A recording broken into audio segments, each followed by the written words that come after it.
Welcome to Perkins Online, the Thinking Person's talk show. Now here's your host, Wilmot Mutty Perkins.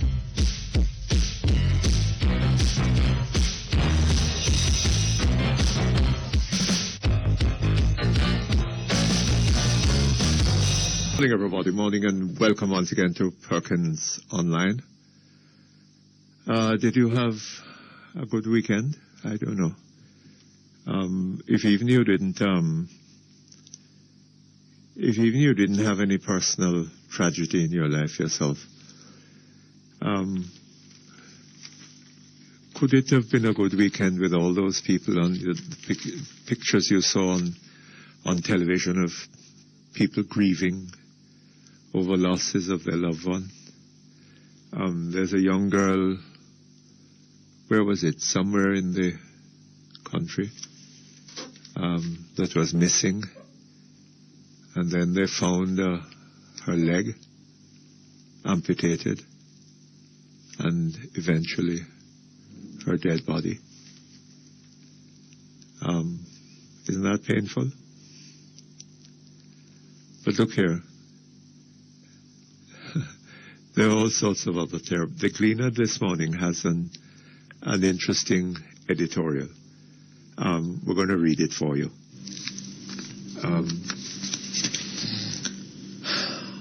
The editorial in today's Gleaner. Yes. It's called Better Management Needed at Almost Every Level. The standard of governance we have enjoyed over the last 3 or 4 decades must be graded as poor to very poor. Our level of education is inadequate. Over the last 3 decades. 3 or 4 decades. 3 or 4 decades. That is 30 to 40 years.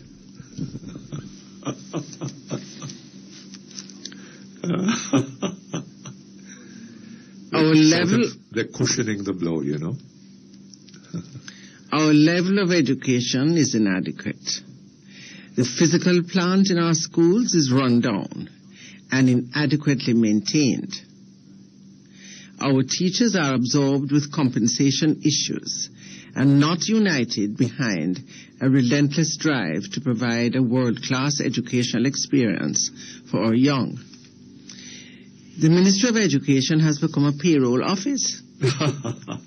It does not inspire a generation of new Jamaicans to seek education as the key to the future.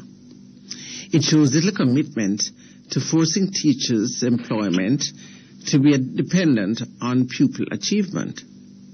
Why do we accept this?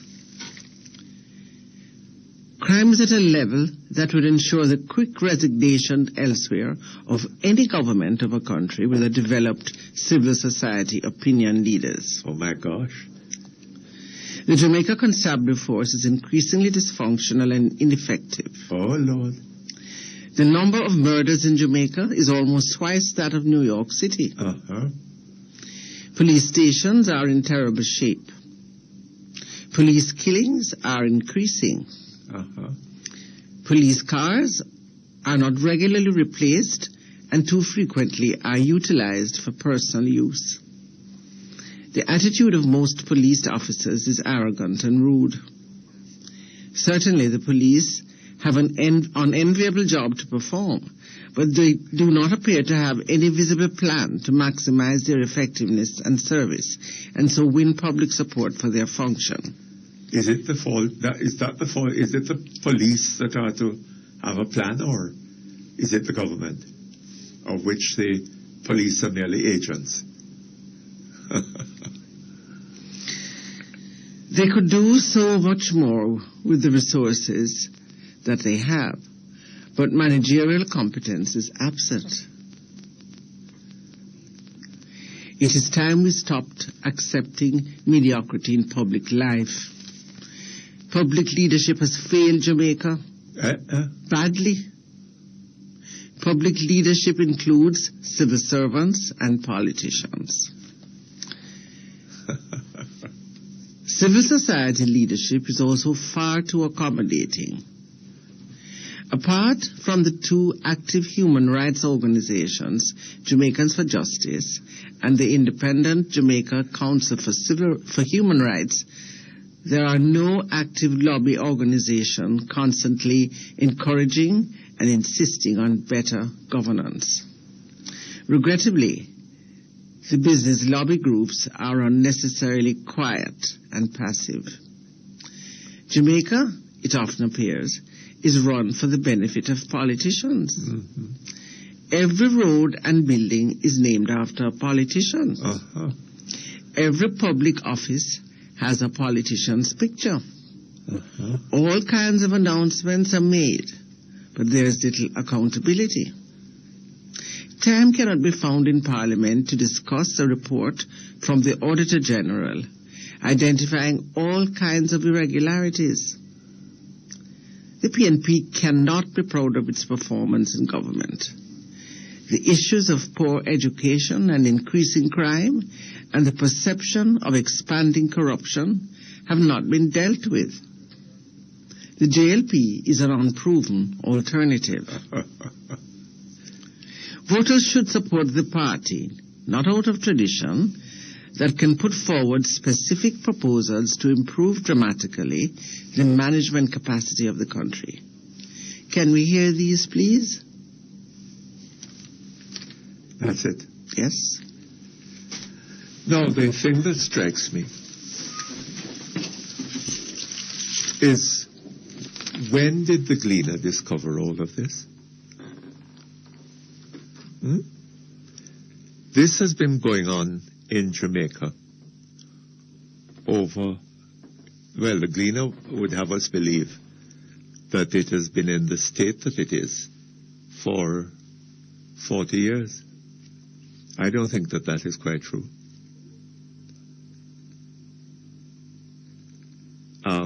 Well, more or less, if you go back to the end of the 1960s, that is when the massive deterioration started.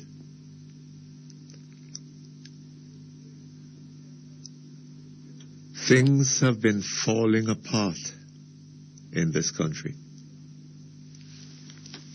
and particularly so over the last 2 decades. Falling apart because the center is not holding, and mere anarchy has been loosed upon the land.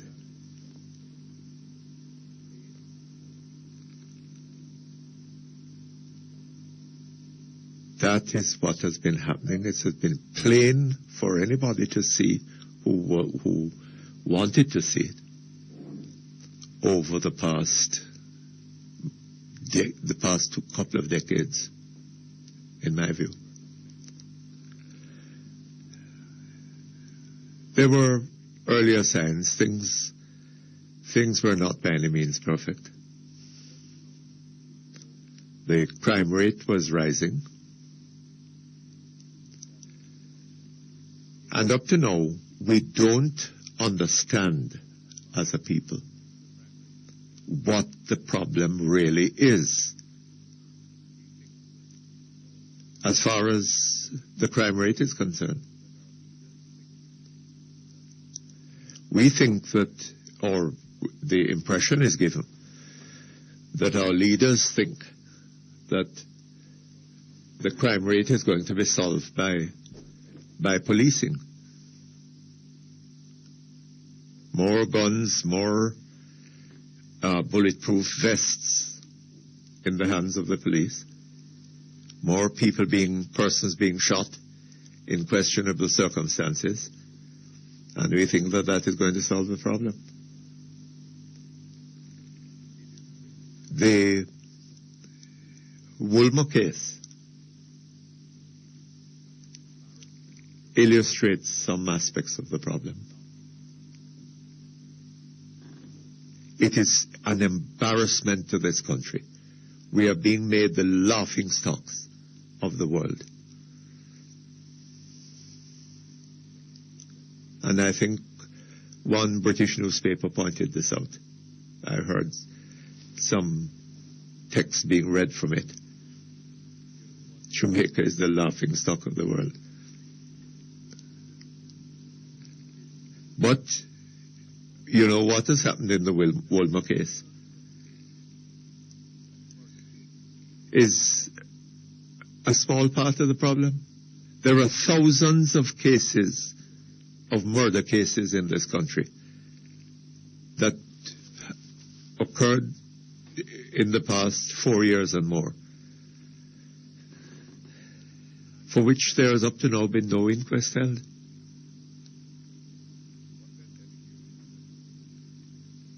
And if you look at the crime statistics, what they're telling you is that, you know, thousands of murders committed in this country every year.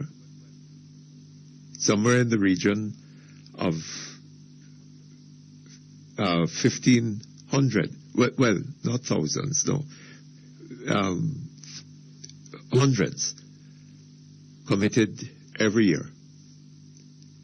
I think we had close to 1,600 a couple of years ago.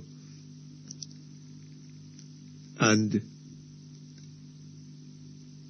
what percentage of them are solved by the police?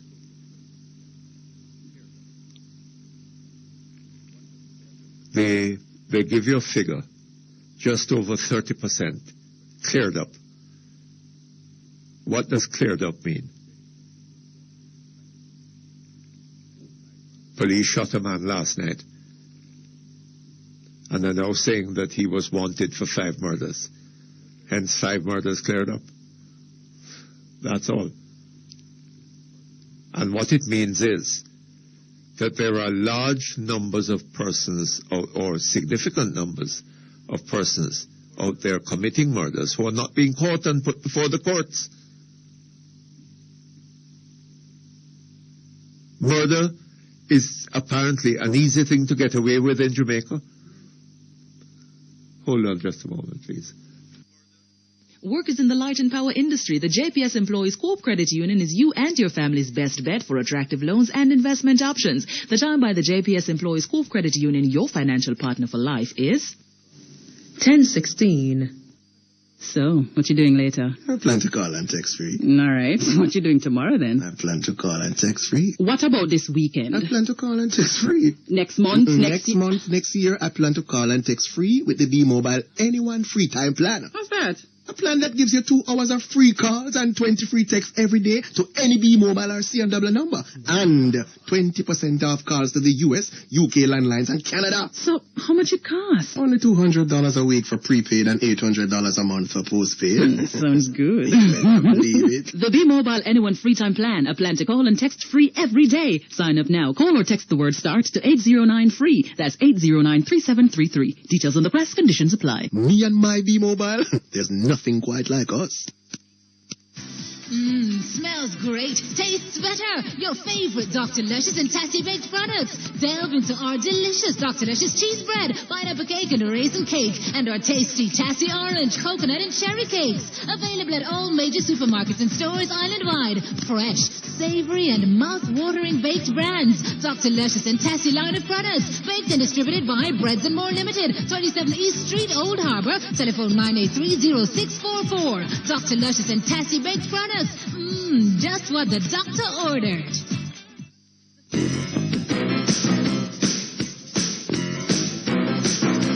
You're listening to Perkins Online, the Thinking Person's talk show. Our phone numbers are 968-4901, 968-4902, 968-4903. Our local toll-free line is 1-888-991-4072. Or you may call our international toll-free line at 1-866-LINK-106. That's 1-866-5465-106. Courtesy of the People's Telecom of Jamaica Limited, providing unbelievably low rates to call the US, Canada, and UK landlines all day, every day. You can also log on and listen to Perkins Online live on the World Wide Web, free at www.go-jamaica.com. Now back to Perkins Online on Power 106 FM.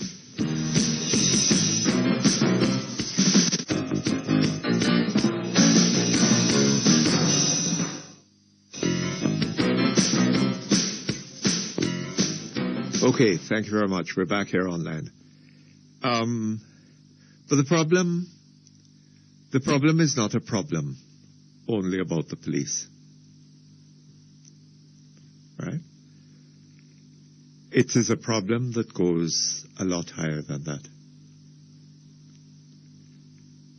Well, the experience with the police bears it out. There's for some years now been an awareness of the shortcomings of the police force. They're not equipped to deal with the problem.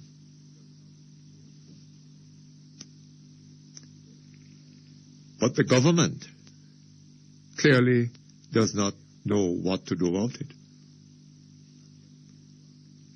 They seem to have thought that the answer was to send to England and get a few,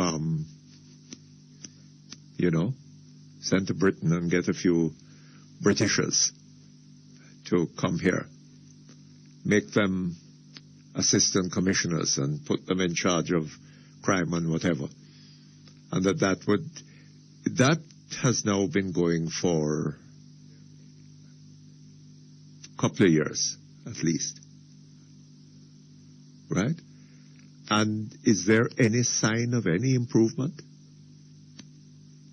I'm not aware of it. And one of these assistant commissioners is at the forefront of this seriously embarrassing situation that has hit us in the Wilmot case. He's a man that has been calling press conferences and making announcements, and it now seems to be turning out that all those those announcements were misguided, totally misguided. Mark you, not the fault of the police alone, because the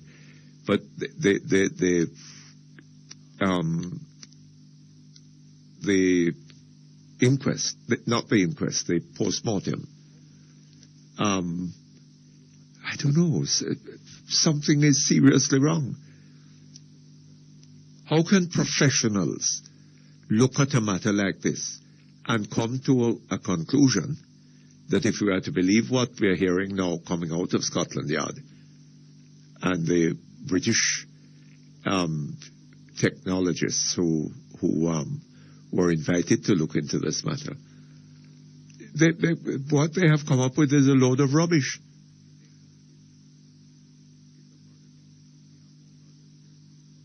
And it's all over the world that Jamaica is a murder capital. We have more murders here in this country annually, as the Gleaner pointed out in that editorial, than they have in New York City. A city with, what is it, somewhere in the region of 14 or 18 million people. And we have 2.7 million.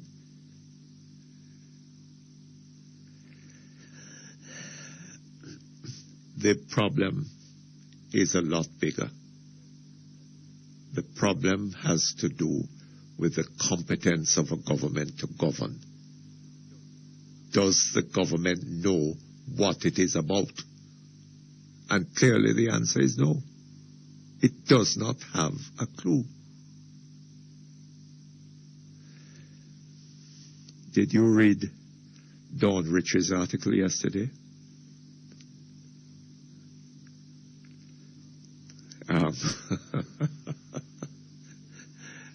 If you haven't, you better have a look at it.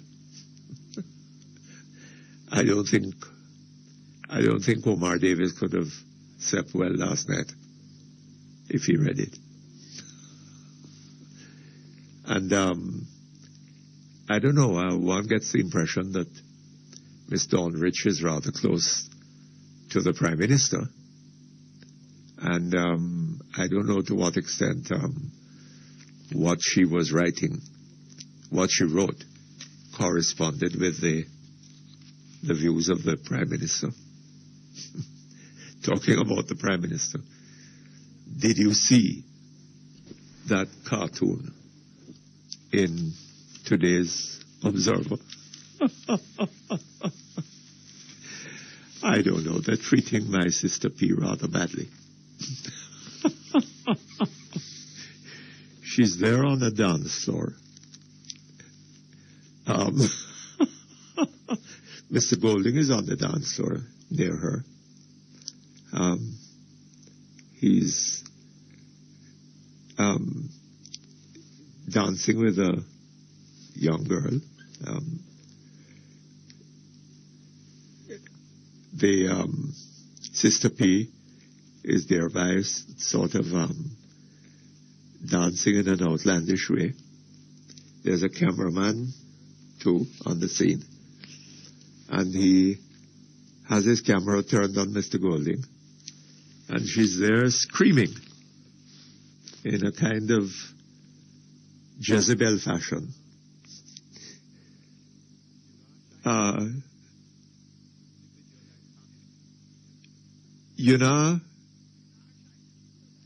I shine the video light pa me.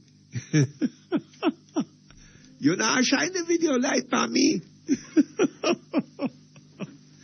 Oh, poor Prime Minister, they're really taking advantage of her, but, well, I don't know.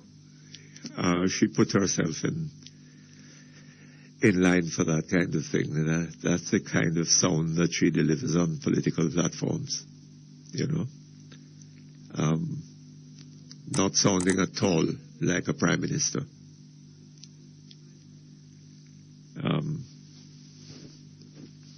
Anyway, more on that.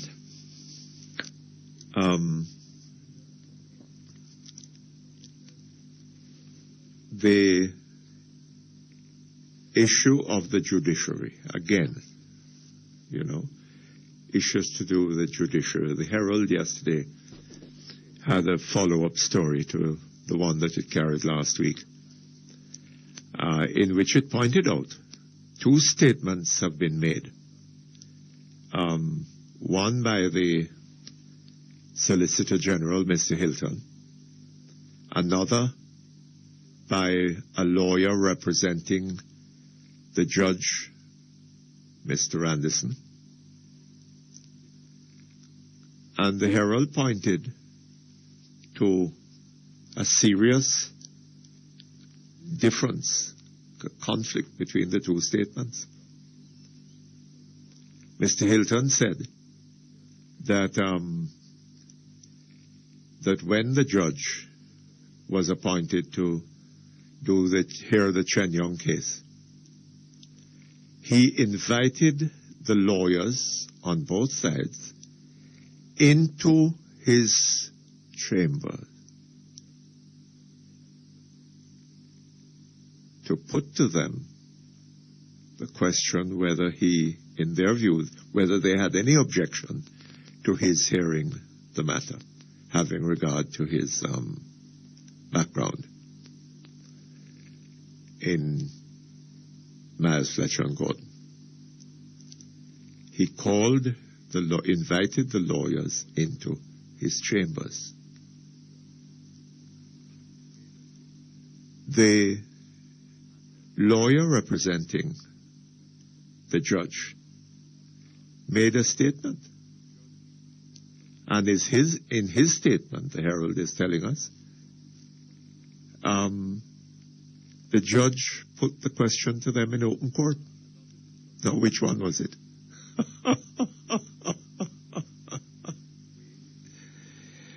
A lot of discussion has been going on about the way in which we appoint judges in this country. Chief Justice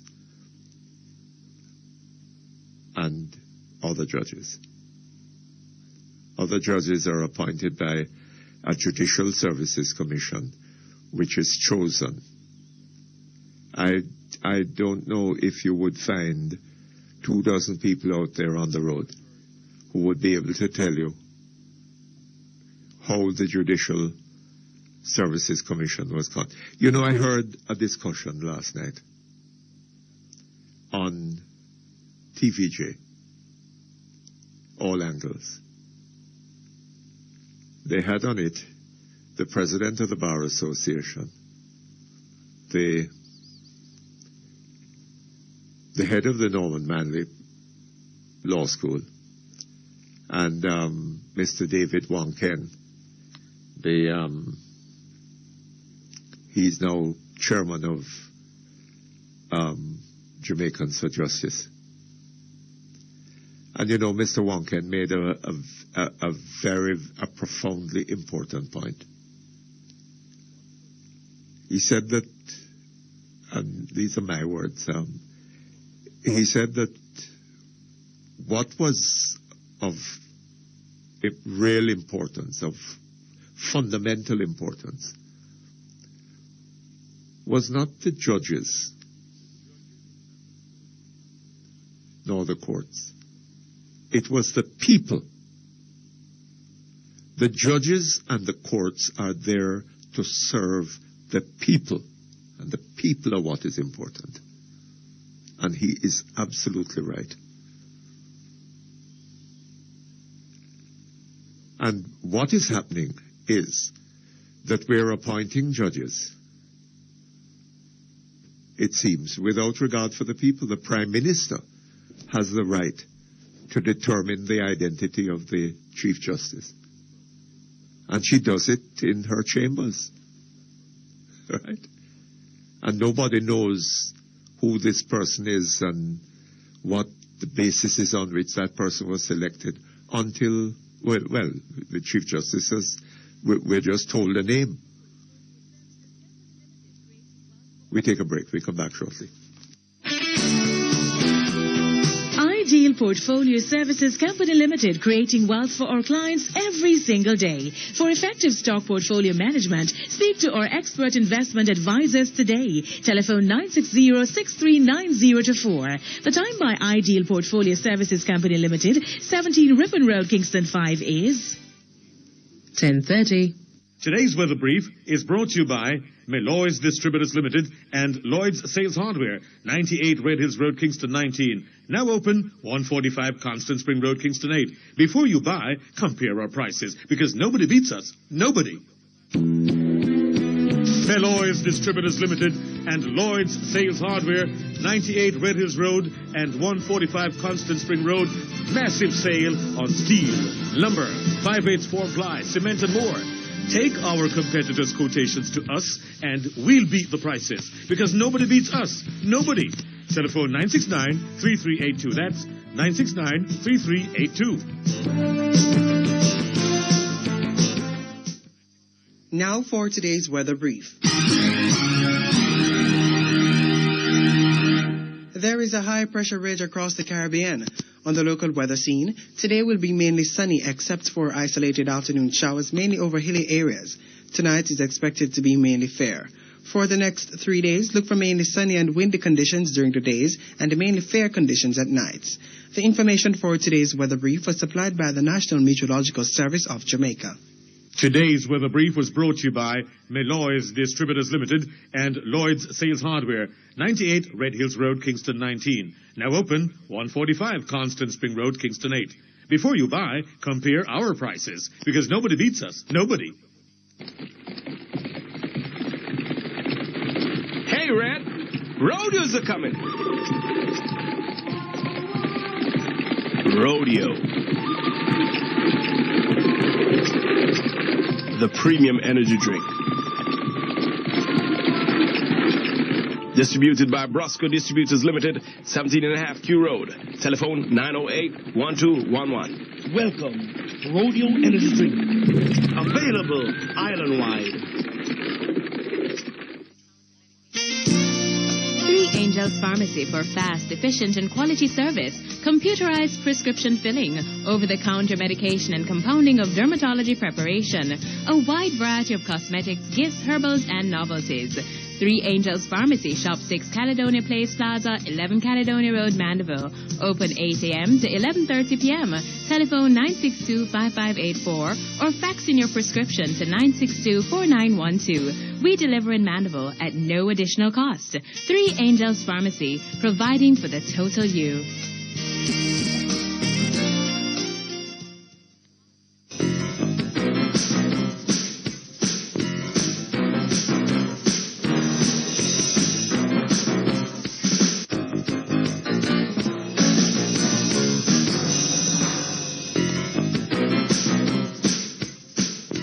Okay, thank you very much. We're back here online.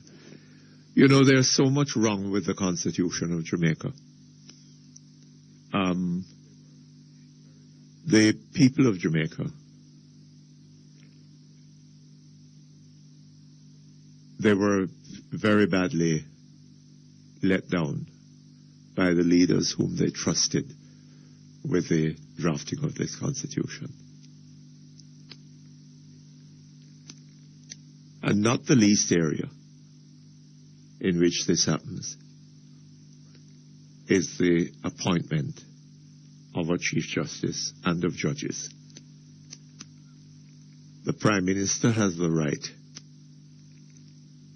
to decide who the Chief Justice is to be, and on what basis she, in this case, or he, makes that decision. Nobody has any right to know. She just decides. That is the Chief Justice.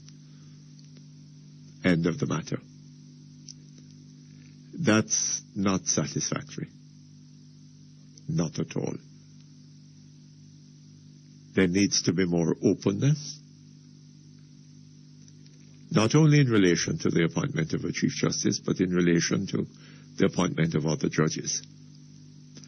And you know, one of the fascinating things I gather is that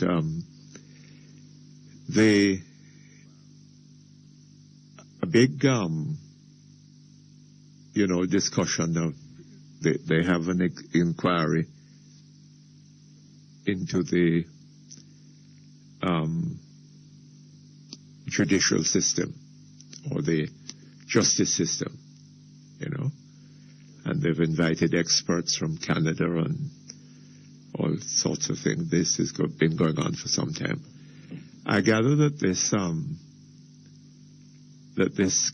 what do they call it, a commission or whatever, has come up with some recommendations, and among those those recommendations are some related to the appointment of judges, and the government has up to now paid no attention to that. Very interesting, isn't it? They've gone ahead and appointed whom they want to appoint. Well, not the government, but the Prime Minister. Not good enough. We need some changes there. Did you see a letter in the Sunday Gleaner written by Mr. Frank Phipps?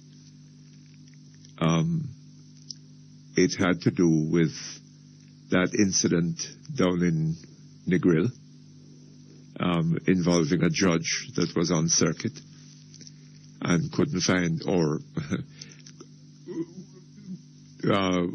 could not find accommodation where she expected to find it. Their appropriate arrangements had apparently not been made, and it was a bit of an embarrassment to her and a lot of discomfort, I'm sure.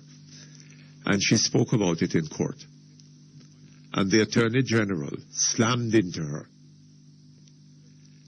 And Mr. Phipps pointed out quite correctly that nowhere in his statement on the matter did the Attorney General criticize the substance of what she said. He didn't say she said so-and-so and that was wrong, or not in accordance with the fact or whatever. The Attorney General's argument had only to do with the fact that she had said it in court. It's a very, very good, very important point. Right? He's challenging her right to speak in court about what had happened to her as a result of the incompetence of his own ministry and government. Anyway, let's get on with it. We go now to our telephone callers. Hello? Hello? Hello? You know, why do we have these difficulties all the time? Hello? Getting callers. Hello? Hello? Yes, good morning to you, sir. Morning, Mr. Perkins. Uh-huh. How are you today, sir? Not too bad, thank you. How are you? Well, you know, I'm still sucking the salt through the wooden spoon. Sucking the salt through you know, your pronunciation is off. The wooden spoon. Yes, sir. Well, you know, not the wooden spoon, the wooden spoon. Okay. Thanks for the correction. I stand corrected. That is correct. Is correct now. I said correct. Eh? The finance minister pronounced it correctly. I don't know how we pronounce it. You read Miss Dornrich's article in the Gleaner yesterday? No, unfortunately. Oh my God, man! You have to go find the Gleaner. Yeah. Oh Lord, I go didn't read get it, man. Yesterday, because I Oh wasn't Lord, feeling so well. I don't know what is happening there. Yeah. You know.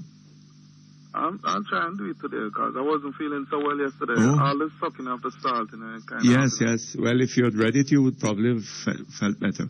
Yeah.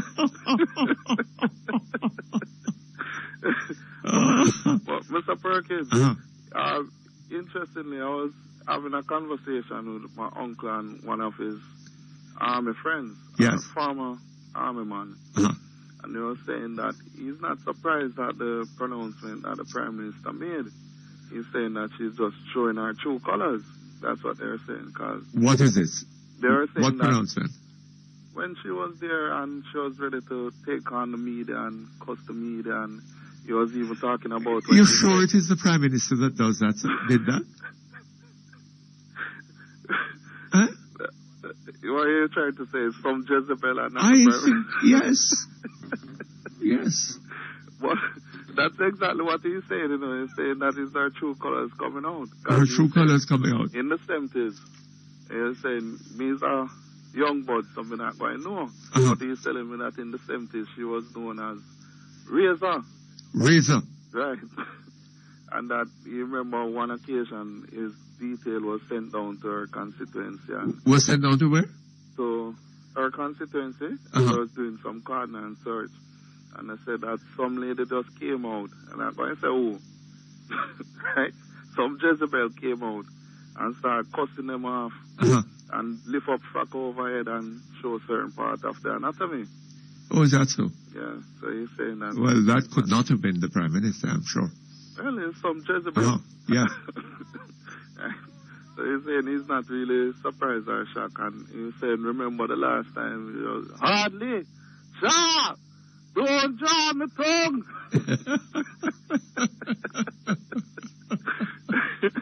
Yes, well. Well, yes, the Jamaican people are very sharp memory. Draw my tongue. Jamaican people have sharp memory. Yes, but well. You see, but there's such a difference between the two leaders. You know? When one speaks, I mean, when Mr. Golden speaks, I just have to, I'm amazed that the man just come across so intelligent and the ideas that he's putting out and stuff.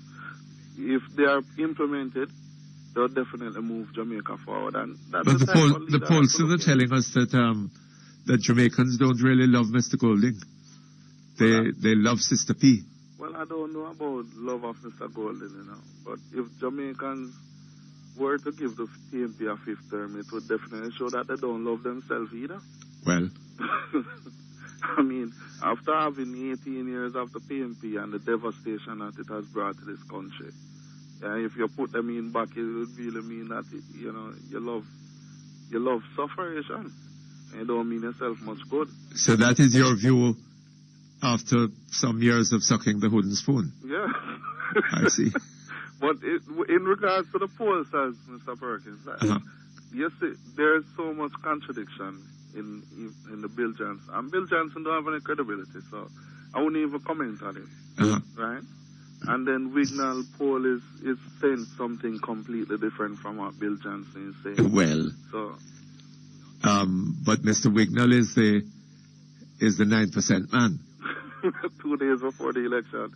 2 days before the election. No. The day before the election. The day before, sorry. Right? The Observer printed, if you remember, an afternoon edition for the first time, I believe, in its history. Right. And on the afternoon of the eve of the election. Right. And Mr. Wignall came out with a 9% demand. Yeah. All this Look here, let me tell you something. Polls have no credibility. Yeah. Right? The pollster can tell you anything he wants to tell you. That's true. And you have no way of demonstrating that what he tells you isn't true. And if you allow yourself to be influenced by it, right? If people allow themselves to be influenced by the polls, then the poll may well seem to have been true. In other words, if the pollster tells you that Party X is well ahead and is going to win the election, leaves you to draw the conclusion, almost invites the conclusion that party is going to win the election, right? And if people who support the other party are broken in spirit as a result of that and don't go out to vote, of course the other party will win the election. Right? Correct. That's correct. Hold on just a moment for me. Barco Caribbean Limited, the prestigious manufacturers and distributors of high-quality household products. Products such as Super Bright Ceramic Cleaner, Super Pine Disinfectant, and Chlorite Bleach can be found island-wide in all leading supermarkets and grocery stores at very affordable prices. The time by Barco Caribbean Limited is 10:46. Today's weather brief is brought to you by Suddenly Slender Jamaica Limited. Doctors say 65% of us are overweight. Get help now. Do you have fat thighs or calves, flabby arms, double chin or crow's feet, baby tummy that won't budge or unsightly cellulite? Well, visit Suddenly Slender and experience the magic of mineral body wraps. Would you like to be slimmer? Lose 6 to 30 inches? Suddenly Slender. Shops 14 and 15 Hilton Kingston, 920-1139 or 997-1909. Now for today's weather brief. There is a high-pressure ridge across the Caribbean. On the local weather scene, today will be mainly sunny except for isolated afternoon showers, mainly over hilly areas. Tonight is expected to be mainly fair. For the next 3 days, look for mainly sunny and windy conditions during the days and mainly fair conditions at nights. The information for today's weather brief was supplied by the National Meteorological Service of Jamaica. Today's weather brief was brought to you by Suddenly Slender Jamaica Limited. Feel better, look better, improve your health. Call 920-1139. Versan Educational Services is the best in college counseling and preparation for exams. GRE, GMAT, SAT, LSAT, SSAT, MCAT, TOEFL, and DAT. If you want the best results, register now. Versan Educational Services, located at 134 Constant Spring Road. Call 755-2187. Shop 17 Island Plaza Ocherias and Shop 39 Overton Plaza Montego Bay. For success in going overseas to study, call Versan today. Now registering for 2008. Classes start July 7.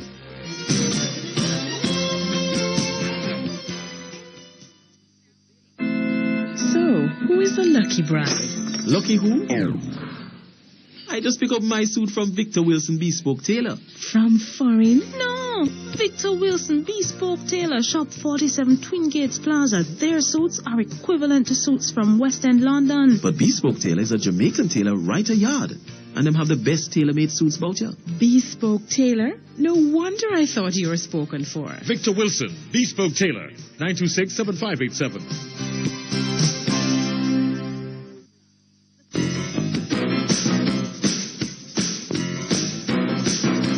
You're listening to Perkins Online, the thinking person's talk show. Our phone numbers are 968-4901, 968-4902, 968-4903. Our local toll-free line is 1-888-991-4072. Or you may call our international toll-free line at 1-866-LINK-106.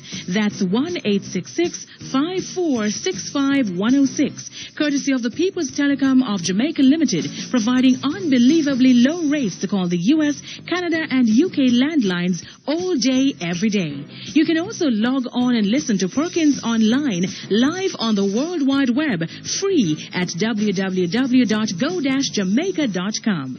Now back to Perkins Online on Power 106 FM.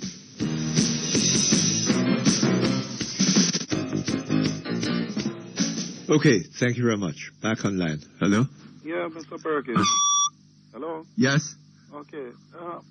You know what I was saying, the pose, Mr. Perkins, we can't follow a pose, you know. Huh? You see the feeling that I'm getting on the ground? Yes. It's showing you that the PNP are going to lose this election. Why you think so? Mr. Perkins, over the weekend I was in Portland. As you know, I've been in Portland for some time now. And what I saw coming out, I was in Port Antonio. Uh-huh. And the amount of people and vehicles I see coming out of East Portland to go over the meeting in Buff Bay. And in the night when I went down to Buff Bay, it took me over 2 hours from Port Antonio to reach Buff Bay. Oh? Right? And you know that under 2 hours to do 18 miles? And you know under normal condition, it's a 30 minutes drive. Uh-huh. Right? And I'm telling you the amount of vehicle and people on the roadway, people running down out of the hills, out of the bushes, with green cloth and tree limb and all type of things, you know, just waving.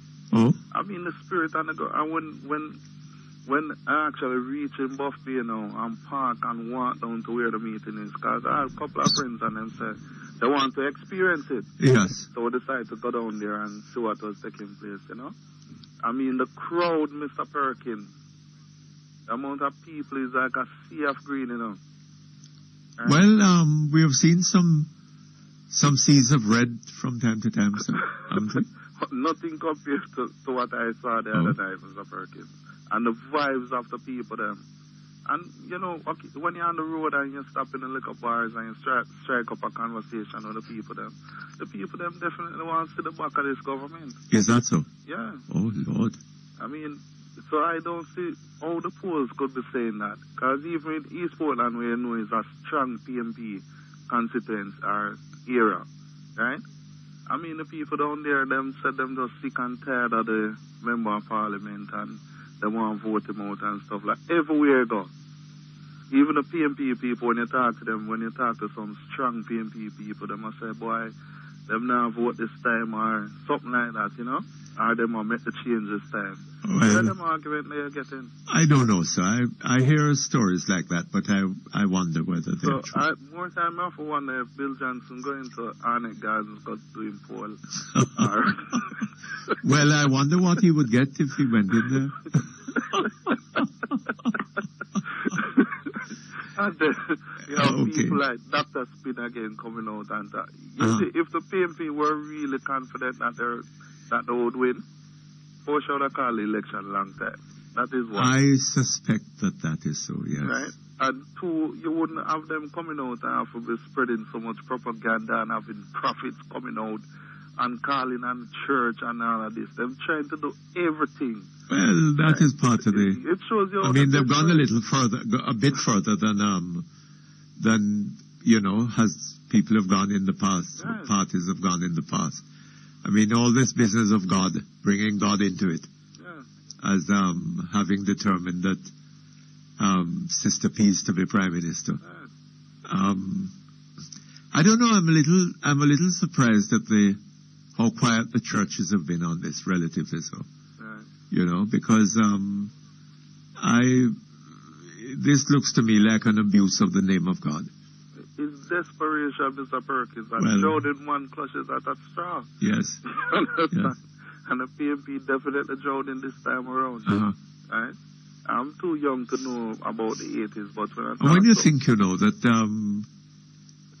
Mr. Patterson's sort of moving out, right. And so many other of the leading members of the party and of Parliament and not going back. You know, government not going back. Right.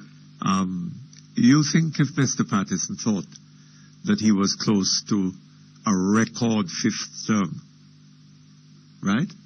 Right. That he would have sort of given up like that? I don't think so. No, I think that they're giving up and put Sister P there to, well, hoping that the people love her. Popularity. And because of that, she could bring home the bacon. Yeah. But in any event, if she didn't, well, you know, it wouldn't be his loss. Right. They'll try to regroup and blame it on her. But you know what they never bank on was that she would go out and speak in public. Right? You see, probably if she had called the election and she just took over the leadership, the euphoria and all that probably would have... would have taken her home. Yes. But the thing is, the Jamaican people have gotten a chance to see her and see what she's all about. And what she is not about. And, and see the Jezebel type of behavior and stuff like Lord. that. And furthermore, what she has done is, instead of bringing in even new people with fresh ideas, is the same old bunch, and she said that she's not changing the whole bus. Well, no, she's bringing in a new finance minister. Huh? She's abandoning the world-class finance minister. Omar is still running, you know. Is he? Omar is still running. I don't know. I've been hearing stories about that. Omar is still running, so you know. I hear stories about that. But when you see she go into the retirement home and bring back people like Tola and Roger Clark and right, those old geriatrics. Well, Roger Clark wasn't. Desperate situation. Roger Clark wasn't in the retirement home. He was very active as a minister. No, he had retired. He said that he wasn't going to run, and he gave up his constituency. Oh yes, I beg your pardon. Yes, that's true. St. Elizabeth. Yes. Right. I've forgotten that. And gone over to Westmoreland now. Right. So you see, they're just desperate, and they're not bringing in people with new ideas to show that there's that there's going to be some dramatic change in the way they have been doing. I heard on the television last night a story saying how D.K. Duncan was far ahead, leading by about 90 points. Yeah, that's even 9 in about 90. In Hanover. And he's going up against a sitting member of Parliament, you know. Albeit that, you know, opposition MPs are treated unfairly in terms of the allotment and stuff like that. But there's no way he could just go into the seat and be 46 points, and the JP man is only 23 or something like that. Well, I don't know. I mean, that's what the polls are saying. It wasn't, but they said, I saw the poll, it was a privately conducted poll, and they don't say who commissioned it. This was the one in the Herald. Huh? Right, it's privately commissioned poll. And who it's did Mark it? Myers' name on the article. And that is Mr. Myers who did that poll? Well, his name was below the article. But they say it's a privately commissioned poll. So I was wondering if it was who did the poll? By the PMP. Who did the poll? I think they said something like Stone. Stone? Stone Group or something like that. Oh, is that so? Right. Well. But I was wondering if it was commissioned by the PMP. Well, I don't know. I don't see that. That just. Anyway, let me tell you something. There is so much in Jamaica to cry about, you see, and yet so much to laugh about. So what we must do is pick carefully, choose carefully, the laugh rather than the shedding of tears. Well, okay. We have 18 years of comic relief. Well, yes, indeed. All right, thank you very much. Yeah. All the best to you. Yeah. Incidentally, there's a lovely story on the BBC yesterday. I think it's carried in the Gleaner this morning, about a man in Poland. He worked on the railways. 19 years ago, he was hit by a train and fell into a coma. And he has been in that coma for 19 years. And his wife stood by him. And she was always at his side, helping him, doing whatever she could for him. And then he suddenly, a couple of days ago, woke up, came to his senses, and he apparently has been walking around commenting on the difference between the communist state that there was in Poland when he went into his coma, and what is there now, and about the variety of goods in the stores and all this kind of thing. Meeting his grandchildren for the first time. How absolutely lovely. I hope he has a good, long life in front of him. Okay. Do we take a break? Okay, we take a break. We come back shortly. Make it Cake World for freshly baked products, bread, picture and character cakes, pastry, buns and more.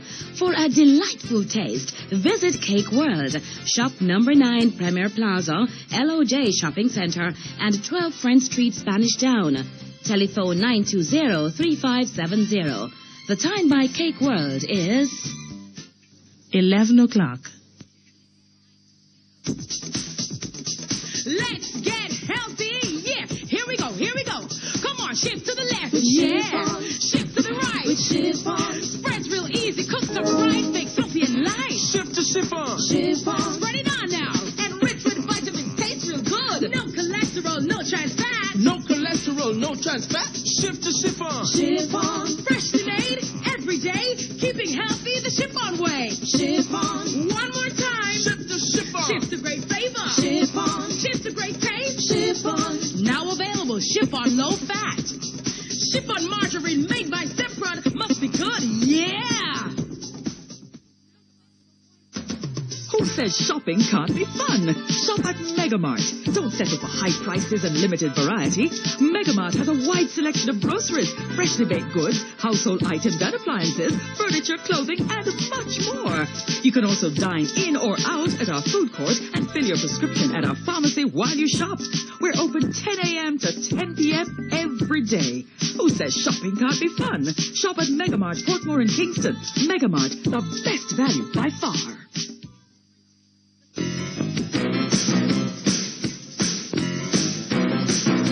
You're listening to Perkins Online, the Thinking Person's talk show. Our phone numbers are 968-4901, 968-4902, 968-4903.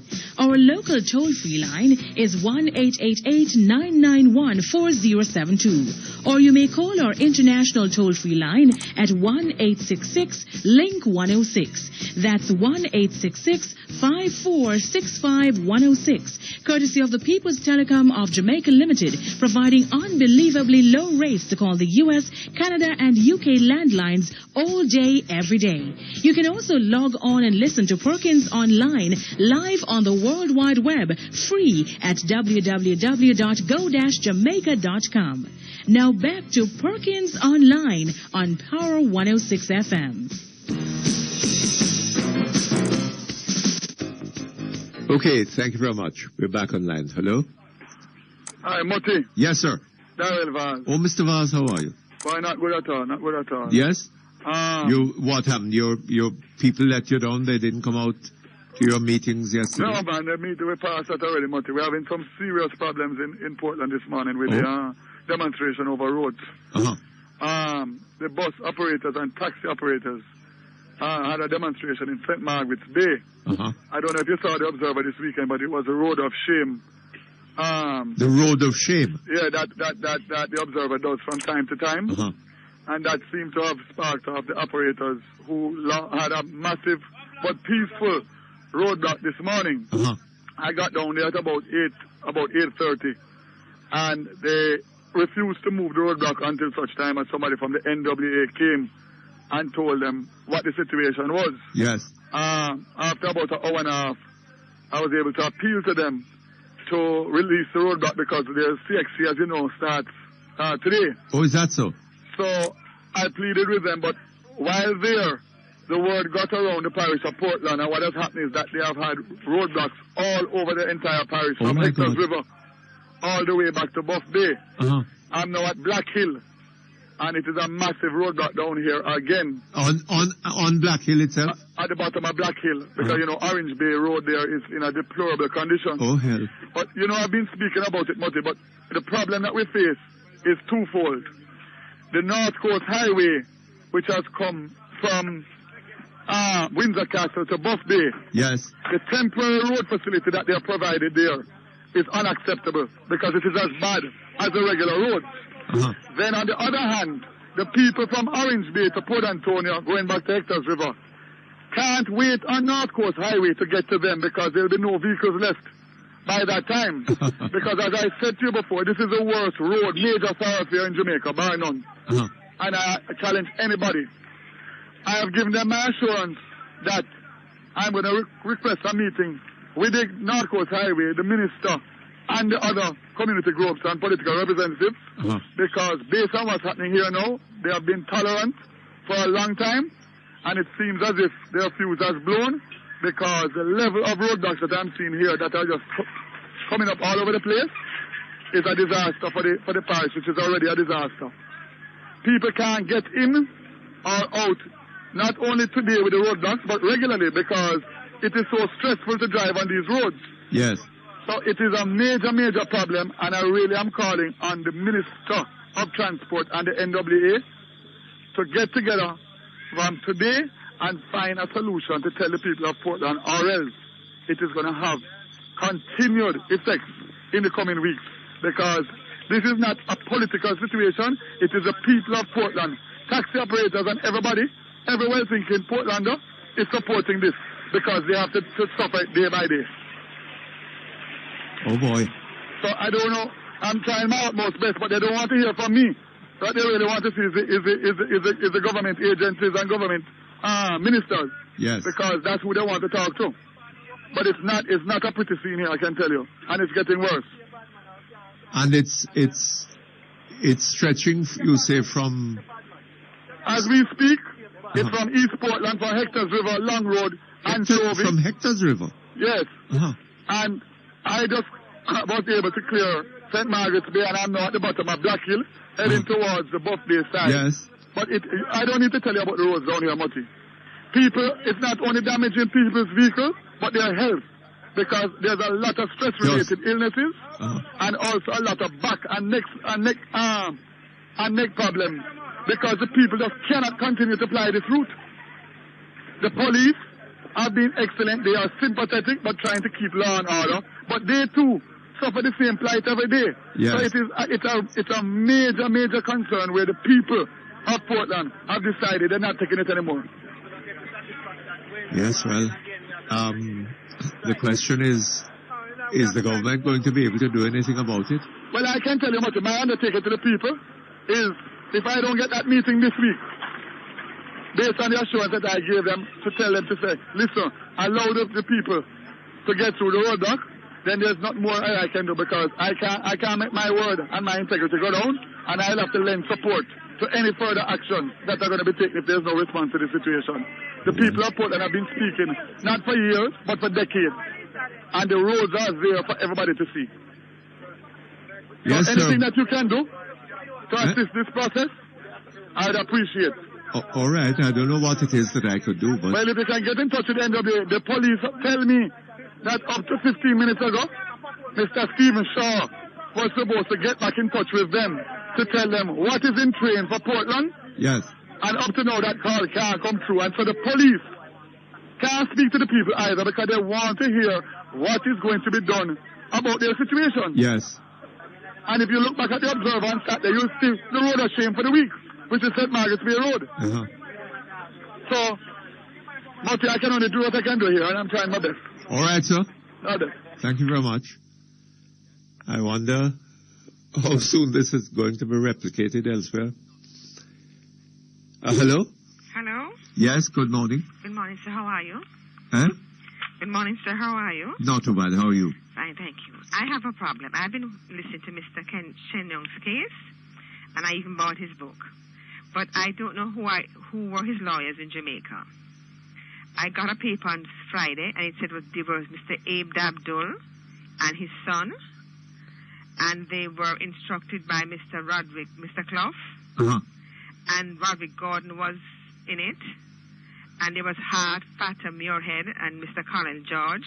Uh-huh. But was there disclosure in Jamaica by his lawyers of anything? Of anything like what? Of the case of what now the United States people are bringing up? I'm not quite clear on the matter, but I lost money in the 80s, 90s. Uh-huh. So I need to understand what happened to the Jamaican lawyers. Did they persist this thing? Well, I tell you something. I believe that I am not sure, but I suspect that Mr. Dabdoob withdrew from the case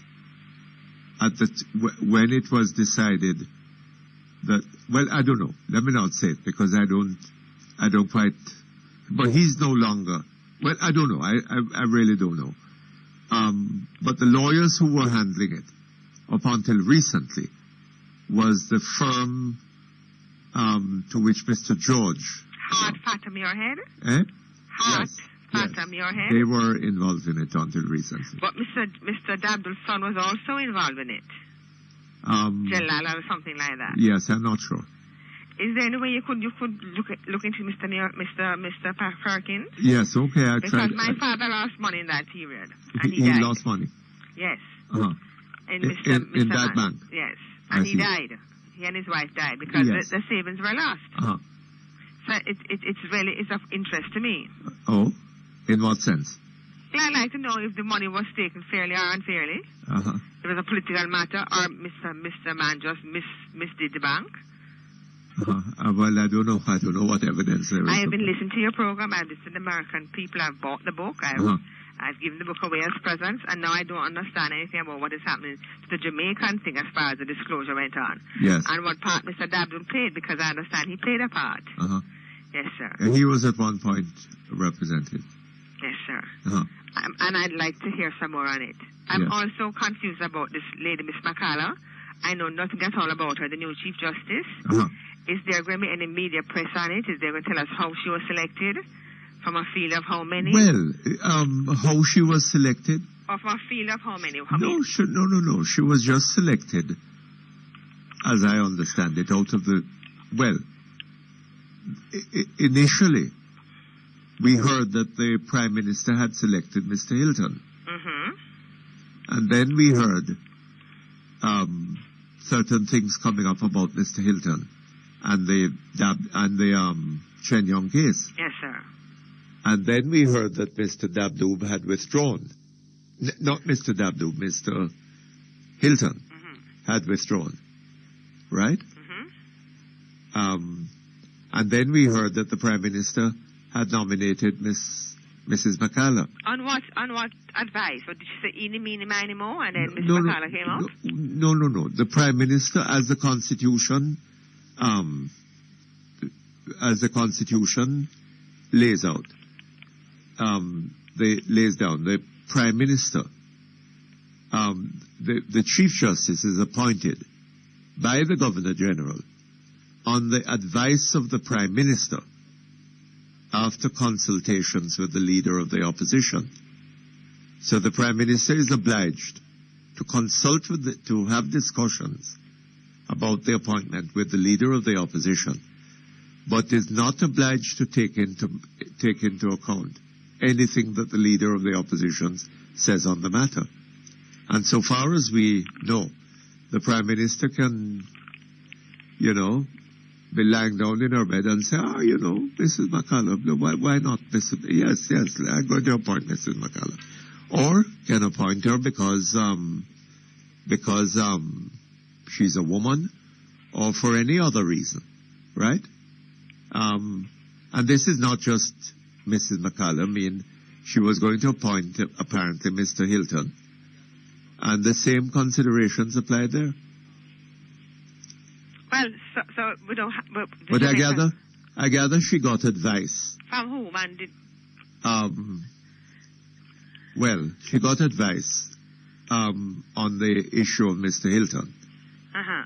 Mr. Hilton's appointment. Yes. And she was advised to not to go down that road because of the Chen Young case. Well, this reminds me now of what happens at the racetrack. Coming in is one man, and then all of a sudden is overtaken by McCullough. And we don't know where McCullough coming from, but she just passed the post, and there it is now. There it is, McCullough is in the race. That's how it's done. That's how the Chief Justice is appointed. But this is rubbish then.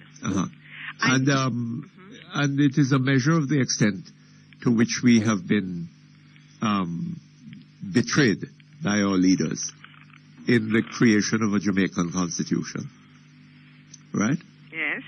I mean, for that to have been a provision of the Constitution, really, especially when a man like Norman Manley, who was a distinguished lawyer, and there were others around him. I mean, well, but he's not a lawyer. He was there. And he was there in the 80s. Why didn't he do something about it that time? And he was, When he had the majority, why didn't he do something about it? Well, but I don't know what he could have done then. But the Constitution was prepared prior to 1962, you see.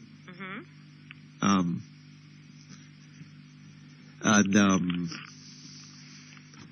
The Norman Manley government was in office then. Well, I feel that while it was being done. I feel that the people of Jamaica should vote for Mr. Golan, even if since he has promised to change some of these constitutional issues. Well, I don't know about that one. I've been hearing a lot about it recently. Anyway, thank you very much. All the best to you.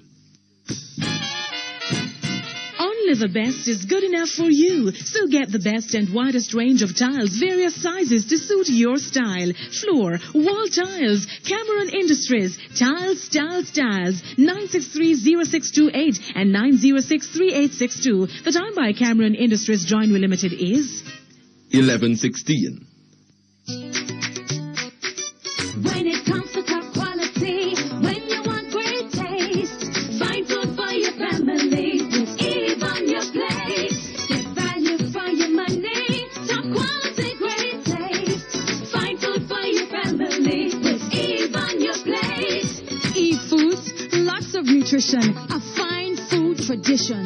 Find food for your family with Eve on your plate. Eve, the first family of fine foods. Yes!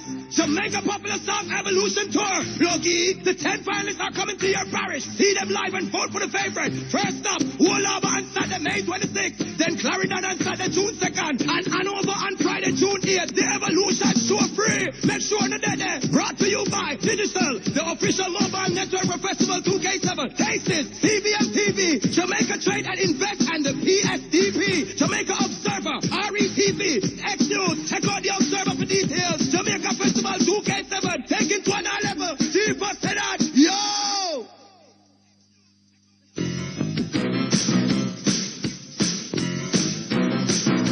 You're listening to Perkins Online, the Thinking Person's talk show. Our phone numbers are 968-4901, 968-4902, 968-4903.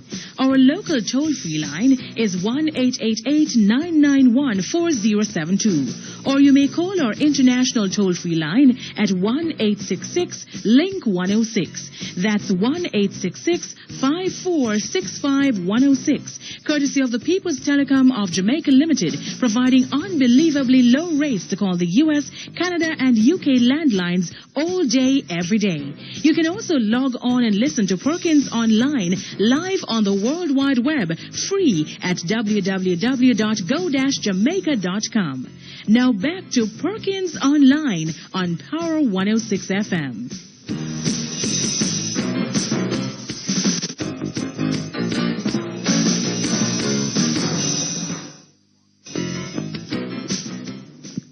Okay, thank you very much. We're back online. Hello? Hello. Yes, good Hi, morning, sir. Wilmot, David Wonken here. Oh, Mr. Wonken, how are you? Not too bad. I heard you on a television program last night, All Angles. Right. Making some profoundly important points, of which there was a dearth on the program generally. Not sure exactly what the reference is to Wilmot. Well, I don't know. One of them I heard was that what is important are not the judges and the courts, but the people. Absolutely. Yes. Absolutely. That tends to be overlooked, you know. I think so, Wilmot. The truth of it is that sometimes I think in Jamaica, or too often in Jamaica, lawyers and the courts don't serve the interest of people, and they end up chasing themselves. They end up serving themselves. Yes. So that you get tied up with form a lot of times, and no substance, and you lose sight of your purpose of being. The reference that you're making and that I intended was that it's not the Chief Justice, it's not the judges, and it's not the court that is important in this process of selecting your CJ. It really is the people. If you lose sight of the fact that it's the people that you're serving, yes, then I think you're in big trouble. But I think that is a general problem of government in this country. I think so too. I think government has lost sight of the fact that it's people that they exist to serve. And you see it every day. I mean, politicians have been raised on a pedestal. They create laws to protect themselves.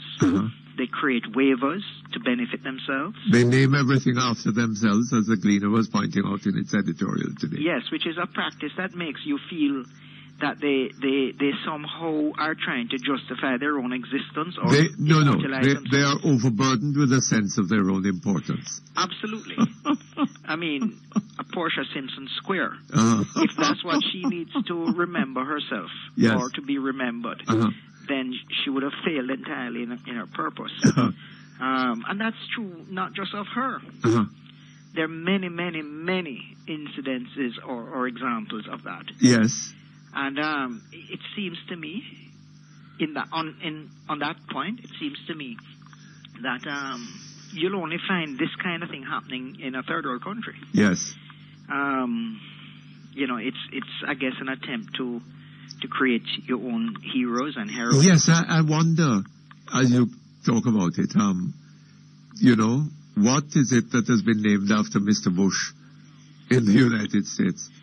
Or even his father, or Mr. Reagan, or whatever. What after, Margaret Thatcher or whomever in Britain? But these in a place like Jamaica, and I'm not even sure that you find much of that in Barbados or even Trinidad. But here in Jamaica, I mean, everything is named. And you know, one of the interesting things, right? Every recent politician has something named after him almost. Yeah. Right? Yeah. You ever heard of a man named T.P. Lecky? He was a scientist, I think. He was he created the Red Bull. He created the Jamaica Hope. Right, that's right. Right? the first tropically adapted breed of dairy cattle in the world. Right? And they've been dying for years. They're breeding them in South America. They're buying out of Jamaica and breeding them, right? He created the Jamaica, in addition to the Jamaica Hope, the Jamaica Blacks, the Jamaica Reds, and Jamaica Brahmin, right? You know of anything that is named after T.P. Lecky? No. Eh? No. In fact, there's very little that's named after anyone who is not a politician. Eh? I said there's very little Yes. that has been named after anyone who Yes. is not a politician. Uh-huh. But can you imagine a Jamaican scientist who bred and dairy cattle? Well, the first tropically adapted breed of dairy cattle in the world. That was T.P. Lecky's achievement, and nobody hear anything about him. It's a shame. Eh? It's a shame. Well, it just goes to show you that our focus is not upon what is important, right? But upon trivia. Okay. Wilmot, I just want to make it clear that the Prime Minister, in appointing the Chief Justice, Yes. has done it, as far as I can see, in accordance with the provisions of the Constitution. Absolutely, yes. But what I'm advocating and what Jamaicans of Justice are saying is that is a erroneous way of doing things. That is a way of doing things that Jamaica has long ago passed, or should have passed. That we no longer can do things in this fashion, and that there is serious need for reform in this area. But you know, Mr. Wonken, there is serious need for reform in almost every aspect of the Constitution. The Constitution needs to be rewritten. Yes. And it's going to take an effort to do it. But you have to start with the political will. And that political will won't happen unless people impose it on one of the problems of that? Mr. Bruce Golding was talking about constitutional reform, about separation of powers, and it seems to me that is the route to go. Right? I believe it has to be. Yes. However, you accomplish that. So Yes. people say, boy, that they don't like the American way for one reason or another. Well, I tell you something. What is those who don't like the American way? What is the reason? Why don't they like it? Well, they give you all kinds of reasons. That Such as what? Well, Wilmot, I tell you the truth. Sometimes it's a lot of emotion. But they speak about gridlock. I'm not sure that half of them understand what gridlock is. Yes. And gridlock is not necessarily a bad thing, as we've No, seen in the United States. of course not. It forces the president to do things. Yes. So, gridlock is not, in my view, a bad thing. Well, I can think of some laws that have been passed in Jamaica That you wish there was. that I wish there had been some gridlock over. I mean, the law, for example, that that law that was passed back in 1974 that allowed you remember the gun court legislation, right? That is one example of it. But that legislation brought into being the gun court. Yes. Which still exists. Was red because it was red? Yeah, but the thing is that trials are conducted in secret. Yes, indeed. By judge alone. Back to the days of the Star Chamber Court. That continues until today in Wilmot. Absolutely. And why the lawyers allow that, and I'm an attorney. Yes. But why lawyers allow that is completely beyond me. And when you look at the present government's cabinet, there's an abundance of attorneys in there, Yes. There are a lot of lawyers who make up the cabinet. But you know why that was considered? Because the persons who are going to be tried in the gun court were going to come largely from among the barrack types, you know, the niggers, you know. And I keep saying on this program, sir, that our minds are riveted to the paradigm of the plantation. Some people live in great houses and they have rights. Yes. Others live in the barracks and they are scarcely human. And you know, Wilmot, right? if people stop and think about what would cause a Bob Marley yes. to craft a song about mental slavery. Yes, absolutely. I mean, just the thought process. Well, I think it comes. Those lyrics. I think those words come originally from Marcus Garvey. Well, I don't know. I think so. Honest. Yes.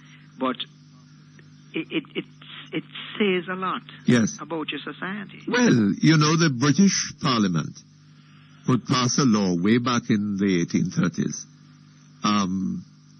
to put an end to slavery as a legal institution. Mm-hmm. Right? They couldn't pass a law abolishing slavery as a mental attitude on the part of the slaves. That's right. And their descendants. That's right. Right? And that is what remains with us. And this goes really back to the comments that I made on that television show that you referred to. Yes. I think until laws, and you know, it's very profound, you know, Wilmot. Uh-huh. Until our parliamentarian or member of parliament represents the interest of his constituents and his constituents alone. Yes. Rather than representing the prime minister and his constituents. Yes. You can get. I don't think he represents the prime minister. He represents the prime minister. He can't serve two functions. Or the leader of the opposition. Right. He doesn't represent his constituents. Until we can get that member of parliament only representing his constituency, you will never get just laws in this country. Absolutely. Because there's nobody. Hold on just a moment for me. Researchers at the University of Carolina Davis reported that phytonutrients in apple products may help protect against cardiovascular disease. Start drinking Mott's apple juices, distributed by T. Geddes Grant Limited. The time by Mott's Healthy Living is 11:30. Today's weather brief is brought to you by Independent Living, Jamaica's authorized provider of Pride Mobility scooters and lift chairs. I started worrying what to do when the doctor told me that Mama's arthritis was worsening. But then the nurse told me about Independent Living. It was a dream come true.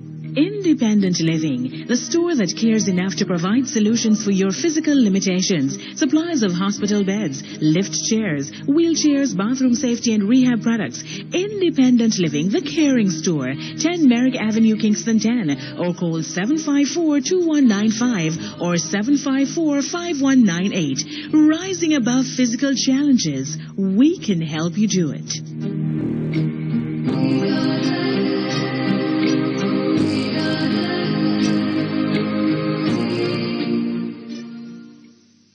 Now for today's weather brief. There is a high-pressure ridge across the Caribbean. On the local weather scene, today will be mainly sunny except for isolated afternoon showers, mainly over hilly areas. Tonight is expected to be mainly fair. For the next 3 days, look for mainly sunny and windy conditions during the days and mainly fair conditions at nights. The information for today's weather brief was supplied by the National Meteorological Service of Jamaica. Today's weather brief was brought to you by Independent Living, Jamaica's authorized provider of Pride Mobility scooters and lift chairs.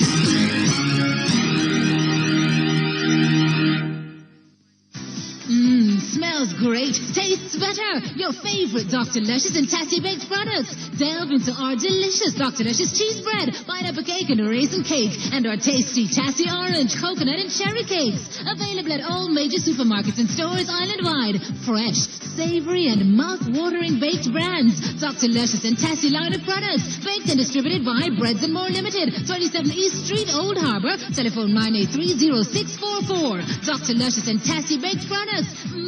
Just what the doctor ordered.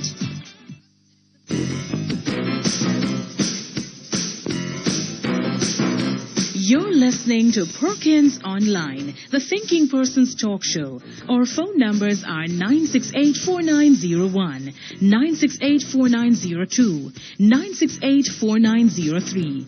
Our local toll-free line is 1-888-991-4072. Or you may call our international toll-free line at 1-866-LINK-106. That's 1-866-5465-106. Courtesy of the People's Telecom of Jamaica Limited, providing unbelievably low rates to call the U.S., Canada, and UK landlines all day, every day. You can also log on and listen to Perkins Online live on the World Wide Web, free at www.go-jamaica.com.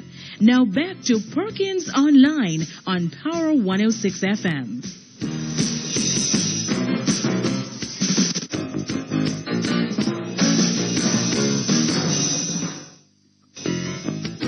Okay, thank you very much. We're back here with you, sir. I'm here. Yes. The thing about, in the United States, member of the House of Representatives or member of the Senate knows that all he has to do is make sure that the people of his constituency feel well represented by him, right? And are supporting him. And he can always defy the president or the leader of his party, right? And as long as he's seen by the people to be standing up for what is of importance to them, he's safe. Well, and of course, a congressman can't become a secretary of state. Can't become what is in Jamaica the equivalent of a minister. No. Well, you see, that is the problem in Jamaica. That's right. That's the problem in Jamaica. Because however much you hear people talking about, separation of powers, the people who are running as candidates for the party, they want to end up, every one of them, his ambition is to end up in the cabinet. That's right. Right? And with the kind of system that you have in the United States, they will be members of parliament, not cabinet members. That's right. Right?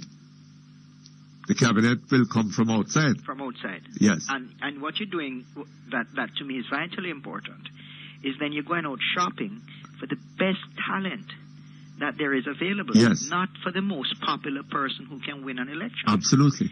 So you're ensuring yourself that you can afford to bring into your cabinet the very best talent, regardless of political affiliation. Although, it's likely that you're going to pick people who are... But the effect of all this is that in the United States, the Prime Minister of Jamaica has more power than the President. Than the President of the United States has. Yeah. The President of the United States cannot name a judge. Cannot appoint a judge. He can nominate. But that nomination has to be considered by the Senate, but first of all, a committee of the Senate that examines the candidate quite openly. As in terms of character? Whatever. In terms of any relevant matter. In terms of professional ability. Yes. And if you have information about that person that suggests that he would be unfit to hold that office, go and tell the Senate committee. They'll have you on television giving that information, right? And Wilmot, there was suggested on the same program that may act as a dampening effect for people coming forward with. But why? That's nonsense. If it in fact is going to persuade people not to put themselves up, then they ought not to be there in the first place. Precisely, yes. But the thing is this, that we have no way of knowing that when the Prime Minister makes a decision to appoint this one or that one, that it is done on the basis of the public interest. I tell you something better, and it's really a sad thing. Justice Zayla Makalo may well be a phenomenally good Chief Justice. Very possible. And I really and truly hope that she turns out to be that. Yes. It's a process that needs criticism and needs changing. Yes. We can't take a chance that the Prime Minister's judgment, her sole discretion, Absolutely. is going to be the correct choice. She didn't even consult with the Bar Association. Yes. And to me, that's a ridiculous position. That's a ridiculous position. And it's utter nonsense to say, but it's in consultation with the leader of the opposition. He may not know. He may not know. Yes. And in any event, she doesn't have to take his consultation advice to heart. No. She can completely disregard it. Absolutely. You know, so it really is a nonsense, and it's high time that Jamaican people demanded better. Absolutely. And it's high time that we stop saying as a people that, a Jamaica this, a so it go. That's nonsense. Yes. Jamaica is paradise if we choose it to be. We need to have some self-respect as a people. Right? No question, Wilmot. I wanted to take the opportunity, to discuss with you again this Wilmot case. Yes. And I want at this point, at the outset of this, to say that I've acted in a legal capacity for DCP Shields before now. There's no legal representation as far as the Wilmot case goes. Yes. So, I'm not speaking as his attorney in this regard, but just so that we're completely open. Yes. I want to make sure that you understand that I have represented Mark Shields in other legal matters. Not connected with his office. Yes. I've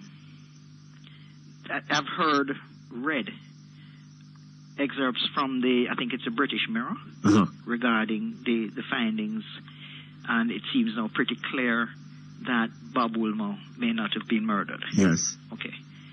And I hear it being said that the police are going to be severely embarrassed. Yes. I think Jamaica is embarrassed. But I'm still missing something when I hear assertions that the police are going to be embarrassed. This is a significant, high-profile death. It's been 2.5 months since Bob Wilmot died. The police got forensic information from the senior pathologist that said this was death by manual strangulation. Yes. I don't know that they had a choice but to investigate it as a murder. They have gotten at least one other forensic report from a first world country, and if the reports are to be believed, they're going to get another or already have another. Yes. That says something about our police. It says something about the professionalism of our police. It says that they're not prepared just to take evidence from the forensic lab when other evidence is saying, no, you're not right. And what I understand is that the crime scene didn't add up to murder. And for that reason, the second and the third opinion were sought. But then before, even while having such doubts then, Mr. Shields was at the press conference. He called a number of press conferences. And in one, he told us that the results of the postmortem were inconclusive. Then in another, that they gave rise to suspicion within a matter of hours. Then in a third, the following day, that it was murder. Right?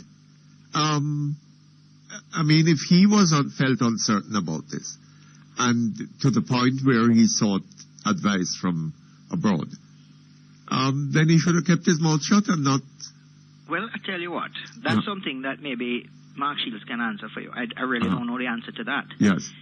But I would be really, really surprised, Wilmot, if the press conferences were the dictates of a one-man decision. I rather doubt that.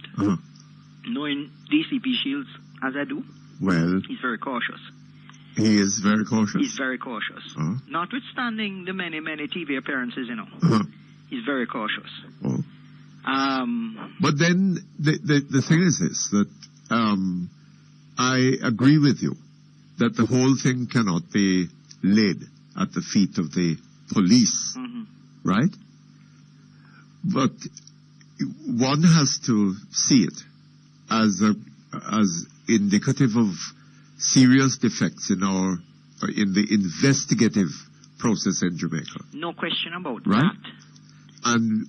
And when what is happening here with Wilmot is not peculiar, right? There are large numbers of murders committed in this country every year, sir. Yeah. That come nowhere near to being solved. No, but you know what? Right? What bothers me more, Wilmot? And forgive me if it sounds like a bleeding heart liberal. Yes. I'm worried about the innocent people. Yes. Who've been convicted. Thank you very much.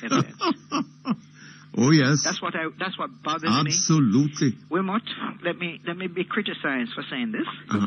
I prefer that the guilty escape rather than that the innocent be convicted. Than one innocent man be convicted. Well, that is a principle laid down in law for a long time. Let me be criticized for that, Wilmot. The Jamaicans for Justice have been criticizing the forensic resources of this country. Yes. For years and years and years. You remember Dr. Clifford? Yes. Sometimes postmortems would be performed in his funeral parlor in Yes. Spanish Town. And sometimes they wouldn't be performed if they weren't in his funeral parlor. There was a gentleman, a doctor, internationally renowned pathologist. Yes. You might remember him, Dr. Peter Leth. He came down to do the Britain. Yes. You remember that one? Yes. He came down to do Britain. And you remember how compelling his forensic report was? Yes. About youngsters being shot at close range? Yes. Yes. And in some instances, it indicated that the youngsters were on their knees when shot. Yes. Absolutely. And the criticism, his report was so damning of the Jamaican forensic facilities. That report, Wilmot, didn't stay with Jamaicans for Justice, It went to the Ministry of National Security. Hold on just a moment. Medical Associates Hospital, providers of quality healthcare for over 47 years, providing lab, x-ray, pharmacy, emergency and general care services. Let Medical Associates provide you with the healthcare you need when you need it most. The time by Medical Associates Hospital is 11:45. Today's weather brief is brought to you by Clock Tower Pharmacy Gift Center and Toy Zone, right in Halfway Tree. The most convenient way to fill prescriptions and shop at the same time is at the Clock Tower Pharmacy Gift Center and Toy Zone, centrally located in Halfway Tree. Telephone 929-6366. Open 9 a.m. to 10 p.m. weekdays and also opened on Sundays and public holidays. Now for today's weather brief. There is a high-pressure ridge across the Caribbean. On the local weather scene, today will be mainly sunny except for isolated afternoon showers, mainly over hilly areas. Tonight is expected to be mainly fair. For the next 3 days, look for mainly sunny and windy conditions during the days and mainly fair conditions at nights. The information for today's weather brief was supplied by the National Meteorological Service of Jamaica. Today's weather brief was brought to you by Clock Tower Pharmacy Gift Center and Toy Zone, right in Halfway Tree. Did you know that Jamaica's leading distributor of ball and roller bearings is in fact Bearings and Accessories Limited, located at 83 Harbour Street? They stock the widest range of bearings and other industrial products, such as oil seals, mechanical packing, conveyor belting, V-belts, pulleys, chains and sprockets, and more. Bearings and Accessories Limited has been in business since 1959 and is the sole representative in Jamaica of such choice preferred brand name manufacturers such as SKF, Timken, Torrington, Cooper and Seal Master Bearings, Dupree Conveyor Belting, and Sepco Sealing Products. Bearings and Accessories is now stocking and proud to offer high-quality Timken greases for both auto and industrial type bearings. Visit them at 83 Harbour Street, Kingston, with available parking, or call 922-1950 or 922-5901.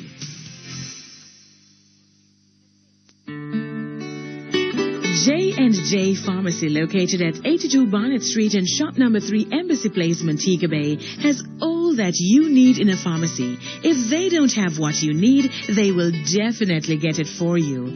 All major health cards, including JADEP and NHF, are accepted. Go see them today. A pleasant staff awaits you. Opening hours for Barnett Street, 8:30 a.m. to 10 p.m. Monday to Saturday, and 10 a.m. to 8 p.m. on Sundays and holidays. Embassy Place, 8:30 a.m. to 7:30 p.m. Monday to Saturday.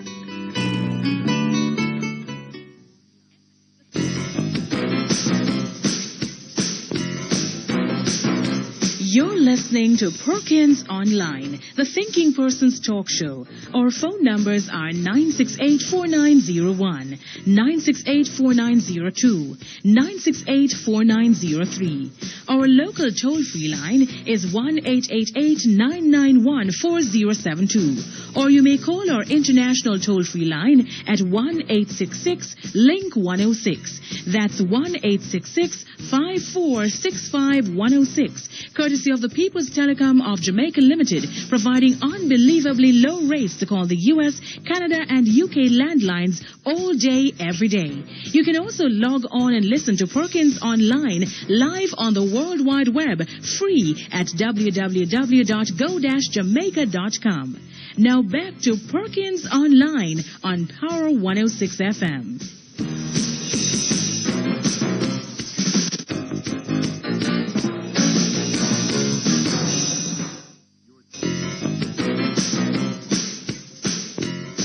Okay, thank you very much. We're back with you, Mr. Wonken. I'm here.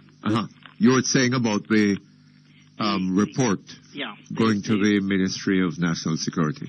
So it's not as if the Ministry of National Security or the government in general had known of the concerns regarding the poor quality and the poor state of our forensic facilities here. Yes. I mean, you can even think of Dr. Poundo, who came in to do the Kroll matter and to testify in the Sandra Sewell matter. Yes. Again, the forensic report criticized heavily that of our local forensic facilities. And in particular, I think Dr. Cheshire by that time had become the senior forensic officer. Yes. When you consider, you see, Wilmot, even things like a ballistic machine that had been missing in the island. We didn't have a ballistic machine for years and years and years and years. A simple thing like that. How do you compare bullets from body to firearm? Yes. I mean, what could reasonably explain why the government didn't simply go and buy a ballistic machine? Because the government didn't give a damn. That's the only conclusion that one can come to. Yes. When you consider, for instance, that it's standard practice for the forensic scientist to visit the crime scene.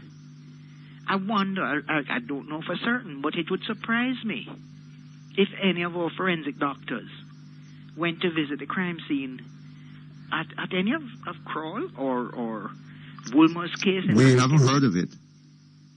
Because if what I'm understanding to be correct, that the Wilmot crime scene didn't add up to murder, and our senior forensic officer is saying it is murder, then you would expect that he would have gone to the crime scene and done some, especially when he's saying inconclusive, suspicious, and then murder. It would be interesting to know whether or not he visited the crime scene. Well, you know, Mr. Wonken, what is fascinating? Any aspect of public life that you look at in Jamaica today, right, is seriously flawed. You look at the education system, you look at the health system, you look at the public road system, you look at the matter of security. But Wilmot, let's just pause here a sec to make it clear, my own feeling, make it very clear. They're in poor condition, not because of resources. Yes. I do not accept the argument that we do not have the money. That is quite true. To do these things. These fundamentally important. We have the money to do other things. We have money to do cricket. Yes. $9 billion? $9 billion. If we have the money to do cricket, then we must have We have the money to dump into Air Jamaica. Yeah. Right. So it is disingenuous. In fact, it is outright dishonest. Yes. To say We can overspend 40 million US on the Sandals White House. Yeah. Right? What we don't have is two things, Wilmot, and I'm saying it straight out. One, you do not have the political will. And two, things like ballistic machines don't have a pop-off attached to it. Yes. And by a pop-off, I'm saying a kickback. Yes. That kind of thing does not have a kickback. But everything else does. And you know, sir, what is important is not that if a man down the road there is murdered, that the police should be able to find the man who did it, put him before the courts, put the evidence, get a conviction. Right?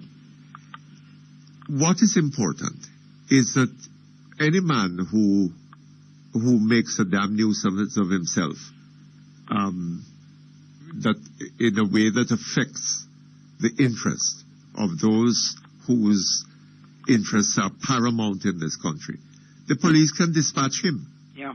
And he was in a gunfight last night, and they knocked him off. Yeah. Right? So what we're interested in is not justice. Right? The state of the courts, the state of the forensic investigative system, all of that tells you that we're not interested in justice. You know, it is sad, Wilmot. I'm convinced, 100% convinced, that there are far more good policemen than there are bad. Yes. I'm convinced there are far more good lawyers than there are bad. I'm convinced there are far more good politicians than there are bad. But if those politicians, if those lawyers, if those policemen do not start to stand up for what is right, and when I say stand up, visibly stand up and be counted, they are going to be tarred with the same brush. But and it's beginning to happen, Wilmot. You hear the international criticism. Mr. Wonken, I put it another way for you. We are all of us, every single one of us, capable of evil and capable of good. Right? Now, which one of those comes out of us is significantly dependent upon the kind of institutional arrangements that exist in our environment. Yeah. If you have policemen who are capable of good, policemen who are capable of bad. But if you have those men in a bad police force, that bad police force is going to be seeking to drag the bad out of them rather than the good. No question about that, Wilmot. Right? And it happens right abroad in the society. Yeah. Right? The people, that man who raped that little 6-year-old girl, or carnally abused her, and murdered her, right? Not long before that, had himself been a little 6-year-old boy, and hadn't been thinking about anything of the kind. Yeah. But the social context in which he grew up, right, implanted ideas like those in his mind, and encouraged him to do that kind, and others to go and get guns, and this, that, the other, and so on. Right? And you know, Wilmot, role models is what this youngster you're talking about is growing up to see. Yes. And consequences to his actions. And if there's a hallmark of the last 18 years, Wilmot, is a lack of consequence for bad action. Yes. That's where I put the blame. Yes. A lack of consequence. We have more laws in Jamaica than you know what to do with, Wilmot. It's not a question of legislation. You hear all of this talk about legislation for proceeds of crime and corruption and all of that will come to naught without consequences. Look here, do you know a book called Law and Public Opinion in England in the 19th century? No, I don't. By, what the hell is the name of the man? Can't remember his name. But he made a point that Chatham, Lord Chatham, was the greatest statesman of his day and generation. And yet there is not a single piece of legislation that stands in his name. And he went on to argue that in those days when Chatham was Prime Minister, William Pitt, Prime Minister of Britain, right? The purpose of Parliament was not to go every day to make laws. Change. The law was there. Yeah. Everybody knew what the law was, right? And there was, occasionally there would be some matter that had not been foreseen by the law as it existed. And some adjustment had to be made. But the kind of thing that we have in our Parliament, where every 5 minutes we're going to make a new law, right, is ridiculous. Safe to say we do need a revamp of the Constitution. We need a revamp of the Constitution, right? That's what you need. But this business of going and making a gun court act, which everybody can now see, there are more illegal guns, illegally possessed guns in Jamaica today than there were when that act was passed. Yeah. So you know right? that didn't work. There are more murders being committed by using the gun in Jamaica today than when that act was passed. Yeah. So why keep it in force? The other thing, Wilmot, as it comes to my mind, is that it is a lame excuse to say that it's international environment that is causing your country not to have performed or that is creating the crime in your country. Yes. That's not good enough. That is not true. It is a lie. That is not true. It is a lie. And you know, Mr. Bunkhead, in a country like the United States, you see, that country is notorious for its racism, right? And I think that Jamaica has contributed in a way to that racism. Because if Jamaica, the majority of the people in this country are black people, right? And if we had set about governing ourselves in a way, becoming a kind of Caribbean Singapore, right? You think that when somebody up there says, black people are inferior, that somebody wouldn't say to him, "You're talking rubbish, man. Look down there. See a country with black people down there, and look at how well they're doing." Yeah. Right? We could have been a shining example. We could have been a shining example. Wilmot, right? I know time is up again. Yes. Help me with some Latin here. You're a scholar. Well, I'm not really. Corruptissima. Republique. Corruptissima. Republique. C-A-E. Hold on a little bit. I have to talk because the news is upon us. All right. Okay? The worse the state, the more the law. Yes. The worse the state, the more the law. Yes. Wilmot, it was a pleasure. Thank you very much. All the best to you. News, we'll be back here in about 20 minutes. Melmac Dental Care specializes in amalgam fillings, composite fillings, root canal therapy, periodontal treatment, dentures, crowns, and bridges. Open every day. Call 929-6704. Melmac Dental Care, 10 to 12 Melmac Avenue. The time by Melmac Dental Care is 12 o'clock. The Gleaner, Power 106 FM News at noon, is brought to you by Victor Wilson Bespoke Tailor, Twin Gates Plaza, Constant Spring Road. 100% wool worsted, hand-stitched suits for an elegant, comfortable fit. And Stewart's Hardware, where the price is right and the customer is first all the time. Ricky want to set up the house with the best from top to floor. But when him open up in wallet and him look at the money, him sorry he never have more. Ricky don't matter stop, you come to it. We said the best hardware, you can get it. Where the price is nice and you get advice. Your choice could only be Stewart's Hardware and Home Center, Maple, Lionel Town and Old Harbour, where the price is right and the customer is always first. Stewart's Hardware. News, comprehensive, powerful, and credible.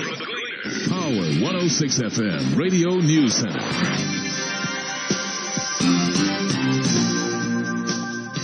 Good afternoon. I'm Stacey Ann Smith with Midday News on Power 106 FM from the Gleaner Power 106 News Center. We begin this afternoon with reports that a second pathologist has concluded that Pakistan coach Bob Wilmot was not murdered. The Times of London says a Canadian pathologist who reviewed the post-mortem report believes that Mr. Wilmot died of heart failure. His analysis follows another by leading British pathologist, Dr. Nat Carey, who made a similar conclusion. The Jamaica Constabulary Force has been insisting that Mr. Wilmot was murdered, but Deputy Police Commissioner Mark Shields is quoted in the Times as saying the police are now thinking otherwise. Mr. Shields is reported as saying, given the lack of evidence to support the local pathologist, the police have gone out to prove that Mr. Wilmot was not murdered. In the meantime, stories in the international media are also claiming that local pathologist Dr. Ayr Sashire is being forced to resign over the initial post-mortem conclusion. Dr. Sashire concluded that Mr. Wilmot died as a result of asphyxiation due to manual strangulation. The coach was found dead in his room at the Jamaica Pegasus in New Kingston on March 18, the day after Pakistan lost to Ireland in the Cricket World Cup. There were reported traces of vomit in his room, but there were no signs of a struggle. More than 100 taxi and minibus operators plying the Port Antonio to Buff Bay route in Portland stopped working this morning to demonstrate against the bad road conditions. In western Portland, roadblocks were mounted for more than 18 miles from St. Margaret's Bay to Hart Hill, leaving hundreds of students, teachers and other commuters stranded. However, the police have since managed to clear the roadway. In the eastern end of the parish, it was a similar situation with the roadway being blocked from milepost 17 in Long Bay to milepost 21 in Manchaniel. That roadway is not yet cleared. One motorist said he is frustrated with the state of the roads. We live in a terrible state. Right before me stand, we go up on the next side, come like we need a boat. Teacher fed up, nurse fed up, lawyer fed up, judge fed up, school children fed up, taximan fed up, busman fed up, police fed up, citizen of Jamaica fed up, we travel on this road. Portland taxi operator Anthony Duncan. Earlier this morning, residents blocked the main road from Port Antonio to the Portland-St. Mary border in protest against its condition. Meanwhile, JLP caretaker for Western Portland, Darrell Vaz, is demanding that the government move swiftly to repair the roads. Mr. Vaz says the government has promised that the conditions along the Hope Bay to Port Antonio Road would be improved through the construction of the North Coast Highway. But Mr. Vaz says it's uncertain when this would be done.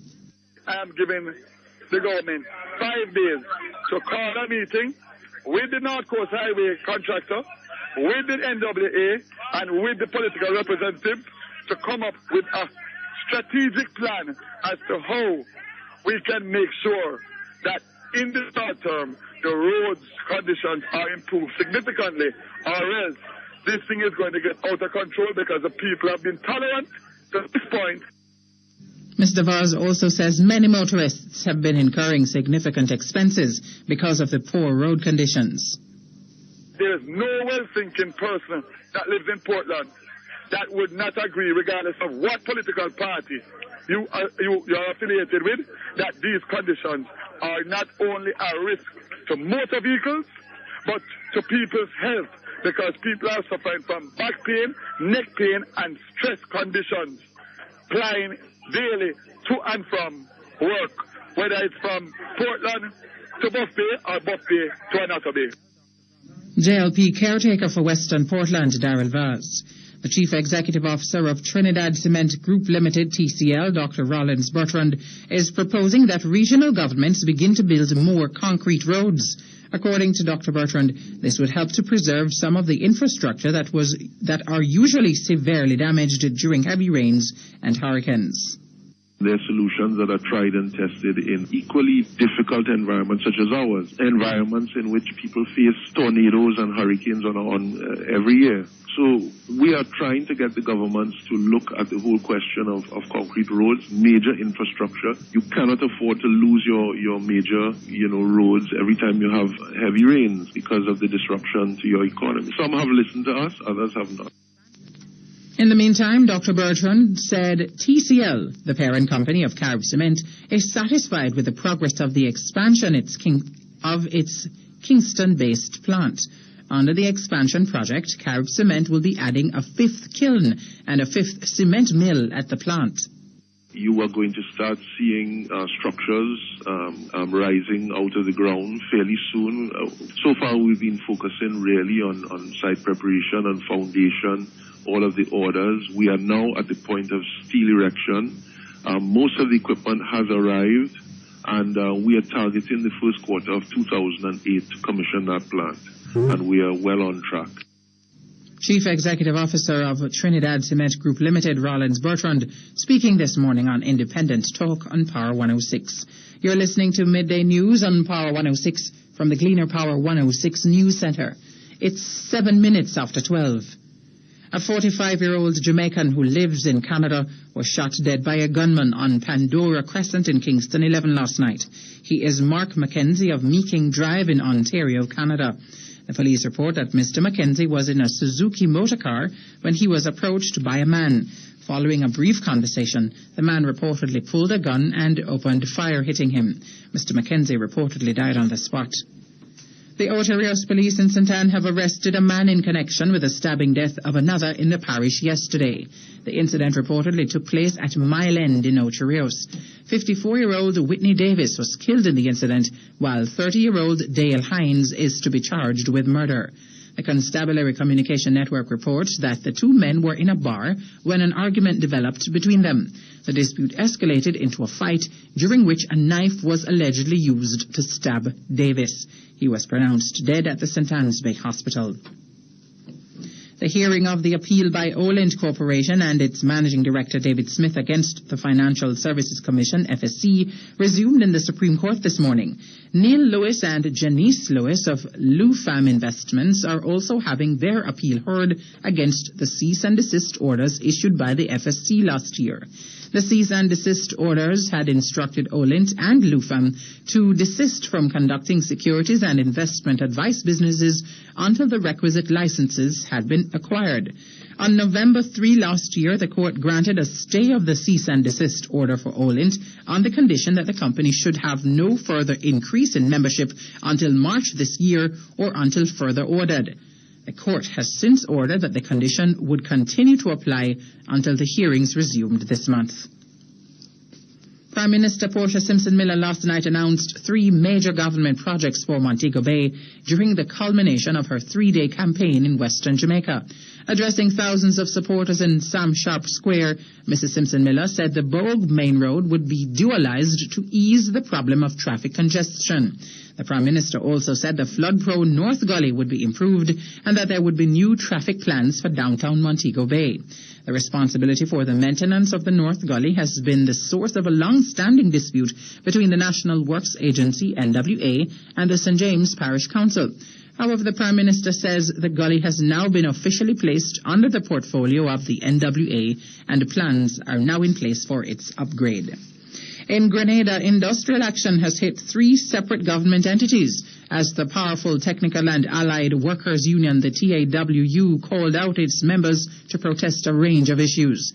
The strike action involves workers at the Grenada Postal Corporation, the National Water and Sewage Authority, and the Grenada Ports Authority. At the Water and Sewage Authority, non-essential workers are reportedly protesting a 5-year delay in an allowance agreement for plumbers, pipe fitters and drivers. The postal workers are protesting the delayed payment of increments which they claim were due for almost 5 years, while at the port, strike action was triggered by a decision by the management to retrench a number of workers. TAWU leader Chester Humphrey has warned that the government can expect more solidarity strikes if the matter affecting the workers were not dealt with speedily. News further afield now. Pakistan's President Pervez Musharraf has signed into immediate effect, measures to increase control over the media. Current regulations related to television have been extended to the internet and mobile phones. Some regulations which determine the persons who are allowed licenses to broadcast in Pakistan have been extended to cover foreign non-governmental organizations. General Musharraf has been highly critical of the media in recent weeks over its coverage of opposition protests. It's reported that he's facing the most serious challenge to his rule from a coalition of opposition parties and groups. Finally, the war crimes trial of former Liberian President Charles Taylor has opened amid dramatic scenes in The Hague, with the accused refusing to attend. Mr. Taylor has claimed that his trial would not be fair because he only had one defense lawyer. The former Liberian president is accused of backing rebels in Sierra Leone who killed and maimed thousands of civilians over 11 years. It's the first case of its kind against a former African leader. Proceedings have been broadcast live on 4 giant screens in Sierra Leone's capital, Freetown.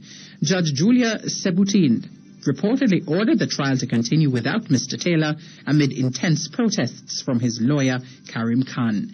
And those were the stories making midday news on Power 106 from the Gleaner Power 106 News Center. The Midday Sports Report is next.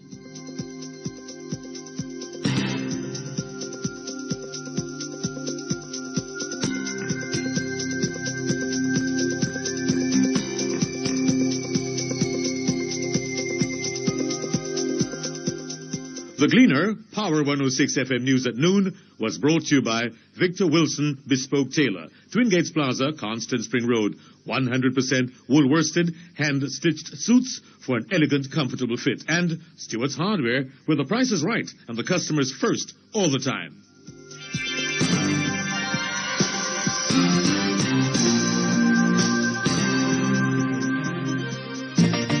Ricky want to set up the house with the best from top to floor.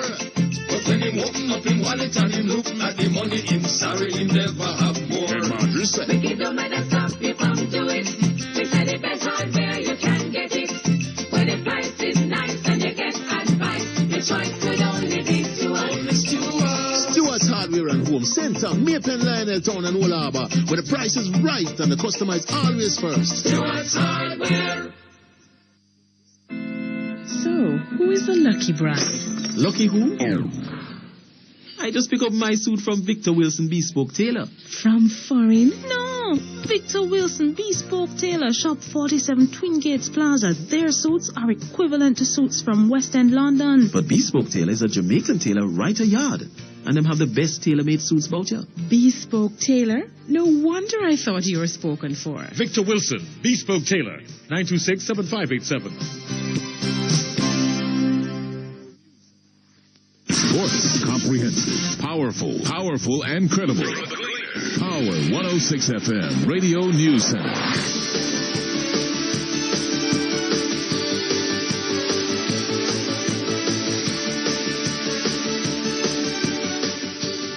Time now for your midday sports report on Power 106 FM from the Gleaner Power 106 News Center. Bolton Wanderers' Ricardo Gardner will not be available for tomorrow's friendly international against Chile at the National Stadium. Gardner is the second overseas-based player that has turned down the invitation. AIK Stockholm's Kari Stevenson did not accept the invite because he had just resumed full training with his club after suffering a broken arm. Stoke City's Ricardo Fuller, Sheffield United's Luton Shelton, and Miami FC's attacking midfielder Sean Fraser are currently training with the squad at Kirkvine in Manchester. New national senior women's football coach Charles Edwards will stage his first training session with the national squad tomorrow afternoon. The training session will take place at the Stadium East playfield beginning at 3:30. Edwards says the emphasis will be placed on the mental toughness of the team. The team is preparing for the 2007 Pan American Games in Brazil from July 13 to 29. Still on football, the Jamaica Football Federation, JFF, has invited 30 coaches to participate in an Olympic Solidarity coaching course at the University of the West Indies. The course will run from June 11 to 22. FIFA instructor Carlos Buzetti will meet with the participants at the offices of the JFF tomorrow afternoon at 2. Buzetti will make a presentation on the outline of the course. India's cricket board is due to reveal the team's new coach, with Australian Dave Watmore the leading contender. A 7-strong selection panel comprising former cricketers and officials are hoping to make a final decision in a meeting later this afternoon. Reports say other contenders include former South African and current Kent coach Graham Ford and former Indian batting star Gudappa Viswanath. Still on cricket, former champions Manchester and Kingston registered outright victories yesterday As the fifth round of games in the Jamaica Cricket Association Super Cup ended, Manchester carved out a 7-wicket victory over the Jamaica Defence Force at Up Park Camp to lead the standings with 16 points. And Kingston beat Trelawney by an innings and 55 runs at Sabina Park. In the day's other games, St. Elizabeth took first innings points from Kensington at Alpart, and Melbourne achieved first innings from hosts Lucas at Nelson Oval in their rain-affected game. In athletics, Jamaica's 2002 Commonwealth Games champions Michael Blackwood had settled for third place in the 400 metres at the Norwich Union Grand Prix in Glasgow, Scotland yesterday. Blackwood stopped the clock at 45.55 seconds. Gary Kikaya at 45.25 of Congo was a surprise winner ahead of American Xavier Cotter in wet and cold weather conditions. Jamaica achieved two other third-place finishes through Siobhan Stoddart, 57.77 in the women's 400 metres hurdles, and Aileen Bailey, 11.46 in the women's 100 metres. 24-year-old American Tiffany Ross Williams won the 400 metres in a time of 55.64. And American Stephanie Durst, 11.43, took the sprint, 100th of a second ahead of Cayman Islands' Sidonie Mothersill. And in tennis, Justin Anna Arden faces the first real test in her chase for a rare French Open hat-trick when she meets arch-rival Serena Williams for a place in the semi-finals tomorrow. The battle between Anna, the world number one, and Williams, the top player in the women's game for years, revives many memories.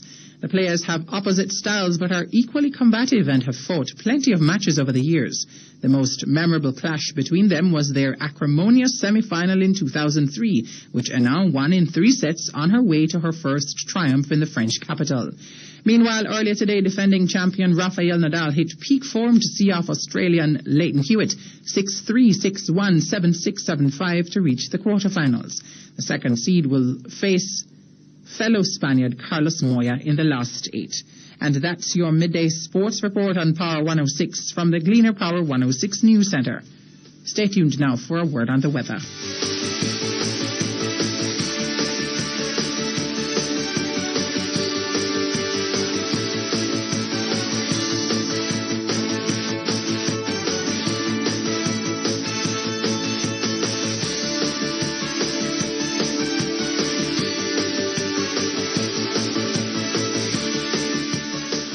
The Gleaner Power 106 FM weather at noon is brought to you by Carby's Souvenir Discount Centre and Craft Village, Twin Gates Plaza.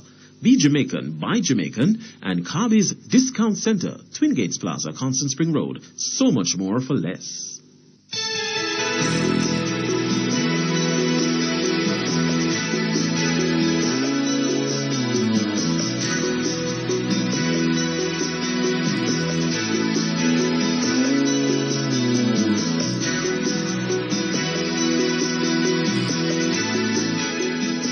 The National Meteorological Service is reporting that there is a high-pressure ridge across the Caribbean.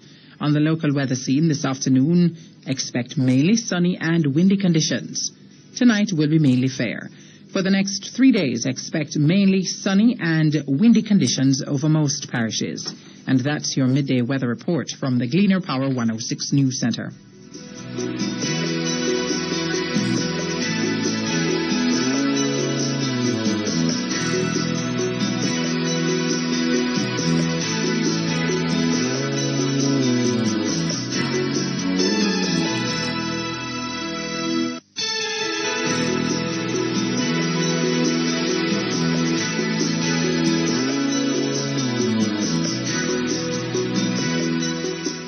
The Gleaner Power 106 FM weather at noon was brought to you by Carby's Souvenir Discount Centre and Craft Village, Twin Gates Plaza.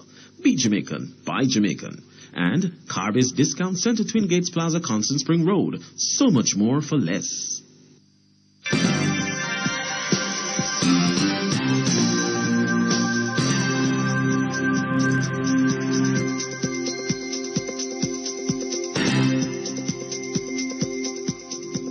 And now to end midday news on Power 106, a reminder of the main stories.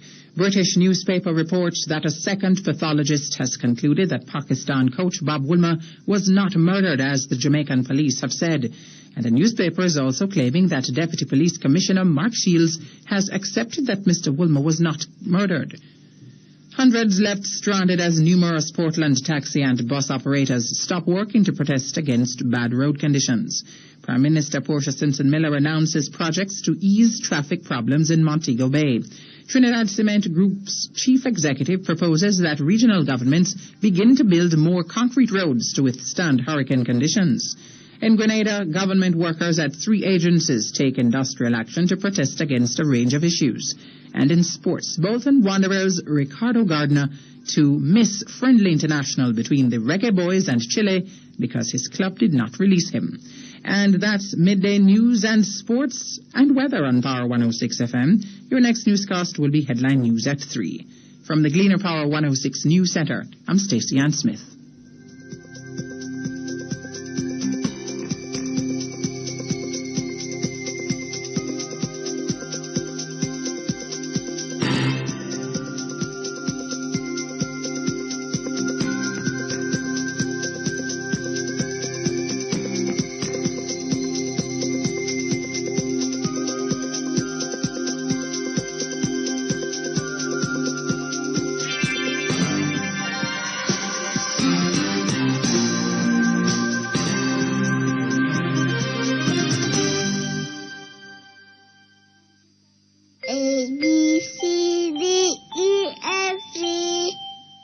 Education's important to me. From GSAT to my master's degree, Scotiabank has the plan for me. Time flies. Open a Scotia Education Savings or Scotia Education Wealth Plan for your child today. Then watch it grow as fast as they do. The Scotia Education Savings or Wealth Plan also offers scholarships and bursaries annually. Call or visit any Scotiabank branch for details and start your plan today.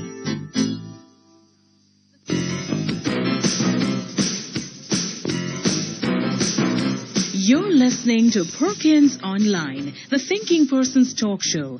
Our phone numbers are 968-4901, 968-4902, 968-4903. Our local toll-free line is 1-888-991-4072. Or you may call our international toll-free line at 1-866-LINK-106. That's 1-866-5465-106. Courtesy of the People's Telecom of Jamaica Limited, providing unbelievably low rates to call the U.S., Canada, and UK landlines all day, every day. You can also log on and listen to Perkins Online live on the World Wide Web, free at www.go-jamaica.com. Now back to Perkins Online on Power 106 FM.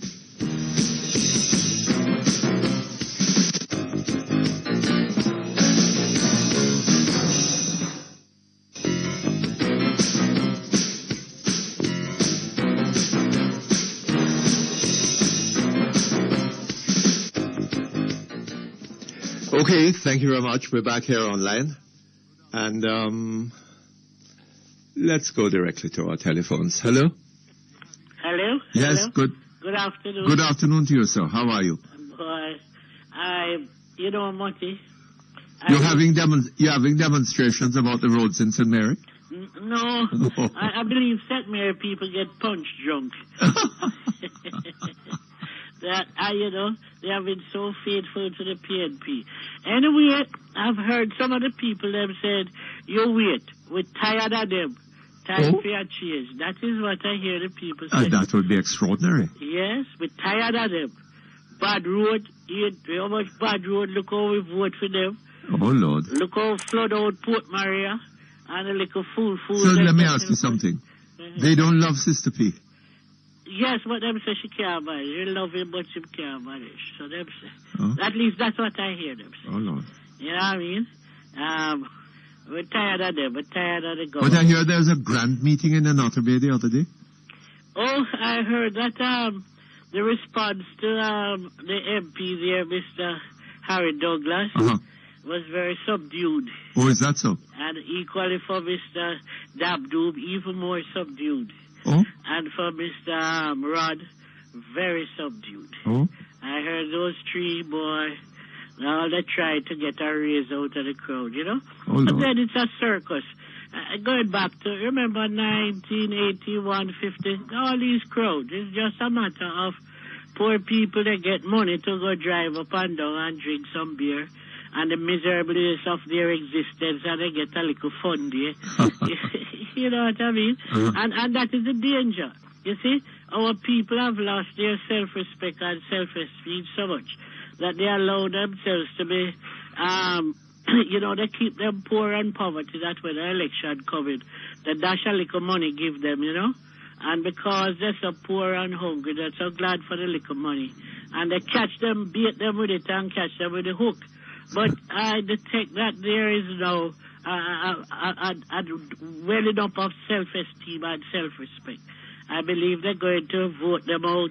They're going to name them out and vote them out. Well, sir, You know, it is interesting. Dr. Davis ran a $300 million campaign. It was rumored. And he got 300 votes. I wonder what kind of a $3 billion campaign Mr. Bunting will run down here. So it cost him $100 million per vote. Oh, no. I tell you, you know, speaking of Mr. Omar Davis, his sojourn as finance minister is Jamaica's middle passage, you know, when we're coming from African slaves, because he has put the people in Jamaica in such poverty, such desperation, such debt, that generations yet unborn will be trying to pay off this debt. And to what end? To what end? Well, I gather, you know, to that what end? I gather that Dr. Davis is no favorite in Jamaica House. Oh, I see.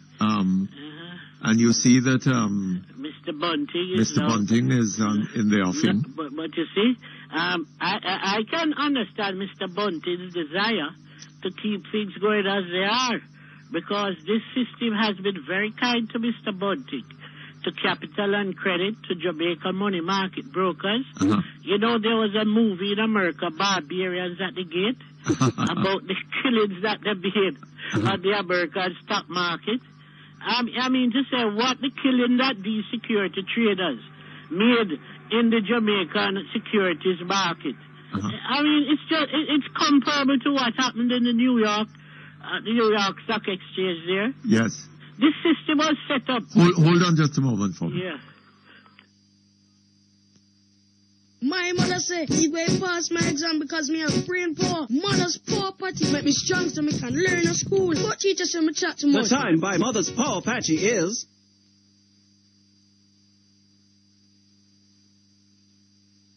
12:30.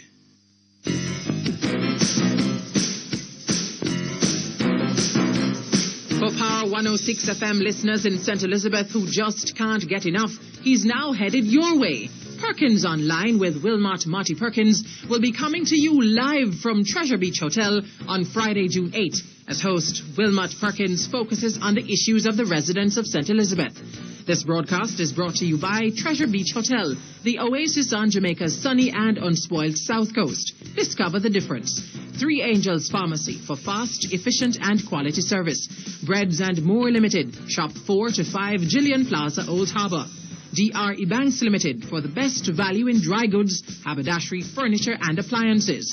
PJ's Distributors, corner of Main and Market Street, Santa Cruz. Southfield Farm and Garden Centre, Southfield, St. Elizabeth, telephone 965-6774. More Parts Limited, more parts, serious business. The Paper Place, 22 Beechwood Avenue, Kingston 10. When you think paper, think Paper Place. And Gordon's Enterprise, 22 South Racecourse Road, Mandeville. That's a broadcast of Perkins Online from Treasure Beach Hotel on Friday, June 8th, here on Power 106 FM.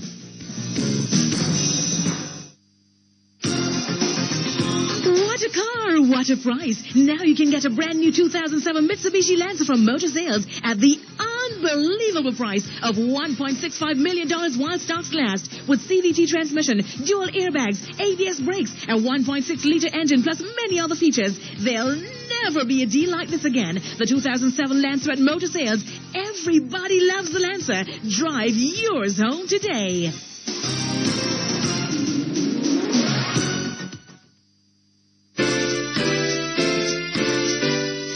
Deposit insurance is a scheme to protect depositors in banks and building societies. And effective July 1, protection for depositors' funds will be increased from the current $300,000 to $600,000 per depositor per institution.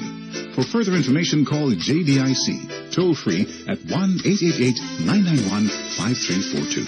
JDIC, protecting deposits for you and me.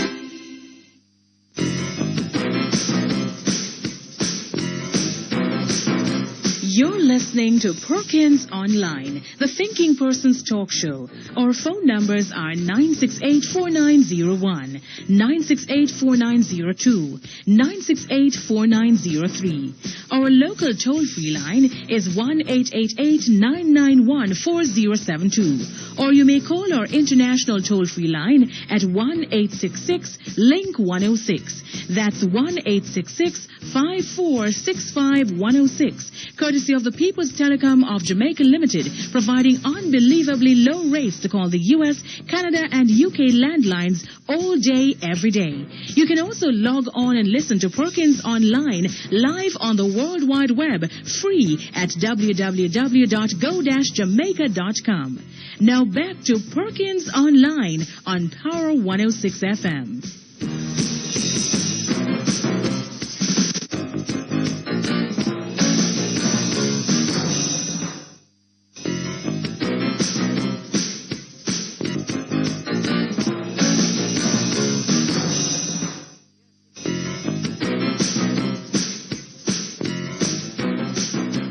Okay, thank you very much. Back here online. Yes, Mr. Perkins. I think that some forensic audit should be done on the sojourn of Mr. Omar Davis as the finance minister. And how he wrecked, precipitated, beginning with PJ Patterson with the printing of money. And when they tried to correct it by talking about the mopping up liquidity all over the world. Interest rates of over 50-60%, up to 100%. And imagine we had a law in Jamaica one time so that it's a thing named usury, USURY, to lend money over 20%. And them fly the gate, them bust the gate, and gone up to all them. And what it resulted in? The wrecking of several Jamaican black entrepreneurs. Yes. Right? Yes. The people died. You hear that lady call, you tell her her mother and father died in that precipitous decline of the Jamaican economy. And yet still through it we have some security dealers that came and become billionaires in less than 10 years. Eh? And they are not connected. Yes, they're genetically connected. I read the people in certain one year, the assets in the company, $6 billion Jamaican each, $6 billion Jamaican dollars each, in such a short period of time. And what did they create? Any more work for Jamaican people aside themselves? No. Eh? And then them float, bond and sell out to people, shares to idiots, and I suppose they bought some good United States currency and stashed it away. This thing needs an investigation. What happened? You know, so there are a lot of things that need investigation, you know. Yeah. This Wilmot case is one that seems to need some investigation. Right. What has been happening, what the issues in relation to this Chen Young matter. Exactly. Needs serious investigation. It needs investigation. Because and I hope we're not going to sit down and allow it to just fade away. Because, Mutty, probably justice is a honorable man and everything. But I believe that as the people say about justice must not only be done, but be seen to be done. Yes, manifestly and undoubtedly seen to be done. If he felt that it was necessary to disclose to the lawyers that he had a connection with Myers, Fletcher, and Gordon, that he should call them in. Isn't that should have told him that he should recuse himself immediately? I should have thought so. There's no question of that, Mutty. Right? And that leads me to another point. This Mr. Sobian, who is the head of our law school, he betrays a sense of haughtiness and a disrespect for the ordinary black people of this country. You get that impression, sir? Yes, sir. Listening to him, he does not believe in the American system where we question judges before they appoint it. Yes. Because, certain people might not put them themselves, They are too good to be questioned by the poor and the unwashed. Who needs justice more than the poor? Who set up these people that they have a little clause there that they will set up some tribunal like what is in the Caribbean Court of Justice? It is superior to the English system now, but he doesn't like the American system. Why? The American system, the people are sovereign. But being a disciple, I suppose, of David Court, who sent to our Jamaican people to give people justiciable rights, would derogate from the sovereignty of Parliament. Yes. They have no respect for that people was in what the country. and he was playing a leading role. Of course. In the drafting of the Jamaican Constitution. It wasn't just Norman Badley. He was there. He was there and he's still here. And he has not apologized to the Jamaican people for that. Well, he wouldn't see what to apologize for. I see. But I don't think Sorbian should be head of our law school. Yes. I think that's a feudal man that should go back from whence he came. I don't know. I don't think that he should be there. And I am proud of Mr. David Wankin. I was so proud of him last night. He was quite good last night. He was very good. Yes. And Jamaican people, you are as good as anybody, not because you're poor. Most of them you see up there as big lawyer, big this. They were poor too, Yes. And these poor people take their money and educate them, and they come out no hearty and say you can have a say in who is to be your chief. I don't know, some of them, yes, well. Yes? And another thing, I saw Mr. Siaga wrote an article in Sunday's Glean, and the last paragraph he talk about careful with the freeness. Now let me tell you, Mutty, there is no free education in Jamaica. There is no free hospital services in Jamaica. It's all paid for by the sweat and blood of the Jamaican taxpayer. All of it. Remember, Mutty, when you stayed in that hospital for how much months? 3 months. It was the taxpayers' money that ran Buff Bay Hospital and all those. But when we got independence, our politicians diverted the funds from that used to keep elementary school free. When I went to elementary school near Darrington, I never paid no money. And children stay there take first, second, and third year examination, which is almost as good as I went to 2 elementary schools and we never paid any money. When they went to Portmore Hospital and another Bay Hospital, but you know, sir, they never paid money. The central thing that needs to be recognized in this country, right? Yes. And it cannot be overstressed. Yeah. Is that our greatest assets are not bauxite or white sands beaches or any such thing, right? It's the brain of our greatest assets in this country, as in other countries, is our people. Yes. Right? Yes. And it is not a matter of whether we can afford to educate our people. We cannot afford not to educate them. Exactly. Because the cost of not educating them, as we can see, when you look at all the crime that is going on, right? What is that the result of? People are talking about the police. Policing cannot deal with the problem that we have in this country. No, themselves need to be educated. Right? What is happening is that we are taking people who could be great scientists and great all kinds of things and turning them into vicious criminals. Exactly. For want of opportunity. Right. Right? Right. Their existence is brutish, Mutty. Yes. And so they have a vengeance against society. Yes. They see no future, That no is what hope. is happening. And it's survival of what? And what we are seeing in terms of murders and other crimes, right? Mm-hmm. And all the viciousness and the lawlessness that is going on in the country.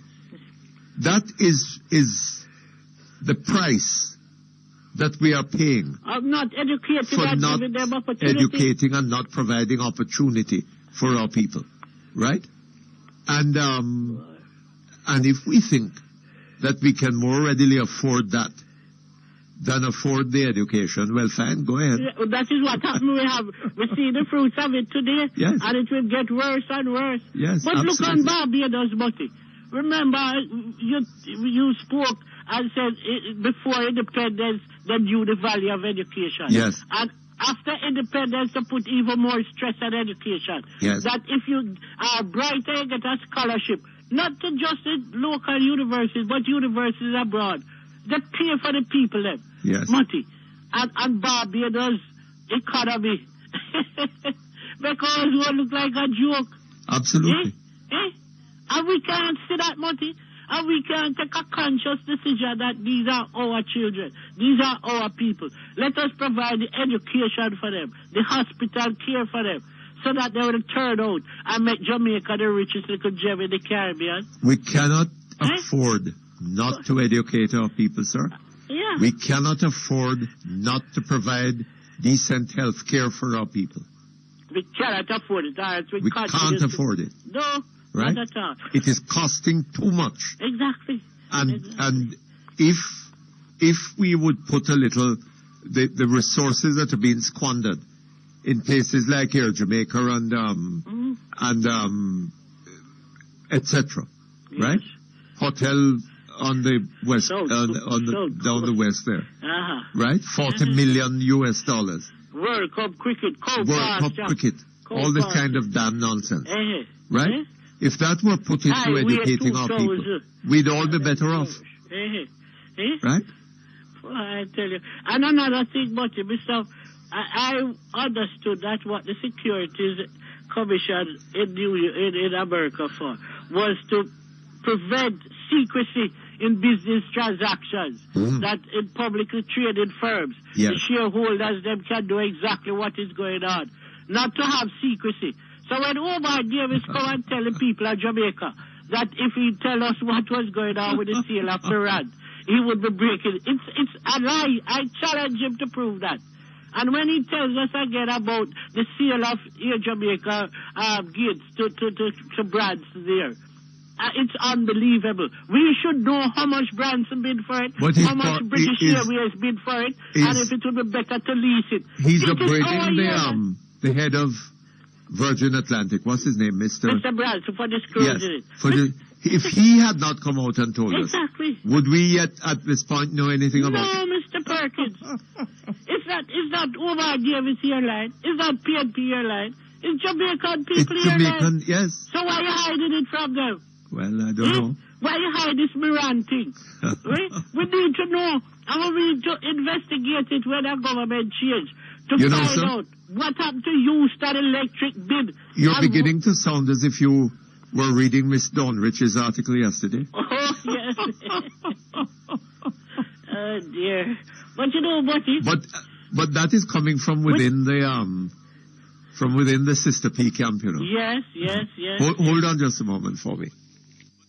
Attention NHD contributors in St. Catherine. Your NHD St. Catherine branch is now at its new offices, Twickenham, near the Jose Marti School. Remember, your NHD office is now at a new location, Twickenham, St. Catherine. The phone numbers remain the same. The time by the National Housing Trust is 12:45.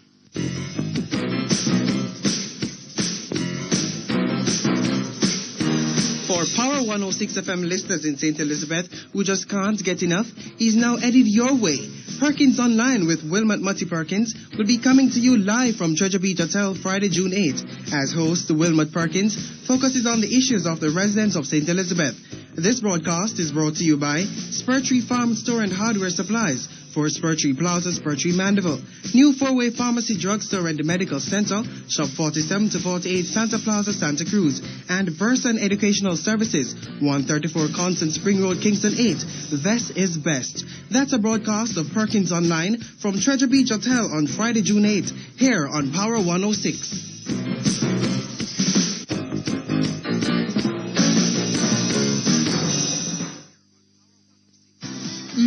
Smells great, tastes better. Your favorite Dr. Luscious and Tasty Baked products. Delve into our delicious Dr. Luscious cheese bread, pineapple cake and a raisin cake, and our tasty Tasty orange, coconut and cherry cakes. Available at all major supermarkets and stores island-wide.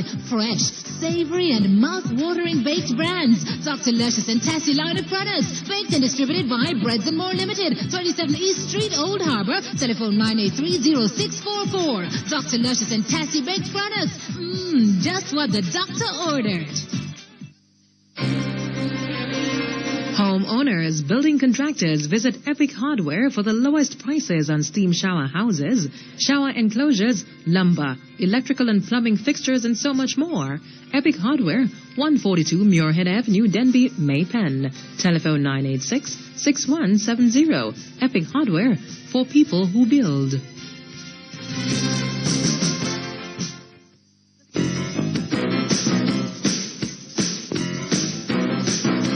You're listening to Perkins Online, the Thinking Person's talk show. Our phone numbers are 968-4901, 968-4902, 968-4903. Our local toll-free line is 1-888-991-4072. Or you may call our international toll-free line at 1-866-LINK-106. That's 1-866-5465-106. Courtesy of the People's Telecom of Jamaica Limited, providing unbelievably low rates to call the U.S., Canada, and UK landlines all day, every day. You can also log on and listen to Perkins Online live on the World Wide Web, free at www.go-jamaica.com. Now back to Perkins Online on Power 106 FM.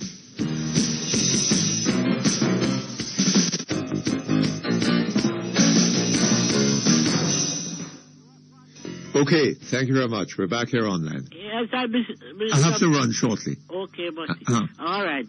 One last thing I have to say. Yes. Is that civil organization like Jamaicans for Justice, Council for Human Rights, yes, State Family Against State Terrorism, yes, and the FARC Institute of Public Affairs. We would like them to start some constitutional convention seminars for us to tell the political parties what we would like to be changed in our constitution and to hold them to it. Yes. The civil society in this country cannot anymore afford the political parties to divide us into political slaves, Labour Party slaves and PNP. Some of us tried that some years ago, so I don't know if you remember. Yes. You know, and we're going to try to ask Mr. Golding when he wins to stay true to separation of powers. Yes, indeed. Because it's time we put the people at the center of power in this country. All right. Okay, Mutty. Thank you very much. All the best to you. Hello? Hello? Hello? Hello, yes. Good afternoon to you, sir. Good afternoon to you, Mr. Perkins. That voice sounds familiar. Yes, it is indeed. I hope you're not coming to me with any Gestapo techniques, No, sir, I'm not. Eh? Well, I tell you what, really with respect to the road condition in between St. Mary and Portland. Oh, no Gestapo or anything? Well, I'll tell you something, Mr. Perkins. I don't think in the condition of the road for such a long period is really absolutely deplorable. And that the people have had to resort to road blockage this morning. Really, I kind of have my sympathies. Apart from the fact that they've impeded the school children from taking their exams. Yes. How long has this been the case? This been going on now well over a year, into 18 months. Right? Now, I have never seen any contract being executed by anybody so woefully deficient in terms of dealing with the public. To get from, say, Port Antonio to Ocho, you're looking at maximum 2 hours. If you try that journey now today, you're talking about 4 to 4.5 hours. I beg your pardon? Yes, that is exactly the condition. And every stretch along the road is in a state of, you have a long stretch of road. You do a piece and fix that, and then do another piece and fix that. The whole thing is being dug up. I mean, the whole thing. Well, there's no road here anymore. I mean, not even in the Belgian Congo you tolerate what is there. Oh my God. But you, Mr. Ennis, you've been the MP in that area. You haven't asked for something to be done? Mr. Perkins, it's not for want of asking. It is replete with requests daily, weekly, monthly, and I could almost say yearly now. And you get this usual thing. We have talked to the contractors. I mean, who's responsible? I mean, who's responsible for the people? I mean, you have to see yourself. I can't tell you. I am not able to put into words, and I'm not short of words to describe how deplorable the condition is. And nobody at no part in this island should have been subjected, especially on the main arterial road. Yes. The contractors are deficient. They don't know what they're doing. Oh God. And they should be fired off of the job. Because, they've gone as far as the only persons left for us to appeal to now is the European commissioners in Europe. They've gone as far as to the headquarters. They have stated to me personally that it is grant money and, therefore our input is not as great as we think it is. Yes. European Union grant monies, and they feel that they can do as they like. Well, Mr. Ennis, how did they come to contract, to bring in contractors who were incapable of doing the work? Well, the point is, you see, the contractors have established a fairly good reputation in doing other works in the Caribbean. So they did the Garden Key and the Montego Bay expansion and the airport expansion work. And they did it very well, they did it in time, and they were very proficient. It seems to me that their experience in road construction is negligent, if not totally absent. And what they're doing to me don't make no sense. It's just, you might have seen an article in the Gleaner some weeks ago, and people have been very tolerant, because people want the road to fix too. You know what I mean? Yes. But to execute the contract in the manner that they have done is totally... Now, which contract is this you're talking about? The North Coast Highway? The North Coast Highway, the section from Ocherias to Fort Antonio. Ferryhill in Portland. To Ferryhill? Yeah. But in addition to that, too, they are not the only culprit. The Water Commission is also part of the problem. Right? Yes. Because they've been digging up the road in Port Antonio and in St. Margaret's Bay and beyond. And they've left it in a similar state. Right? And you see, it's not, you see, the way we conduct, and I was listening to your lady just now, right? The way we conduct our politics, right? All it really does, is to put up the MPs as scapegoats. But they have very little say. Absolutely. In what happens. You are absolutely right on that. All we are is the people to get the blame for other people's inefficiencies. Yes. Right? And we don't have no say in what projects are implemented, what projects are approved. We don't say how it is approved. We have very little, but yes, the public holds us totally responsible for the execution of what is happening. Yes. And it really is a serious constitutional problem, and I laid out before.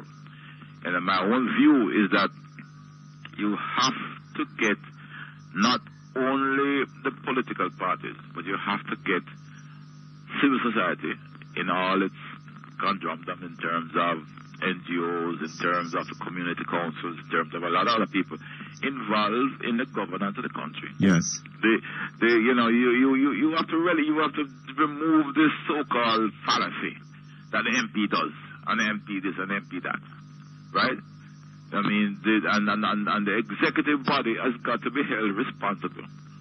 It's a difficult thing for you, as a member of parliament, having to be muted because you don't want to appear to be disloyal. Yes. It's very difficult, and if you have the courage to say what you have to say, then you are drummed out of this thing almost. Well, I know some people had the courage to talk about Gestapo tactics. I don't know that they've been drummed out of it. It's every burden, mister. It's every burden all the while, Yes. It's to be constant out there. Yeah, you become like a strange creature after a while. Yes. You're deemed as not a team player, and not this, and a wild card, and all these kind of things.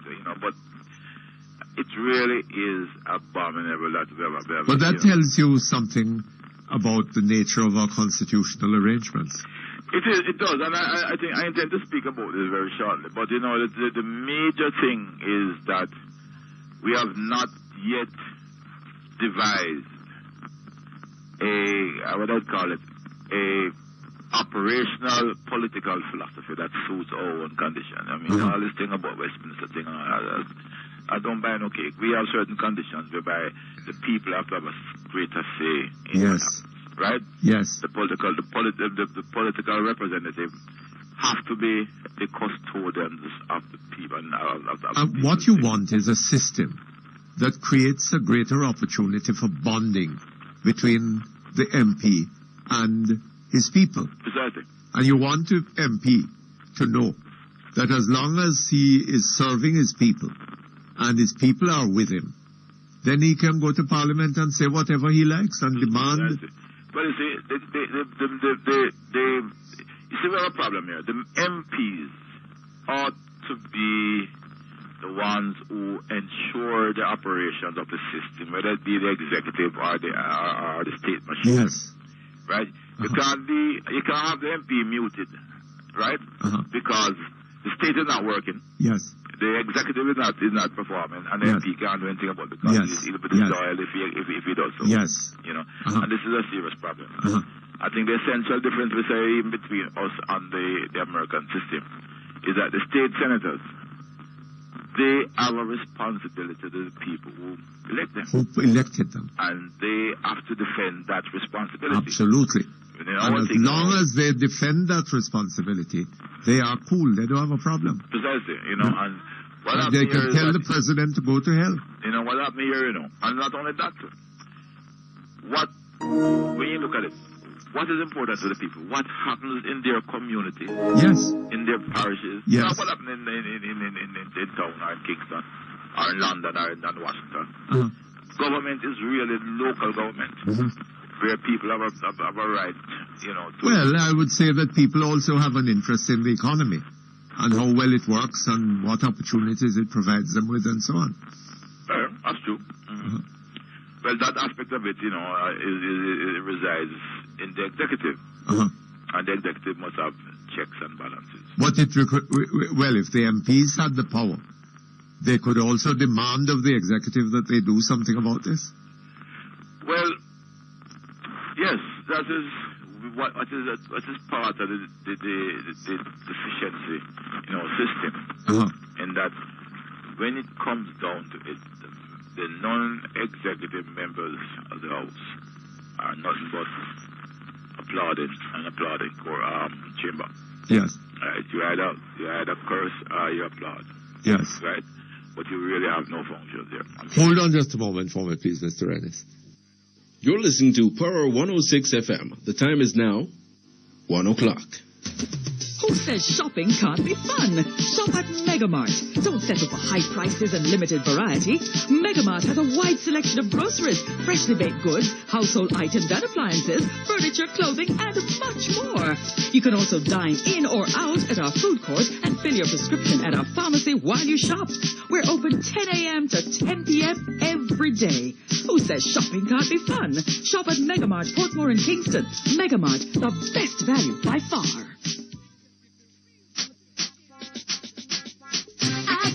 Feeling and it's so easy to tell. From day one, Digicel give me real value. $8 Digicel to Digicel rate. 3 Digicel points to buy a new phone when I add credit. Or when I pay my bill. Digicel is the first company to give free credit. $100 every month. Signal? Them have the whole island covered. And with the best customer service 24/7, they make me feel like I am number one.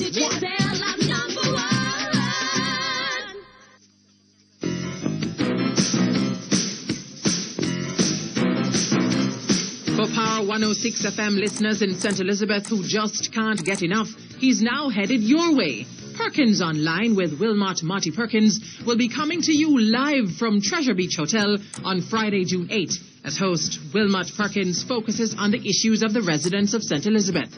This broadcast is brought to you by Treasure Beach Hotel, the oasis on Jamaica's sunny and unspoiled south coast. Discover the difference. 3 Angels Pharmacy for fast, efficient and quality service. Breads and More Limited. Shop 4 to 5 Gillian Plaza, Old Harbour. DRE Banks Limited for the best value in dry goods, haberdashery, furniture and appliances. PJ's Distributors, corner of Main and Market Street, Santa Cruz. Southfield Farm and Garden Centre, Southfield, St. Elizabeth, telephone 965-6774. More Parts Limited, more parts, serious business. The Paper Place, 22 Beechwood Avenue, Kingston 10. When you think paper, think Paper Place. And Gordon's Enterprise, 22 South Racecourse Road, Mandeville. That's a broadcast of Perkins Online from Treasure Beach Hotel on Friday, June 8th, here on Power 106 FM.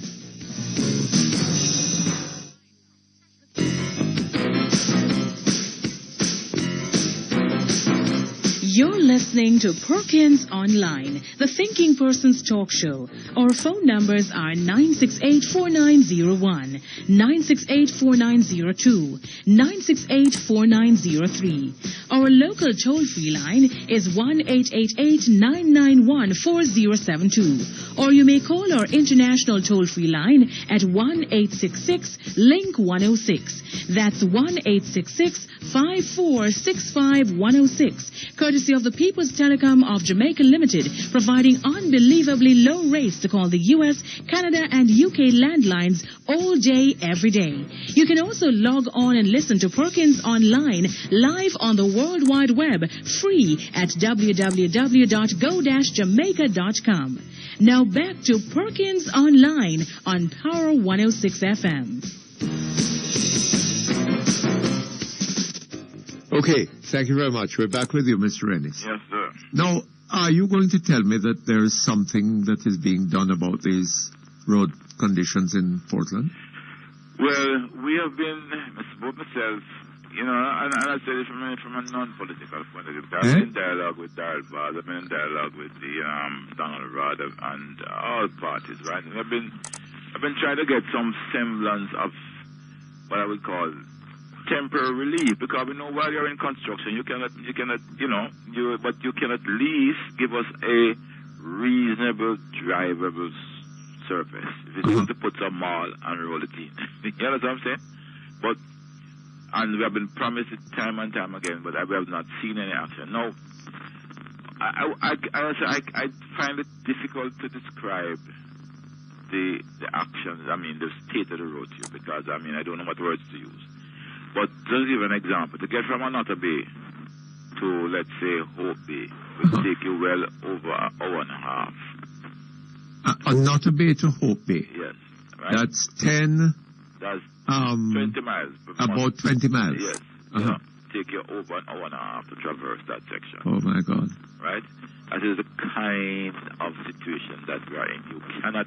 If you go below, above 2 or 3 miles an hour, you're going to much of your vehicle. That is how bad it is. Oh, my God. You literally have to roll from one concertina to the next concertina to next crater to the next crater, wiggle away around some dirt that is disappearing to the side of the construction that you're not too sure if you and your vehicle will end up in the ditch.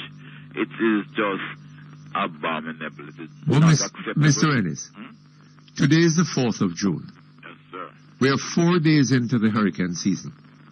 I don't talk about that. I don't want to imagine that. I don't want to imagine anything like a really serious... No, but if look here, if roads are in that sort of condition, and they get the torrential rains that are likely to come with a hurricane on top of that. We don't need torrential rain. We just need, an ordinary steady Portland rain where you get rain every day. It's going to be disastrous. If you add that up on top of a torrential and hurricane type things, we can't move. Let me tell you how bad it is. I traveled it last night and I said to my driver, I am not coming back on this road. I will find a way.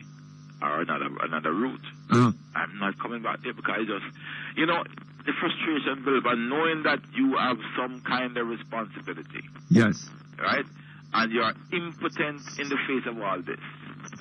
It really gives a hollow feeling, and it's mockery of our system. And you have and I dare say that the competent authorities have tried. But you can't be in a situation whereby you cannot execute management over a contractor to do as you have asked him to do. He has refused. What they tell me is that they have held back money from the contractor now to do the maintenance. In his contract is money to do the maintenance while the construction is being done. And he has neglected to do it. Right? And I'm sure that these Danes could not execute a similar contract in Denmark or anywhere in Europe the way they're doing it. Yes. You know? So and the same I'm almost tempted to say that it is gross insult to our country to execute the contract in this way. Yes. You know, I mean, my God. You know, I don't know. I mean, when I'm in a situation where I don't know who to appeal to now. I mean, I suppose I have to appeal to Mutty Perkins if they have more confidence. But, you know, and I'm saying this to make the people know, you know, that how frustrating. we have tried, you know, we've tried. You know, but we're just not getting anywhere. Mr. Ennis, tell me something. Why have you decided to walk out of politics? You know, it's difficult to contribute to your own impotence, you know. After a while, you recognize that it's a game that don't make sense, you know. Yes. You know, if you are, I mean, I think 1 or 2 or 3 or 4 people might find it useful and sensible, but I find that, you see, the thing is, you don't enter politics in a license to be an idiot, you know, when you enter politics, you know. It's difficult sometimes to accept some of the things without saying what you feel to say, right? And when you do say it, you come into a whole opposition. I mean, even your opponents will oppose you because they feel that you're letting down the system. But I decided to leave because I feel I can do something more constructive for the rest of my life. And also to be more useful because for some strange reason, when you're out of the political game, you seem to have more effect in a lot of ways because people don't see it in terms of a PMP statement or an anti-JLP statement. You know, you can speak in a manner that is really reflective of what needs to be said and what needs to be done.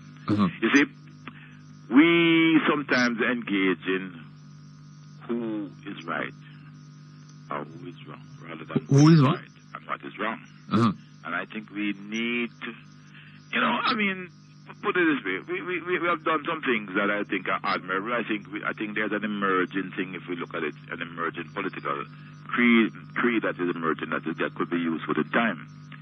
But we have not sought to bring all of it together in a comprehensive and holistic way as what is best for the Jamaican people. So you had thought that politics was a sphere in which you could have the opportunity to be useful. That's right.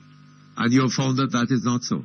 I've found that it has severe limitations, right? And it doesn't go according to what I would call credentials, necessarily, and credentials. It goes on a lot of other factors come into play, a lot of variables, even more important than credentials. You know, you sometimes find yourself not in a position to execute, you know. And you find it frustrating?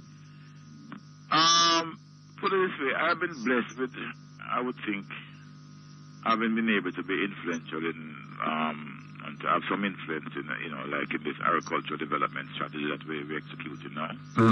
Like the reform of the financial sector, you know, the deliberations on the Bank of Jamaica independence, all this. I've been blessed with in all of that. But so I've had my fair share of successes in terms of, they're not spectacular. People don't know about them, right?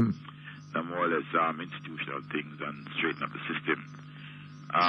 But by and large, I would say if I look at what I could have done over the same time that I continued in the private sector, I probably would have been better off. You know? So what? You're going back into the private sector? Yes, I'm going back into the private sector. What particular sphere? Well, you know, I was in management consultancy and project development. Yes. And I think I will go back into some of that and do something for myself too, you know. Try and make some money. Well, you know. Good luck to you. Yeah, man. Thank you very much. Okay. And thanks. I would like to make some of what you're making, though, you know. What I am making? What do you think I'm making? You? But I think you're the most successful radio presenter in probably the Caribbean. Oh, is that so? That's what they say. The others must be an appalling situation. No, I'm a poor man. That's all relative. Eh? Relative to others, eh? Well, I mean, you know. Anyway, God is good. We try. Yes. You know, and I know you have tried. But the discourse on, I think we need to heighten the discourse on how do we get a system that really reflects the demands and the needs and the felt needs of the Jamaican people. Absolutely. More accurately. Absolutely. You know. Yes. That's where we're at now. A system that serves the people, and that that the people have some control over. Yeah, you see, we talk about empowerment, but that's a catchphrase. You see? Yes. Empowerment means, if you look at it, empowerment means that the person in the Hope Bay or the Hope Bay community or the Buff Bay community can have an impact on the quality of his education, the education of his children in that community. Yes. That's what empowerment really means, Uh-huh. right? You know, they're like the Alderman system in Britain, right? Uh-huh. Where you can have an impact on certain things. You don't want to have an impact on everything, but you have concentric circles of power leading right down to the base of the society. Yes. And empowerment means that you must have, another thing that I think you must have. We must start talking about this alleviation and eradication of poverty. That's a whole different mindset, right? What we need to do is develop our mental psyche that says we are creating wealth. Yes, you are absolutely right. Wealth is a different thing from eradicating poverty. Yes. You understand? Yes, indeed. You must get the society in a mode that says everything you do must be towards the creation of wealth. And wealth at the base of the society. Because the base is strong, the people at the base don't care how strong the man at the top is. Right? This is, if you look at the advancement of Britain over the last 20, 40 years, it is the base that has been empowered to become fairly prosperous. And that don't stop rich man from getting super rich. But when the man at the base. And there is no inconsistency between them. Precisely. Not at all. Not at all. Because then there is a trajectory or development path whereby with the right application and good sense, you can get from one stage to the next. Yes. Right? I mean, if you look at it, a Jamaican man left here in 1950, right? And his brother or sister who remained there and had not moved. If you look at where that man and his family have reached since then, in 50 years, and where the Jamaican has reached, Jamaican is probably at the same position. Yes. And that man and his family... Hold on just a moment for me. Quality, affordable gypsum board, green board, Duroc board, steel stud, and more. Value for your money. Available at All Island Gypsum Distributors Limited. The time for the #1 construction supply store, All Island Gypsum Distributors Limited, 960-7381 is 116.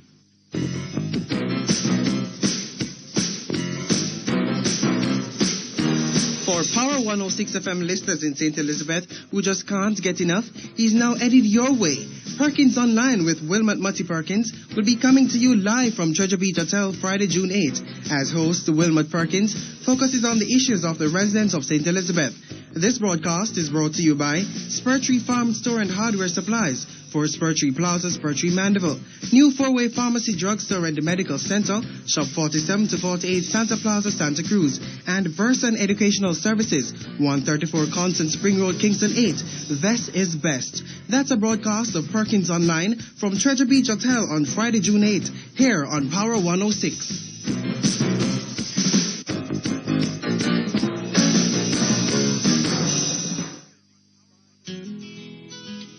Tetley Tea Company, Jamaica. Now introducing Tetley Premium Tea, made by blending the finest teas available to give you that smooth, rich flavor. Only Tetley Tea has Tetley Regular, the best-selling tea in Jamaica, now joined by Tetley Premium. Look for the word premium on the blue box in sizes 20s, 40s, and 80s. Available at your favorite supermarkets island-wide. Distributed by Amalgamated Distributors Limited.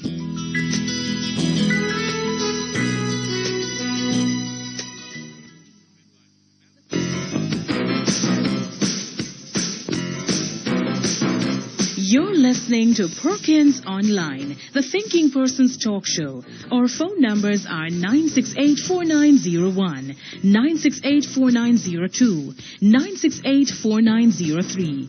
Our local toll-free line is 1-888-991-4072. Or you may call our international toll-free line at 1-866-LINK-106. That's 1-866-5465-106. Courtesy of the People's Telecom of Jamaica Limited, providing unbelievably low rates to call the U.S., Canada, and UK landlines all day, every day. You can also log on and listen to Perkins Online live on the World Wide Web, free at www.go-jamaica.com.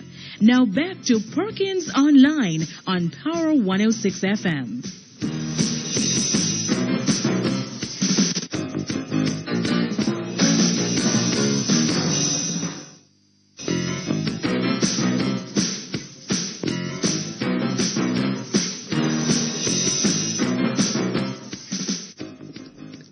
Okay, thank you very much. We're back here with you, sir. Yeah, the point I was trying to make here is that there is a certain developmental path that any society should provide.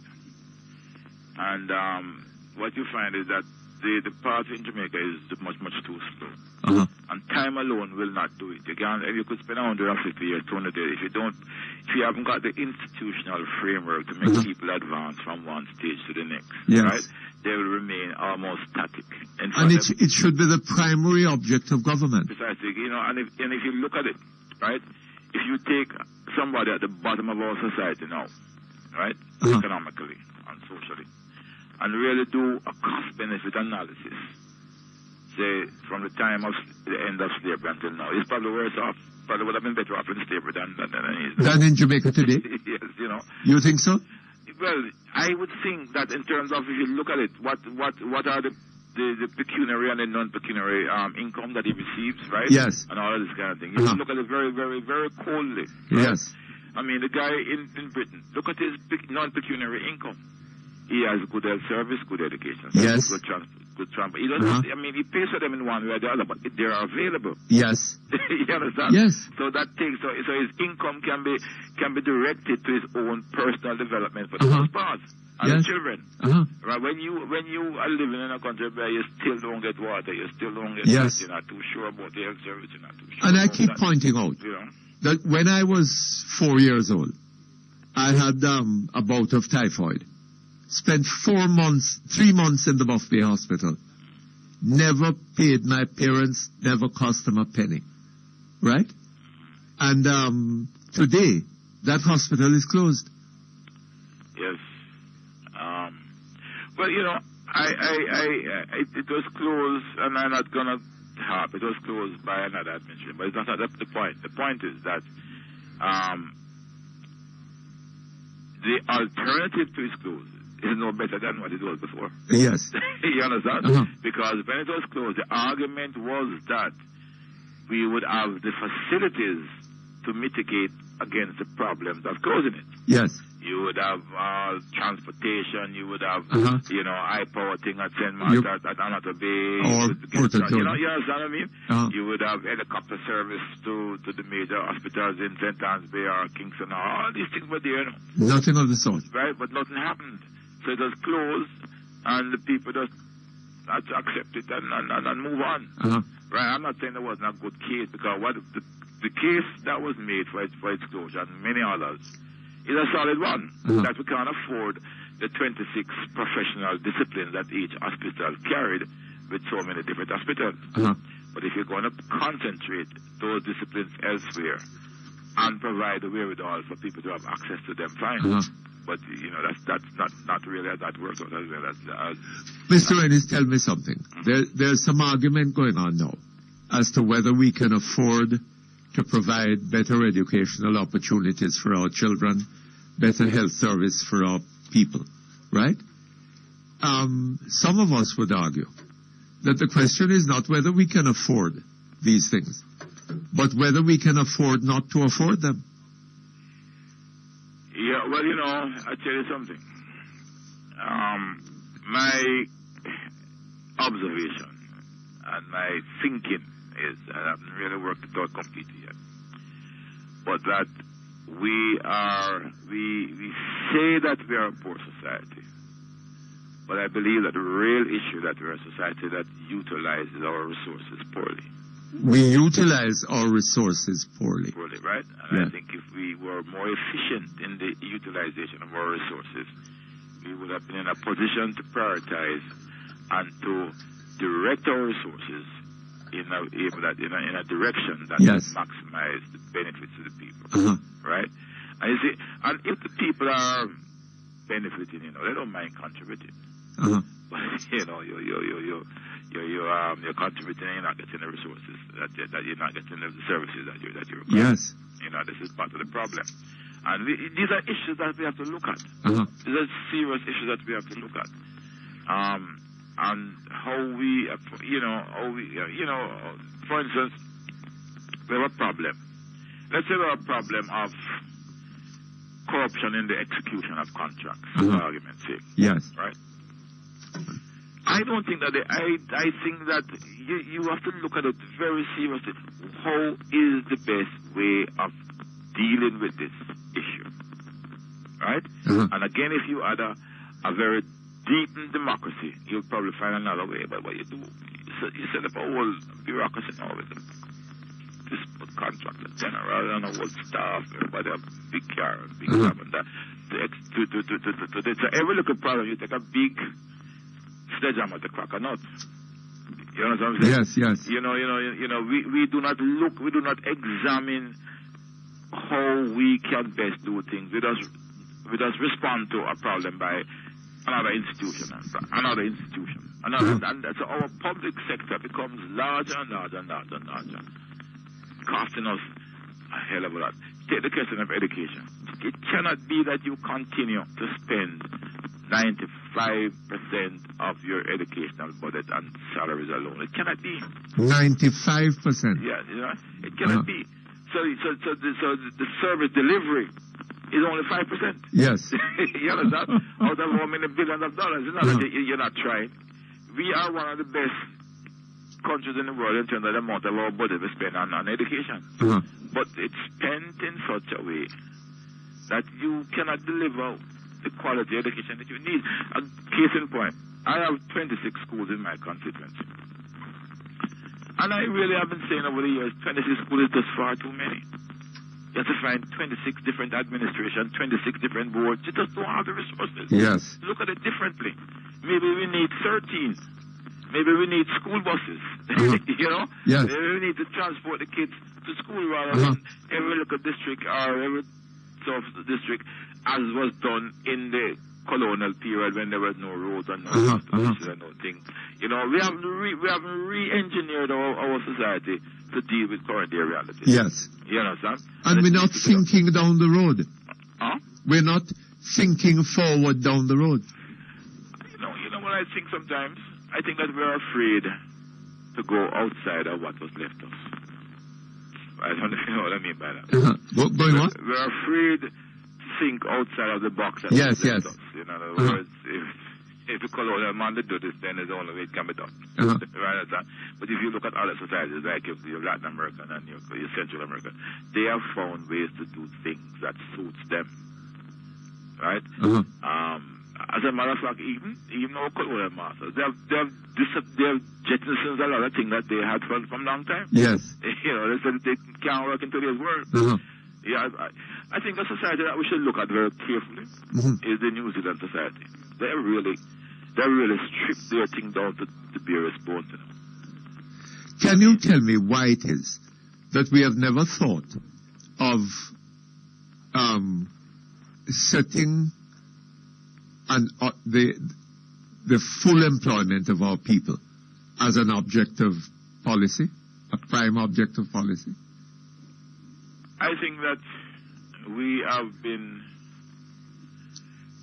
have looked at it superficially. I think it's not on. But if you really look at it very seriously, right? If you look at it very deeply and you do the analysis, you'll see that the end result would justify the effort. you know. Uh-huh. And this is why I'm saying to you, saying to you that you look at the issue of creating wealth rather than eradicating poverty, right? Because that's a different approach to life, to policy. Uh-huh. One, you are let me give an example. If I don't know the extent of the amount of money that we have got from the bauxite levy, but if and when the question is asked, what have we done with the bauxite levy since 1972? Uh-huh. Right? It's going to be embarrassing on all our houses, you know. Uh-huh. Because I believe that money could have gone to, so let's say, the redevelopment of urban areas. Yes. You understand? I mean, I'm talking about serious redevelopment. Well, it could have gone to education. It could have gone to education. It could have training, gone to healthcare. Healthcare. In other words, you have a wasting asset like that, and you have received billions and billions. Not only that. By now, we should have been the largest shareholder in Alcoa. Yes. We should have taken some of that money and buy shares in Alcoa, getting dividends and having a seat on the board and directing the company's performance in account of what we want. Right? So, I mean, these are some of the issues that I say that we need to look at. Let us look at them differently. But you didn't raise these issues. You know what? As I didn't raise them all the way. Eh? In Jamaica, it's not what you and say. what was the response? In Jamaica, it's not what you say, it's who said. You know what? It's not what you say, it's who said. It's who said. I see what you mean. It's who said. If you don't put the ideas in the right people's mouth for them to say it, it's not going to be heard. But this is what you were trying to do. So what happened? Well, Mutty, we won't go into that right now. Right? I mean, time will come, people write memoirs and all that kind of thing, and time will come, right? And you planning to do that? Yeah, man, you have to record, you have to record it, When you look at our public sector investment program, right? There's a lot more that we could have done with it. I mean, we've done a hell of a lot with it too. I mean, Mark, it's not, as I say, it's not all negative, because if you look at the legislation and the policies that has emerged, although there haven't been a holistic debate done. But if you try and put them together, you will see that there is the possibility of an emerging kind of society that is neither one nor the other, but is suitable to our own cause. That has some compassion about it, right? But if you are not driven by a philosophy, and this is where I am, you have to be driven by a certain ethos. You can't just do it hodgepodge. You have to be driven by a certain ethos. Yes. This is where we are, this is where we want to get to, and this is how we're going to get there, and this is how the people are going to benefit from it, and this is how the people are going to be involved with it. All of these things have to be combined together, right? And this is why, I think the competitiveness of our political system, and your MPs, I mean, aspiring MPs, not what I'm going to and what I'm going to. They don't know what I'm talking about, because they can't do nothing. You understand? Yes. Because the moment they get there, they are divorced from the executive and the state machinery. Mr. Rennis? And they become beggars like the rest of us. We must talk again about this. Yeah, man, take care. Okay, I'll give you a call. Good. All the best to you. Thank you very much. Get maximum returns with the COK Wealth Maximizer long-term savings account. It pays excellent returns tax-free. Conditions apply. COK for life. COK. Invest in your future today. And the time by COK is 1:31. Discover a difference at Treasure Beach Hotel, an oasis on Jamaica's sunny and unspoiled south coast. This eco-friendly beachfront resort provides an ambiance of total relaxation, privacy, and intimacy, away from the hustle and bustle of commercial life. Treasure Beach Hotel, Treasure Beach, St. Elizabeth, 965-0110. Discover the difference.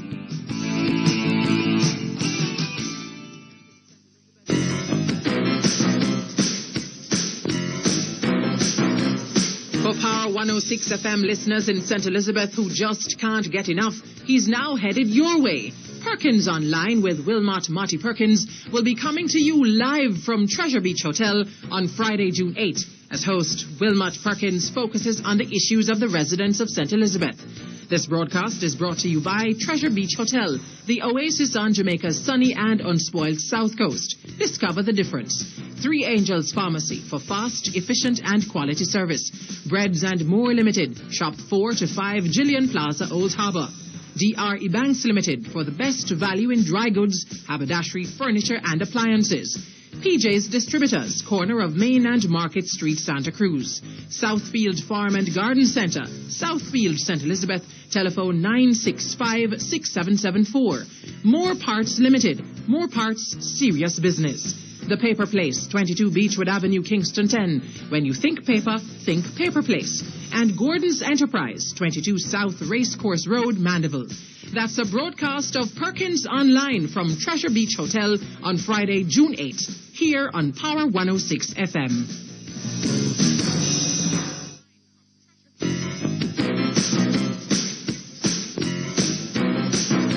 You're listening to Perkins Online, the thinking person's talk show. Our phone numbers are 968-4901, 968-4902, 968-4903.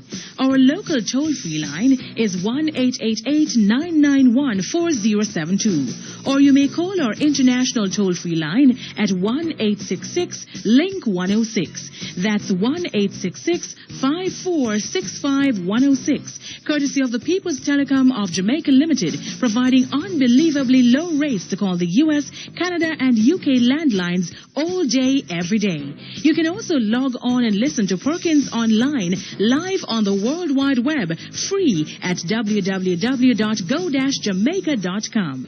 Now back to Perkins Online on Power 106 FM. Okay, thank you very much. We're back here online. And I'm sure you found that interview with Mr. Errol Ennis, MP for West Portland. Very interesting. Okay, we're going to take some email now. Yes, Mr. Perkins. Hi, Mr. Perkins. Help, help, help. We, the citizens of Greater Portmore 2 East, are facing serious health issues. The sewage system has not been cleaned for years, and most times the pump does not work. There's always a terrible smell as soon as you enter the 2 East, 53rd to 56th place. The Water Commission or the parish council do not maintain it. Now the rain is falling, it is worse. God help us.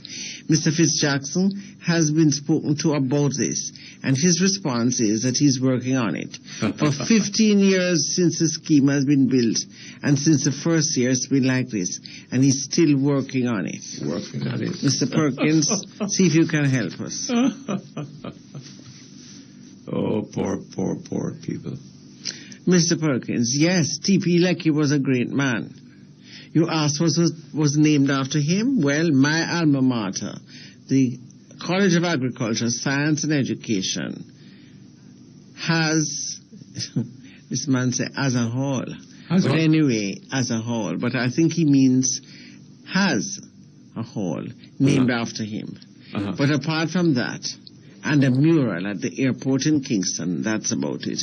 There's a mural at the airport in Kingston? Apparently, I don't know. But there's a T.P. Leckie Hall at the College of Agriculture, Science and Education. I mean, they didn't name the college after him. But there's a hall. Oh, it's hall. Mr. Perkins, I'm sending you a copy of a letter that was printed in the Gleaner. The editor, sir. Dear sir, breathalyzer tests are to be reintroduced, says Senior Superintendent of Police Elian Powell, despite the fact that they were introduced in 1955. But the program crashed after the equipment fell into a state of disrepair, as they were not compatible with the Jamaican climate. Sunday Gleaner, yes, Sunday Gleaner, the 3rd, that's yesterday's Gleaner, page A3. Nevertheless, he hopes the new equipment which fits into patrol cars will survive better. Regardless whether the measuring alcoholic content of a driver's breath is a reliable method of determining his capacity to drive a vehicle safely, the good superintendent's own figures published in your article seems to suggest that the earlier breathalyzer had minimal effect on the number of road fatalities. So why is the government being asked to spend, no doubt, substantial amounts on something that has no credence? And it says since 1995 we had 367 deaths. In 2004, 360, 96, 342, 2005, 326, 97, 372, and 2006, 371. I don't understand what it is about. Is the reintroduction simply another revenue-raising device for the police? That was apparently in yesterday's paper. I don't think so. I mean, if it's dangerous for people to consume substantial quantities of alcohol and then go driving on the road, and if that can be prevented or caught up with and punished, it's all to the good, it would seem to me. Mr. Perkins, we have two bits of mail here concerning the PM's alleged use of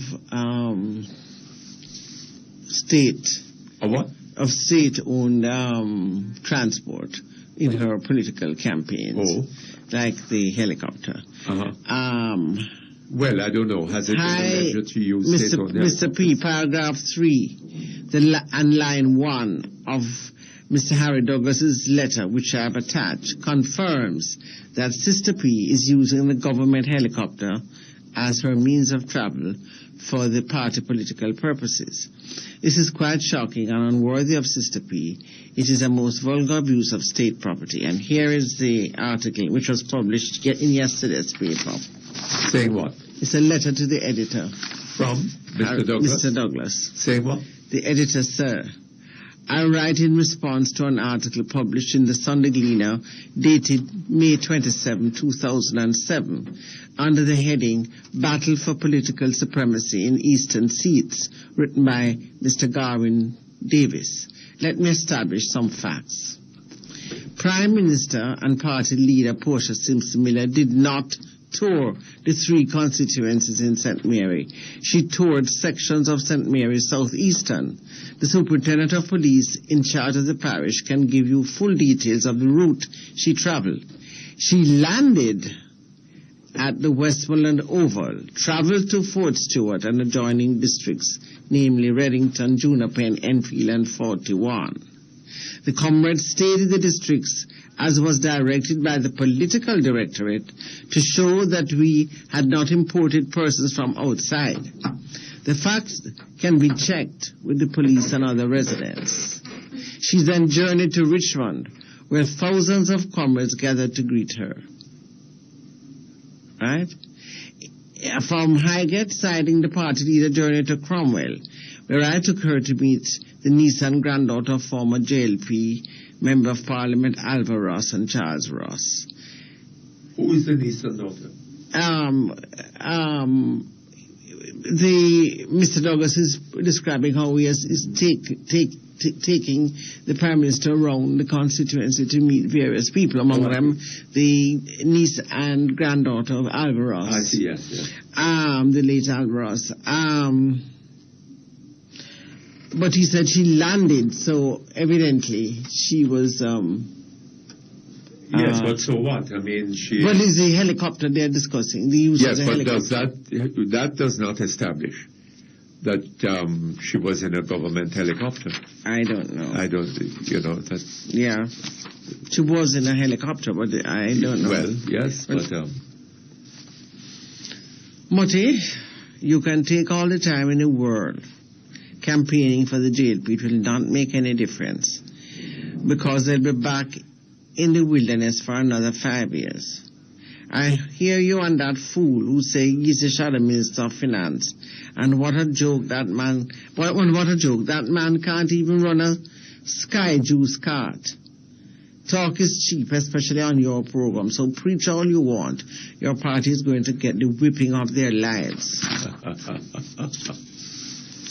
Well, sir, I don't know which is my party, but...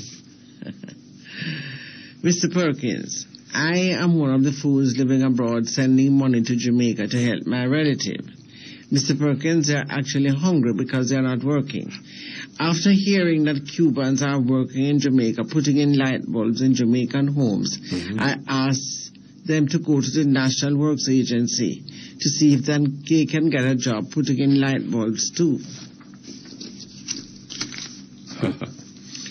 Mutty, you guys need to improve your online bandwidth so more people can listen to Perkins Online. Simple logics would tell you that you will have more listeners from a wider range, therefore your advertisers will be more interested in advertising during this program. So maybe you're making enough money already and can't be bothered to increase your online capacity. No, I must send that to the management. Hi, Mr. Perkins. You must remember that corruption comes in many ways. It comes in ways when you try to corrupt the minds of the Jamaican people that nothing is going on in Jamaica.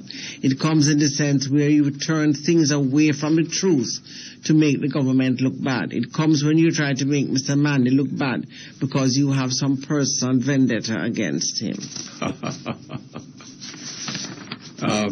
I tell you something, I'd love to discuss those with you. Give us a call and we'll call you back. Mutty, I heard a news item at 12 noon today that I believe the JLP can use in the upcoming elections. A demonstrator was complaining about bad road conditions. The demonstrator said, teacher fed up, principal fed up, student fed up, doctor fed up, lawyer fed up, taximan fed up, busman fed up, businessman fed up, everybody fed up. We the people are not only fed up with the road, we're fed up with this government. Good day, Mr. Perkins. I listen to your program every day. From top to bottom is corruption. Sister P is in a tight spot. All this sellout is from the past with P.J. Patterson. A man without a wife is lost, and that is why P.J. let the country get into so much debt and corruption. A caller stated yesterday that there are so many natural resources. The country needs to go back to basics. We are so rich, yet so poor. We have to take a break. For the best prices on generators, call QD and Ace with prices as low as $52,130. Run silent model also available. QD and Ace, 8 Red Hills Road, Kingston 10. The time by QD and Ace is 1:45. Trying to find hard-to-get farm supplies? Southfield Farm and Garden Center stocks a wide variety of insecticides, herbicides, fertilizers, seeds, pesticides, animal feeds, and more.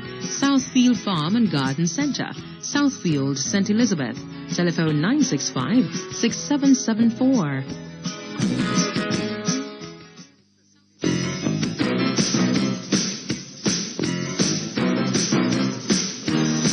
Power 106 FM listeners in St. Elizabeth who just can't get enough, he's now headed your way. Perkins Online with Wilmot Mutty Perkins will be coming to you live from Treasure Beach Hotel Friday, June 8th. As host, Wilmot Perkins focuses on the issues of the residents of St. Elizabeth. This broadcast is brought to you by Spurtree Farm Store and Hardware Supplies for Spurtree Plaza, Spurtree Mandeville. New 4-way pharmacy, drugstore, and the medical center, shop 47 to 48 Santa Plaza, Santa Cruz. And Verson Educational Services, 134 Constant Spring Road, Kingston 8. This is best. That's a broadcast of Perkins Online from Treasure Beach Hotel on Friday, June 8th, here on Power 106.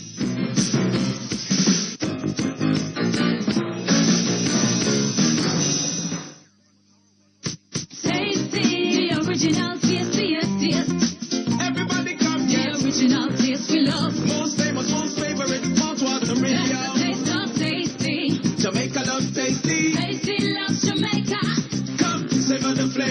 freshly baked. The original taste we love.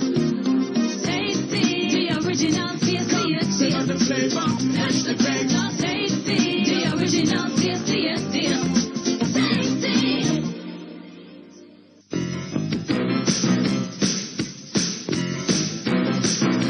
You're listening to Perkins Online, the Thinking Person's talk show. Our phone numbers are 968-4901, 968-4902, 968-4903. Our local toll-free line is 1-888-991-4072. Or you may call our international toll-free line at 1-866-LINK-106. That's 1-866-5465-106. Courtesy of the People's Telecom of Jamaica Limited, providing unbelievably low rates to call the U.S., Canada, and UK landlines all day, every day. You can also log on and listen to Perkins Online live on the World Wide Web, free at www.go-jamaica.com. Now back to Perkins Online on Power 106 FM.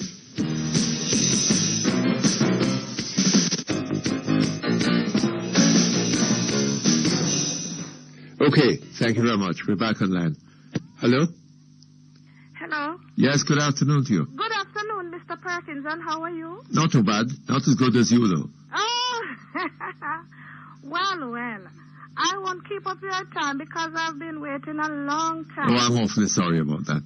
Anyway, that's good for business. I hope you heard something interesting, though. Yes, I listened to Mr. Hennis, and you know, Uh-huh. I at least is an honest man. Uh-huh.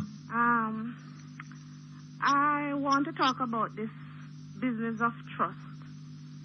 That everywhere the Prime Minister goes, she always talking about trust. Uh-huh. No, I trust Mr. Golden more than any other politician. Yes? He's a brave man, yes. And he makes decision to leave the JLP, even though he knows what was going to happen when he went back in. Uh-huh. So I think I trust that man. No, we couldn't trust Mr. Siaga because they said Mr. Siaga never born here.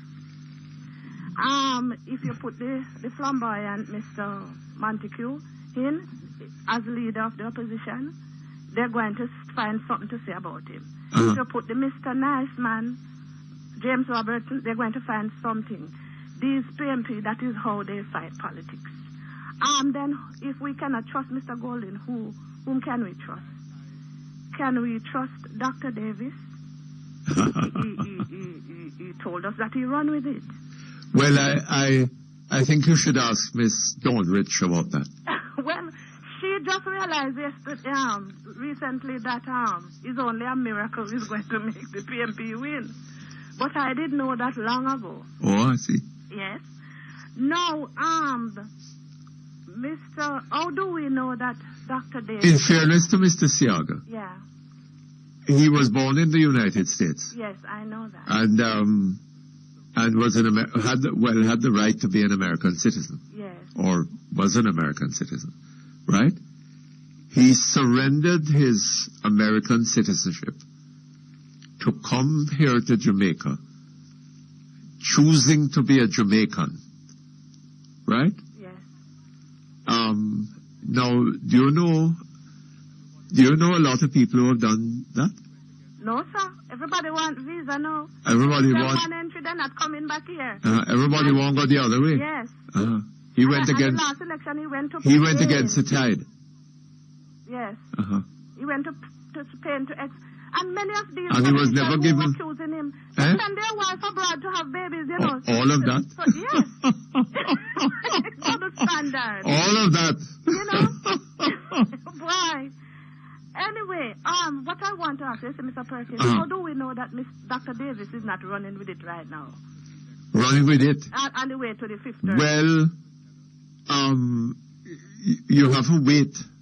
And after the election, if they win the fifth term, yeah, then maybe he will tell us when he go and correct it. that the time come now I'm going to correct it. Well, I will tell them, you know, I'm going to take a line from the Prime Minister's talking. Uh-huh. That Jamaicans are wise, you know. The Jamaican people, they are wise. Are they really? And after 18 years, they are wiser. Oh, I see. So, because I don't see what Mr. Golden leaving the JLP and coming back has anything to do. Dr. Duncan left the PMP. Ian Hayes left the JLP and he's gone to the PMP. Yes, it's very interesting to check. Barbara Clark. Huh? Barbara Clark, Abe Dabdu. Uh-huh. Vernon Parchment. Uh-huh. Norman Horn. Uh-huh. Benny White. Can Lord. we trust them? Uh-oh. You know, they flip and they flop. Uh-huh. And well, Dr. Duncan, he flipped and he flopped back. And Norman Horn, he flipped and then he flopped. Uh-huh. And when he did flip, you know, he said a lot of things about the PMP. You can see that the JLP and the PMP are two different parties. Yes. Because I remember Mr. Dabdo calling Mrs. Phyllis Michelle. Then again, I don't want anything to behold against your station. So, you know, and I hope the JLP have they have a tape. Because they are there ranting and taunting, and the PMP, they don't trust them neither. But because they want to show to fight dirty politics, that's what they are just using them. Yes, uh-huh. Yes, that is what they are doing. Well. You know, my brother lives in Canada since 1974, uh-huh. and he was telling me that one government lost over there for just 6 months. They vote them out of office. Uh-huh.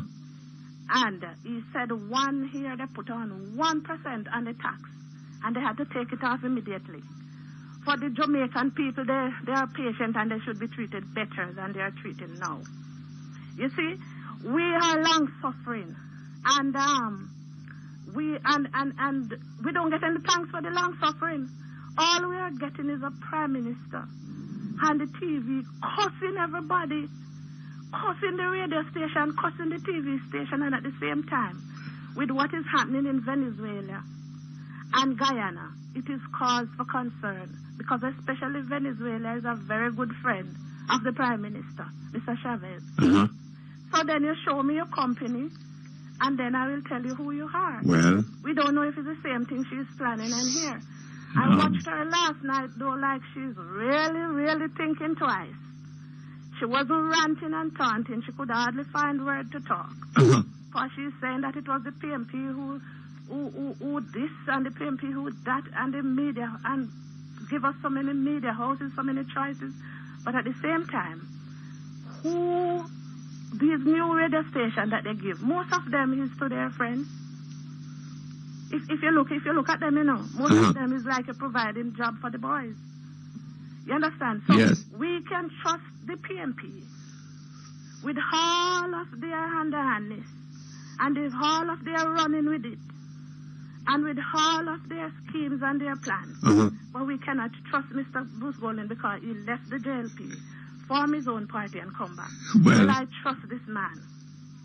And I'm telling them that Mr. Golden is going to be the next Prime Minister, whether they like it or not. Uh-huh. And I am... You see these polls, Mr. Perkins, uh-huh. They are designed to throw off the people. Because I never forget my daughter never come over to vote because Mark Wignall said the PMP is going to be 9%. And at the time she was pregnant, she said she's not leaving Portmore to come over here because we don't lose already. Yes. So I know what these polls are saying. When these polls are showing them line and line, the JLP, they are way ahead. And any reasonable, you know, they are fighting a losing battle. Uh-huh. About 3 weeks ago, I was at home and somebody knocked at the gate. When I look out, it was a Cuban man and two other guys. Oh, come to put a light bulb in your house? Yes. But these two guys are the same guys what you see when you go to the polling station to vote. Uh-huh. You see them in their orange shirt. Yes. Now, the Cuban man said... They had on orange shirts. They never have on orange shirt when they came, you know. Oh. But I see them at the polling station when I go to... Oh, I see. I thought you said they had on orange shirts. No, they never had on orange. Yes. Uh-huh. But it's the same one you see when you go... I see. You knew them. I know them. Oh. And they asked me how many bulbs I have inside, and I said 8. And they said I must go for them, so I went for them. They never came in and screwed them in. They sent me for them. I take the bulbs and I carry them outside, and they gave me 8 bulbs. They gave you what? 8 bulbs. It's one of those fluorescent bulbs. But the day after I was downtown and was passing Matches Lane to go up to Coronation Market, and I saw a man pushing a handcart full of these same bulbs from up Matches Lane. Oh, is that so? So, yes, he asked me if I want some to buy. So I asked him, how much is it? He said, if I'm going to sell it back, you can give me 3 for $100. But I said to myself, then how these same bulbs selling downtown wholesale, like they have them distributing to their party faithfuls? You understand? Yes, yes. This is what and it's coming on right now to election. You find all of these little things coming up, and then you hear them giving out some fictitious. Well, I don't know.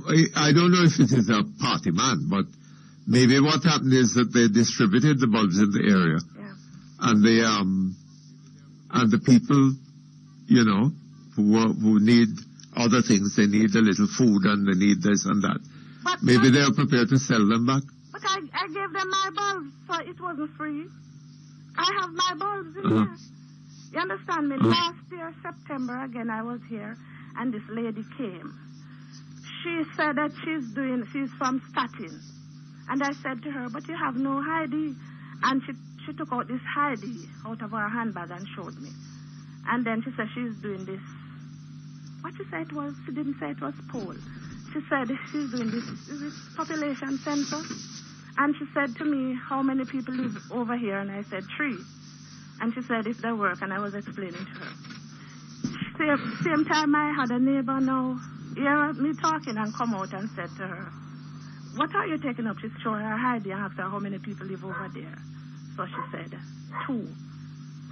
She said to the lady, then said to my neighbor, how many people live over the house beside you? She said 3.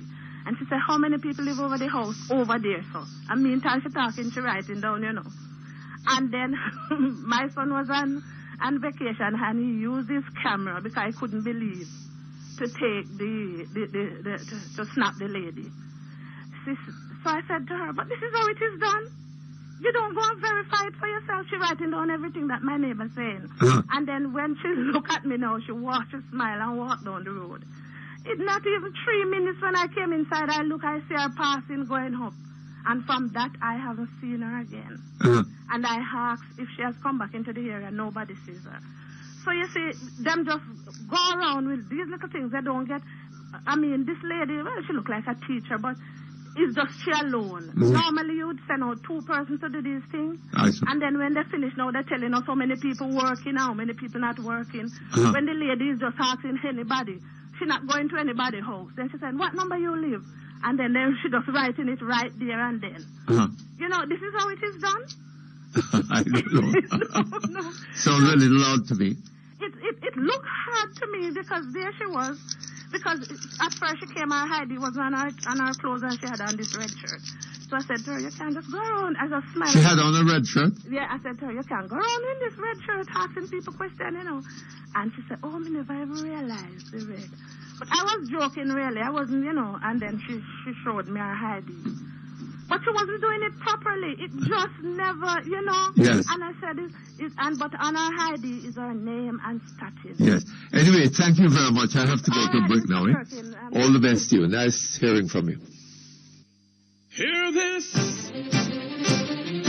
Let Astrosan Castor Oil Hair Grower help your hair regain health and beauty. Distributed by Lasco and available at leading beauty stores and pharmacies island-wide.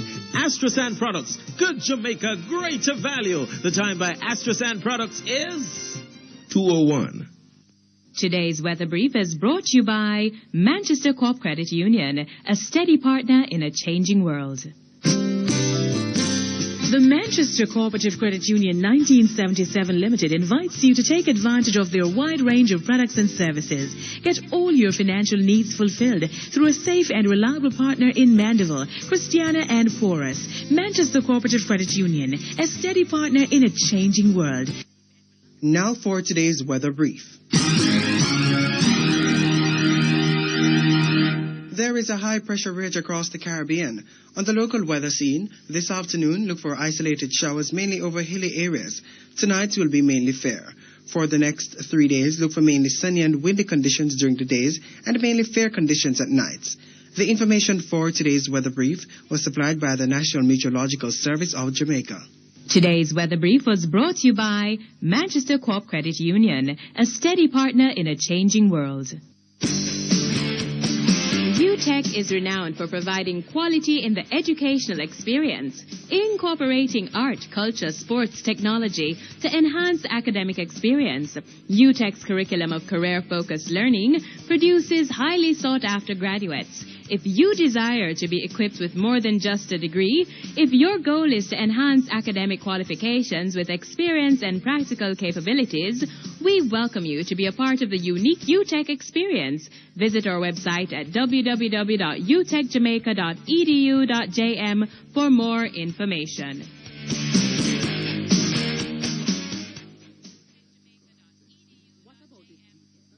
So, what you doing later? I plan to call and text free. All right. What you doing tomorrow then? I plan to call and text free. What about this weekend? I plan to call and text free. Next month? Next month, next year, I plan to call and text free with the B-Mobile Anyone Free Time Plan. What's that? A plan that gives you 2 hours of free calls and 20 free texts every day to any B-Mobile or CMW number. And 20% off calls to the US, UK landlines, and Canada. So, how much it costs? Only $200 a week for prepaid and $800 a month for postpaid. Sounds good. Believe it. The B-Mobile Anyone Free Time Plan. A plan to call and text free every day. Sign up now. Call or text the word START to 809-FREE. That's 809-3733. Details on the press, conditions apply. Me and my B-Mobile? There's nothing quite like us.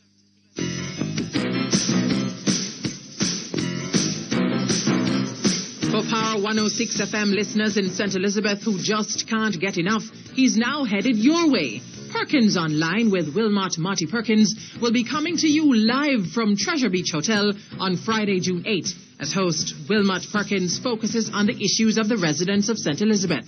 This broadcast is brought to you by Treasure Beach Hotel, the oasis on Jamaica's sunny and unspoiled south coast. Discover the difference. 3 Angels Pharmacy for fast, efficient and quality service. Breads and More Limited. Shop 4 to 5 Gillian Plaza, Old Harbour. DRE Banks Limited for the best value in dry goods, haberdashery, furniture and appliances. PJ's Distributors, corner of Main and Market Street, Santa Cruz. Southfield Farm and Garden Centre, Southfield, St. Elizabeth, telephone 965-6774. More Parts Limited, more parts, serious business. The Paper Place, 22 Beechwood Avenue, Kingston 10. When you think paper, think Paper Place. And Gordon's Enterprise, 22 South Racecourse Road, Mandeville. That's a broadcast of Perkins Online from Treasure Beach Hotel on Friday, June 8th, here on Power 106 FM. This segment of Business Online is brought to you by Scotia Life Insurance Company.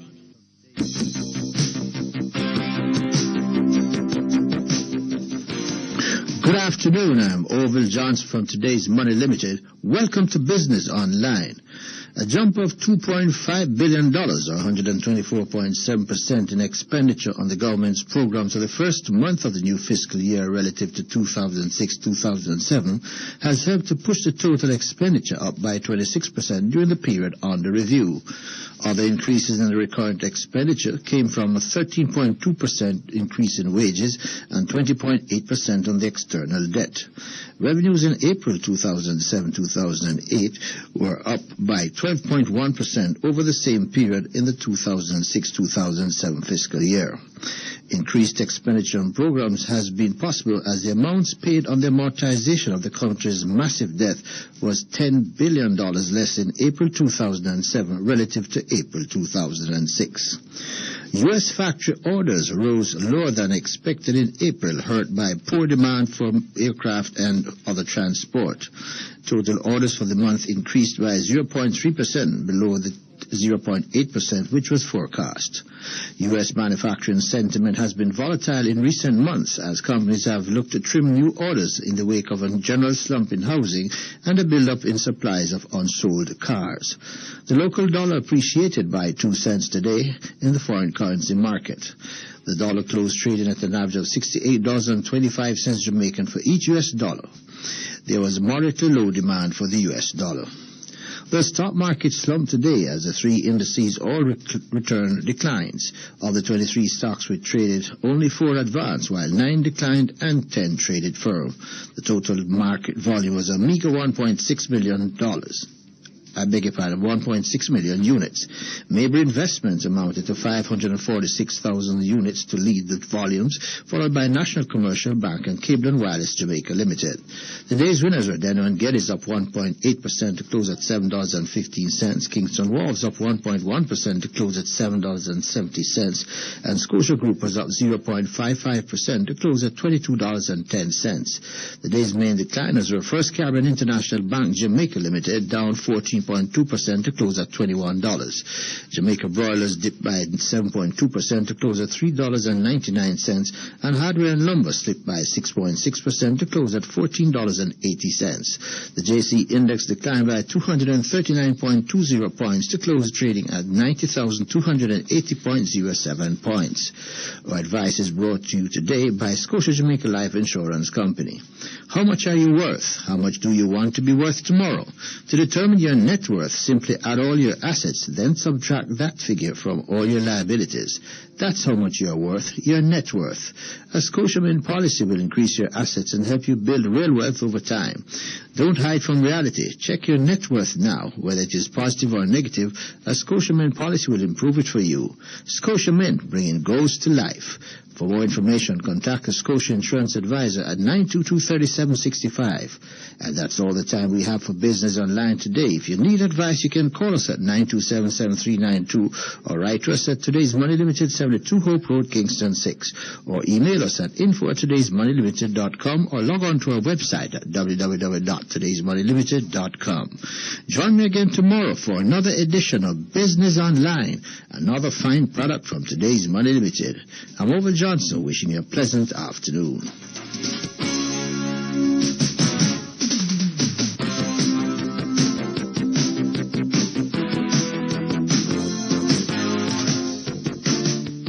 The preceding segment of Business Online was brought to you by Scotia Life Insurance Company. You know, Cliff, Jamaica is a very strange place. Too strange. In this country, the car one drives, the house one lives in, the kinds of clothes you wear, and even your cell phone is an indicator of how wealthy you are. Wrong, though. I would think so, because I can wear jeans, and I can wear a T-shirt, and I can be worth millions and millions of dollars. Very true. Because the people in banking tell us that your net worth is your true state of wealth. Whether your net worth is positive or negative, a Scotiamint policy will improve it for you. Open a Scotiamint policy, build your net worth, and watch your assets grow. Call 1-888-GO-SJLIC or visit your nearest Scotiabank branch for further details.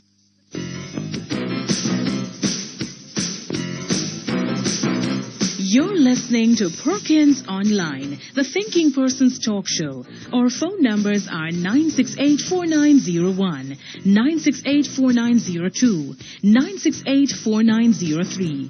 Our local toll-free line is 1-888-991-4072. Or you may call our international toll-free line at 1-866-LINK-106. That's 1-866-5465-106. Courtesy of the People's Telecom of Jamaica Limited, providing unbelievably low rates to call the U.S., Canada, and UK landlines all day, every day. You can also log on and listen to Perkins Online live on the World Wide Web, free at www.go-jamaica.com. Now back to Perkins Online on Power 106 FM.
Okay, thank you very much. We're back here online. Hello?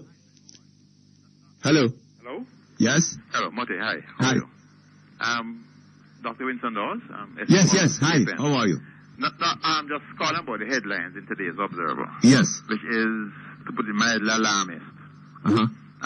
When they did the interview with Dr. Thompson, she gave an overview. What was the headline? I haven't got the paper. No, it says patients at risk. Oh, yes. You know, saying a shortage of vital medical equipment. Oh, yes. Yeah. Uh-huh. Yeah, well, you know, it's alarmist in that she had given an overview of the positive and the negatives and the various problems. Yes. And all that they mentioned were the problems. And they took some of it out of context. Yes. Because there were some problems which had been solved. But, you know, she said every now and then these things come up. But they just put it as if it still existed. Yes. You know, like the lab where we have recently gotten some, a very good lab service. Lab machines. Yes. Problem, you know, we sometimes run short of reagents still, but there's a vast improvement as to what we had before. And she also mentioned about the shortage of doctors. Yes. That is, I mean, we have been very fortunate. We have been able to recruit a fair amount of doctors over the time, but a lot of them leave to do postgrad. For example, we've had 8 people leaving in the last year and a half to do postgrad. Up here at the university? Well, some at the university, some have gone abroad to the U.S. So, you know, and a lot of times, although we identified people who could have replaced them, they're like tired sometimes in doing the paperwork. Yes. So that creates a crisis every now and then. But by and large, things are always bad. Let me not say that the things are perfect, but yes, there have been some improvements, and I think it was unfortunate that she was misquoted, she was quoted properly, but they didn't take the whole argument in full context. Yes. So, you know, I'm just reassuring people that we're there. Hold on just a moment for me. Lasco Cambio is conveniently located on your way up or on your way down from Halfway Tree. They're open 8 a.m. daily. Visit Lasco Cambio for fast, reliable service. 29 Red Hills Road and now open in Pepin, 8 Gordontown Road. The time by Lasco Cambio is 2:15. For Power 106 FM listeners in St. Elizabeth who just can't get enough, he's now headed your way. Perkins Online with Wilmot Mutty Perkins will be coming to you live from Treasure Beach Hotel Friday, June 8th as host Wilmot Perkins focuses on the issues of the residents of St. Elizabeth. This broadcast is brought to you by Spurtree Farm Store and Hardware Supplies, Fort Spurtree Plaza, Spurtree Mandeville, New 4-Way Pharmacy Drug Surrender Medical Center, Shop 47 to 48 Santa Plaza, Santa Cruz, and Versan Educational Services, 134 Constant Spring Road, Kingston 8. Vest is best. That's a broadcast of Perkins Online from Treasure Beach Hotel on Friday, June 8th, here on Power 106 FM.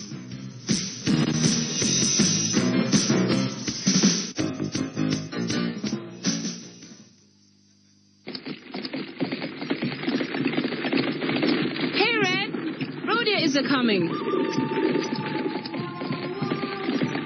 Rodeo. The premium energy drink.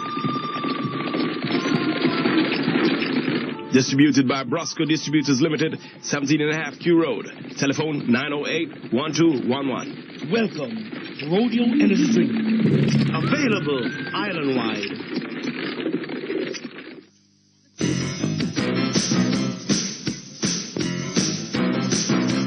You're listening to Perkins Online, the thinking person's talk show. Our phone numbers are 968-4901, 968-4902, 968-4903.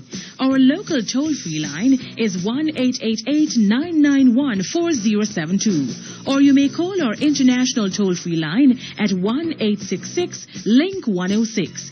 That's 1-866-546-5106. Courtesy courtesy of the People's Telecom of Jamaica Limited, providing unbelievably low rates to call the US, Canada, and UK landlines all day, every day. You can also log on and listen to Perkins online live on the World Wide Web, free at www.go-jamaica.com. Now back to Perkins Online on Power 106 FM.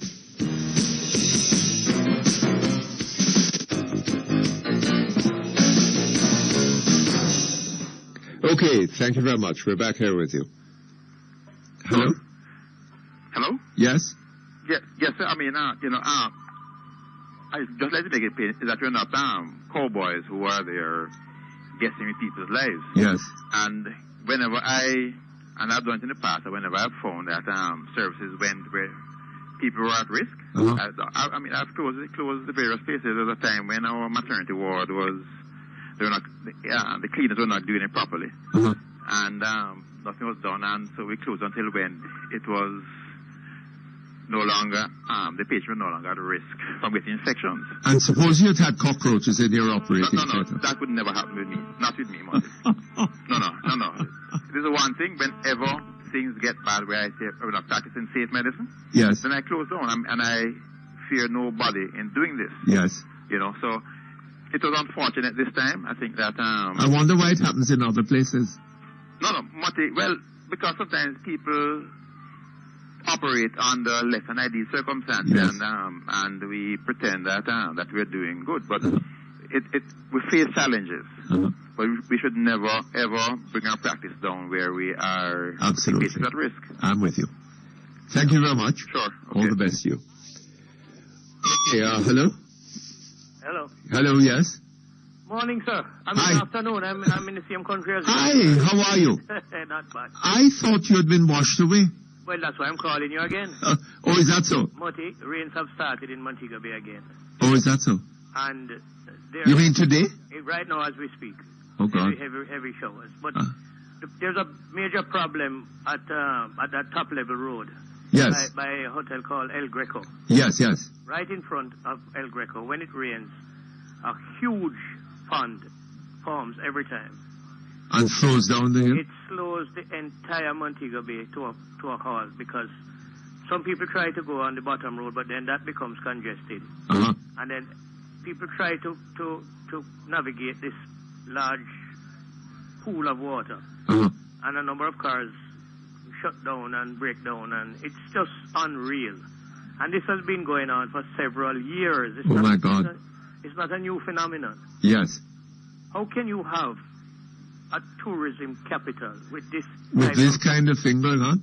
And it's at the gate of El Greco, which is a hotel. Yes. That does fairly well in Montego Bay. And you just cannot get in and out of the hotel without going through this massive lake. But I suppose that the visitors can't really move? It's really terrible, man. They stay where they are in their hotels? There's no excuse for allowing this to continue. Yes. It's a fairly simple drainage problem that just needs to be done, and they just need to do it.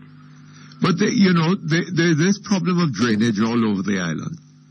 And it's not being attended to at all.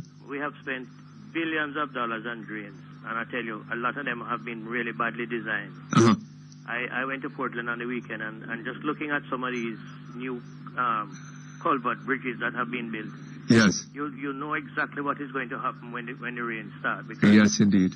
Nobody has taken into consideration the fact that when these drains and rivers come down, they bring with them a lot of bamboo roots. Yes, all sorts of things like that. All types of plants.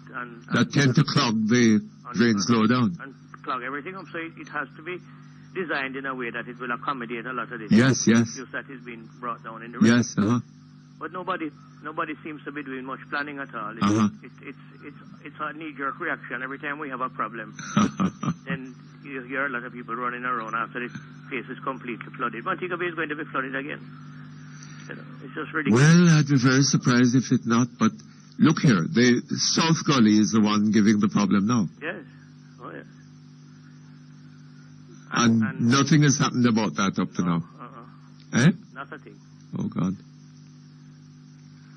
Oh, boy. But I guess we will just continue, making our voices be heard, and hopefully something will happen. Elections are coming up soon, so people will be spurred to react, because of course the consequences will not be, But you talk about Portland. I was talking to Mr. Ennis and earlier to Mr. Vaz, and hearing about the conditions there, with the roads and the likelihood that if you get another, some more heavy rain or, a hurricane or something. I have never seen roads like that, I tell you. Is that so? I have never in Jamaica seen roads, especially main roads, in that type of condition. Oh my God. It is unreal. I mean, if you're not driving a SUV or a big vehicle, a truck or something like that, you will experience many damaged rims and blowouts and front end dislocation. It is just unbelievable. And when it rains, of course, you can't see the holes, because you can't see the holes. Yes. The water covers, all of these massive potholes and crevices in the road. It's unreal.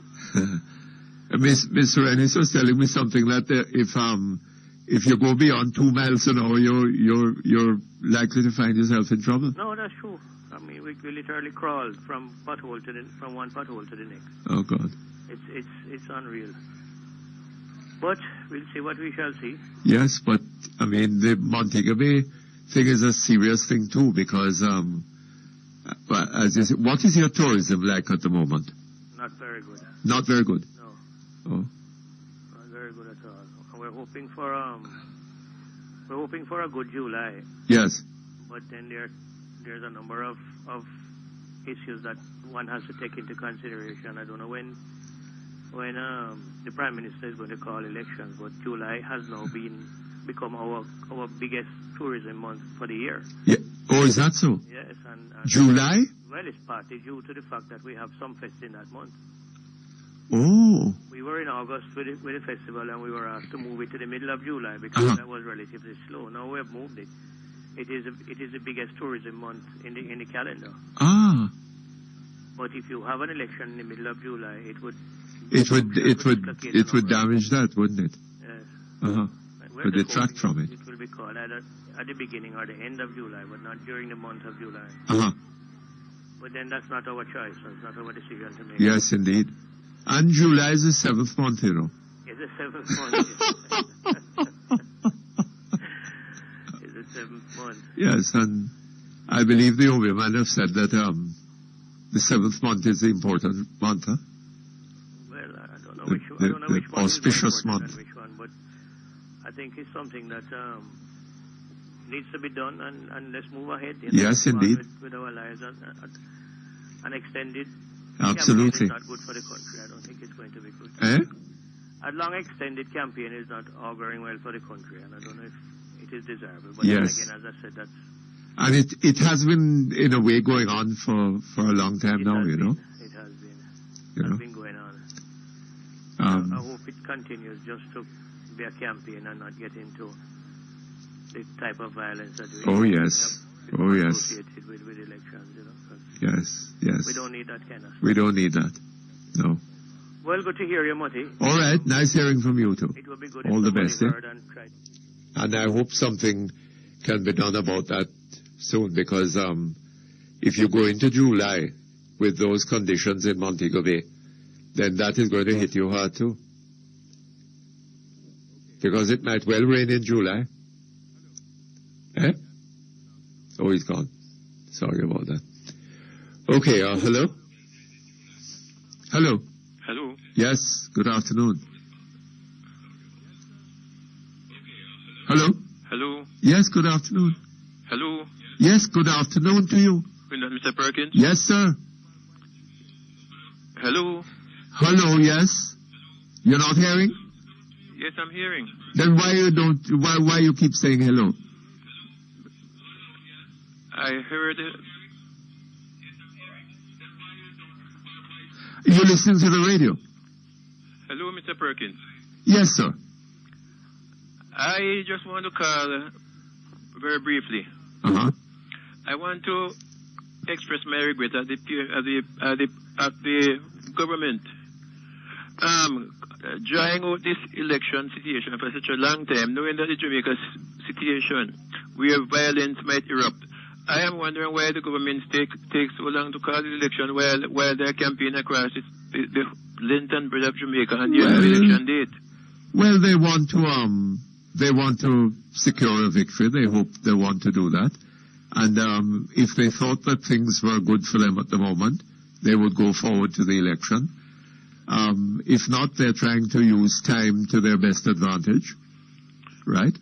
But Mr. Perkins, the fact is that these promises that I heard the Prime Minister making in Montego Bay recently. I recall the last election I heard Mr. Pattis was telling Jamaica that he was building 17 new schools and 40,000 jobs for young people across Jamaica. Why are they going around and spreading these mysteries? I believe the election is most important right now and get it out of the way before violence, etc., etc. Well, I don't know. I don't see any reason why there should necessarily be violence. But you know, Jamaica is a country which is gifted for this violence during election. I think the earlier that they should just call the election and get Did they have any violence in year 2000? In year 2000. We didn't have much violence in year 2000, but we know 2002. In 2002. But we know that Jamaica is a place for that. And the quicker we could call the election rather than campaigning across Jamaica without an election date, it would be better off for Jamaica. Yes, but I don't think that the Prime Minister has an option, eh? Yes. She decides the election, when the election is, and is to be. And, I don't think that one can say that she's hanging out waiting for violence. I believe, Mr. Perkins, that one of the things that is bothering the government right now is that there was a time when they would have freed up on the former leader of opposition, Mr. Siaga, telling people that he was the worst gunman on the Tebali Garden, and telling people that worst gunman? that he was the worst. Tebali was the worst place and what have you. And then I remember Mr. P.J. Patterson telling Jamaica that Mr. Sierra called Jamaica people scandal bag, etc., which was all false. It was all done to win election. And the Jamaica people buy it. And I believe that is why the PNP has be campaigning too hard now, because they know Mr. Sierra for them to prove on this time. Yes, and they haven't quite got to the point of making Mr. Golding into a monster. No, because Mr. Gold is a quite more smooth man and easy. Well, give them time. They might give them time, you never can tell. They're good at that kind of thing. Well, we are running out of patience on this election because we want to get rid of it. All right, sir. Thank you very much. I have to go. Okay, that brings us to the end of Perkins Online for today. We'll be back hopefully tomorrow, usual time and place, and we look forward to your company. So long. You've been